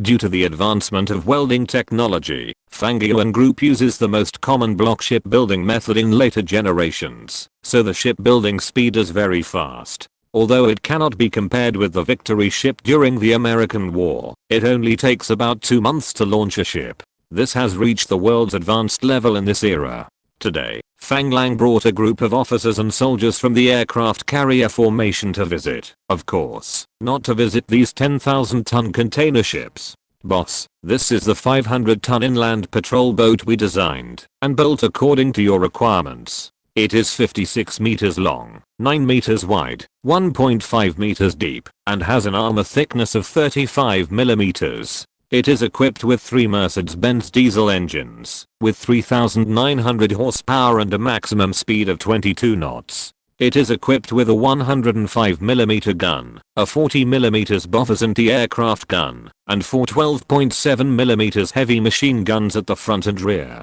Main Aragon, the general manager of the shipyard, pointed to an armed inland patrol boat that looked very small next to the many 10,000-ton cargo ships, and introduced it to Fang language. Fang Lang carefully looked at the brand new inland patrol boat in the slipway, and asked the general manager of the shipyard with great interest, "Oh, Mercedes-Benz diesel engine? Is it produced by the Mercedes-Benz factory in Brazil?" As the general manager of the shipyard, Main Aragon knew very well that the Mercedes-Benz factory in Brazil was originally introduced by the boss in front of him, so he certainly knew what the other party was concerned about. He nodded and replied, yes, it comes from the Mercedes-Benz factory in Brazil, which is a joint venture between our group and Mercedes-Benz. The single engine has a horsepower of 1,300, and 3 engines are installed, adopting a 3-axis layout. Fang Lang nodded with satisfaction when he heard this, and said to Delator and other officers around him, everyone go up and take a look. This can be regarded as the first modern warship built independently by our Brazil. Then he turned to Aragon and asked, by the way, how far is the cruising range of this ship? Don't let it be a short-legged general by then. Aragon on the side smiled and said, please rest assured, boss.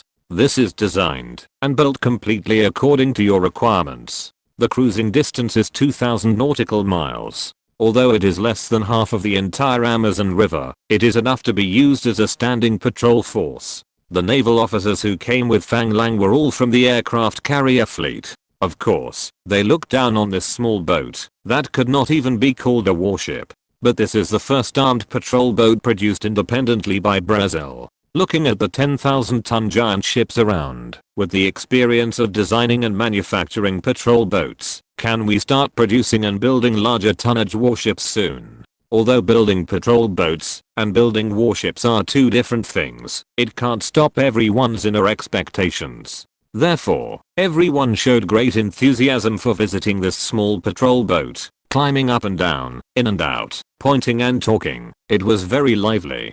Seeing everyone watching with great interest, Fang Lang also walked over to take a closer look, before asking Aragon, when can we launch the ship for a sea trial?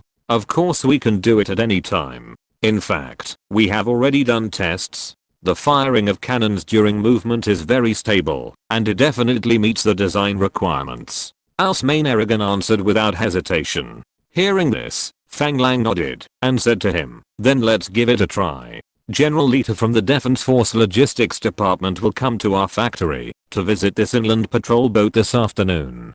Don't make any mistakes then. If this boat performs well, we may receive a formal order soon. Aragon looked at Fang Lang in surprise and said, boss, really? But the military did not entrust us to develop it. Can the inland patrol boat we designed according to our own ideas meet the military's requirements? Fang Lang smiled and patted the other's arm and said, haha.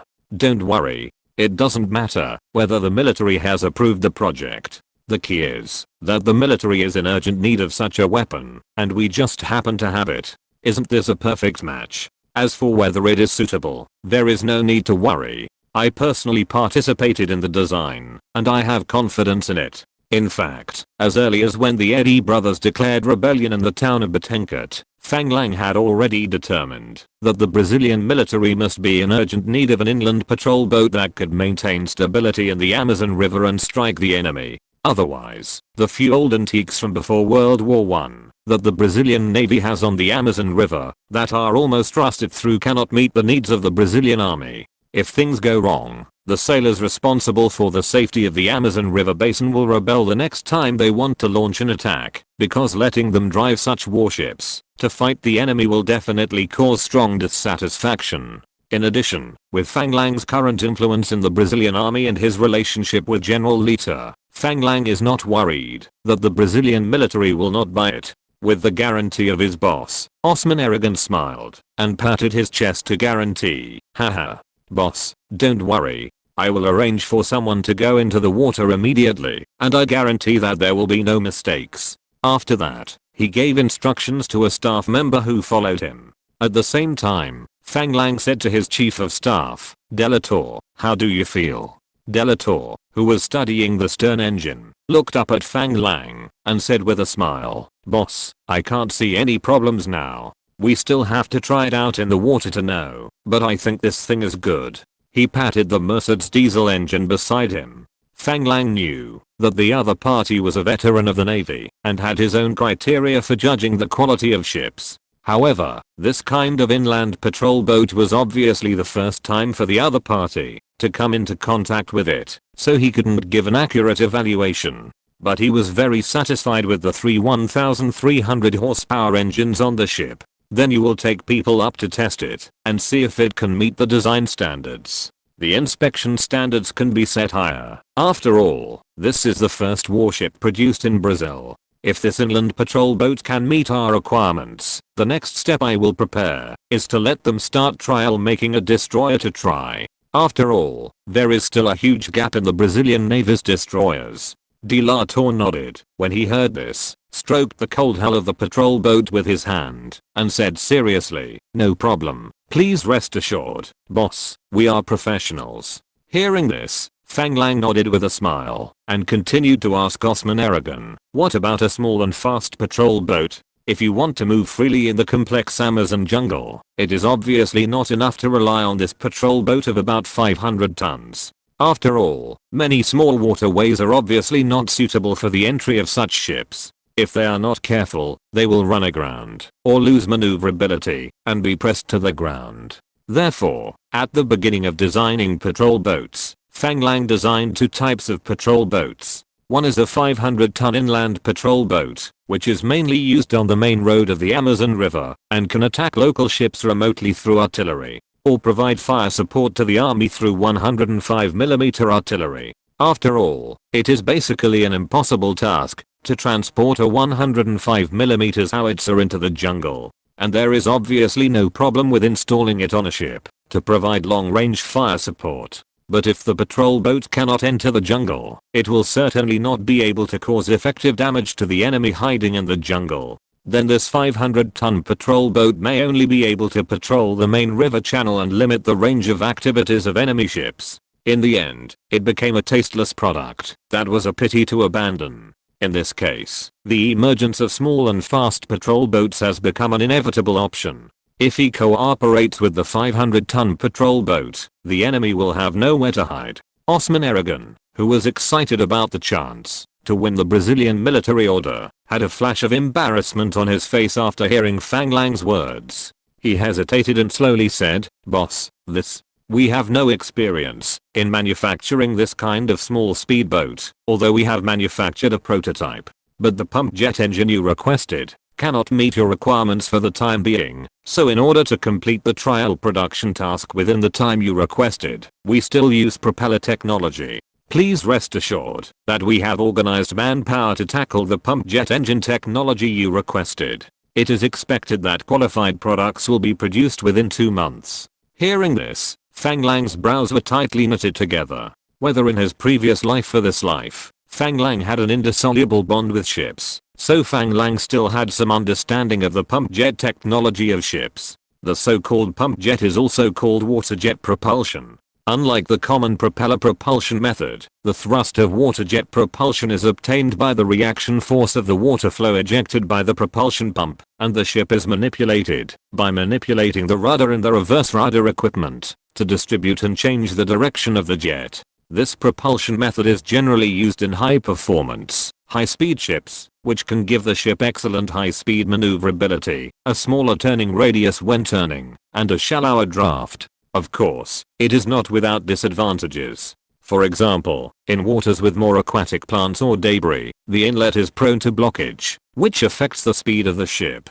As far as Fang Lang knows, this technology was invented as early as 1661, and it even appeared 19 years earlier than the propeller technology. He didn't expect that at this time, the fast patrol boat he wanted would be stuck on this technology. Seeing his boss frown, Osman Aragon hurriedly explained, "Boss, I'm really sorry, please listen to my explanation. Although pump jet technology appeared very early, the superiority of propellers and the shortcomings of water jet propulsion have been basically recognized by everyone in recent decades. Most countries in the world have given up the research on pump jet technology, and we lack the necessary technical reserves for this technology, so the current situation has occurred. Please rest assured that, after receiving your commission, we have hired more than 20 relevant experts from Europe and the United States to conduct research in our shipyard. Although we were not able to produce a pump jet engine that meets your requirements in time, after this period of research, we have also explored some technical ways and applied for more than 20 related patents. It is expected that its performance will meet your requirements within 2 months." Fang Lang, who was still a little dissatisfied, felt much more comfortable when he heard Osman Aragon say that he had organized European and American experts to conduct research and applied for more than 20 patents. He stepped forward and patted the other person on the shoulder, saying, "Oh, you have developed more than 20 patents. Not bad, not bad. You don't wait or rely on others, but do your own research. This spirit is worthy of praise. However, our army really needs this kind of high-speed patrol boat now. Take us to see where our trial-made sample boat is. If it doesn't work, take it out and use it first. After the pump jet technology is broken through, we will modify it." This made Osman Aragon, who was a little nervous, breathe a sigh of relief. He quickly walked to Fang Lang and made a gesture of invitation, saying, "Boss, please follow me. Our trial-made high-speed patrol boat is now being tested by the river. Although the speed did not reach the 28 knots you required, it also reached 24 knots, which can be regarded as a fast patrol boat." Hearing that the speed could reach 23 knots using propeller propulsion, Fang Lang's calm mind was slightly relaxed. While following Osman Aragon, he asked, "The speed of 24 knots is still acceptable. What kind of engine do you use?" Seeing that the boss commented that the speed was acceptable, Osman Aragon breathed a sigh of relief. While leading the way, he turned back and said to Fang Lang, who was following him, "We use 2 Porsche diesel engines to power the boat. The output power reaches 325 kilowatts. According to our calculations, if this engine is used to power the water jet propulsion, it can fully enable our high-speed patrol boat to reach a speed of 28 knots. Unexpectedly, the speedboat used Porsche's car engine technology. This made Fang Lang sigh. His decision was really wise. If he hadn't introduced Mercedes-Benz and Porsche from Germany, he probably wouldn't have domestic engines to provide him with if he wanted to produce ships now. But he soon thought of a problem. Car engines can be used on these small boats, but what about the 10,000-ton giant ships? Oh. So our 2 patrol boats are both using our domestically produced diesel engines. Yes, boss. Then where are the engines used for these 10,000-ton container ships we are producing now? Our 10,000-ton cargo ships are still using low-speed diesel engines imported from General Motors in the United States. Brazil does not have the production capacity of such heavy-duty low-speed diesel engines for the time being." Hearing this, Fang Lang frowned and said unsatisfiedly, "Does global shipbuilding also have relevant production capabilities?" This can't be blamed on Fang Lang for not even knowing the situation of his own company. It's just that his work is too busy, and it's difficult to be comprehensive. Hearing the boss's inquiry, Osman Aragon shook his head helplessly and said, "As far as I know, global shipbuilding is currently using low-speed diesel engines manufactured by General Dynamics. It does not have its own engine production capabilities." End of this chapter. Thank you very much for reaching the end. Don't forget to like. Looking for more exclusive content and immediate access? Subscribe to our Patreon. Remember, every like, subscription, or donation encourages us to continue. Thanks to everyone. See you in the next video.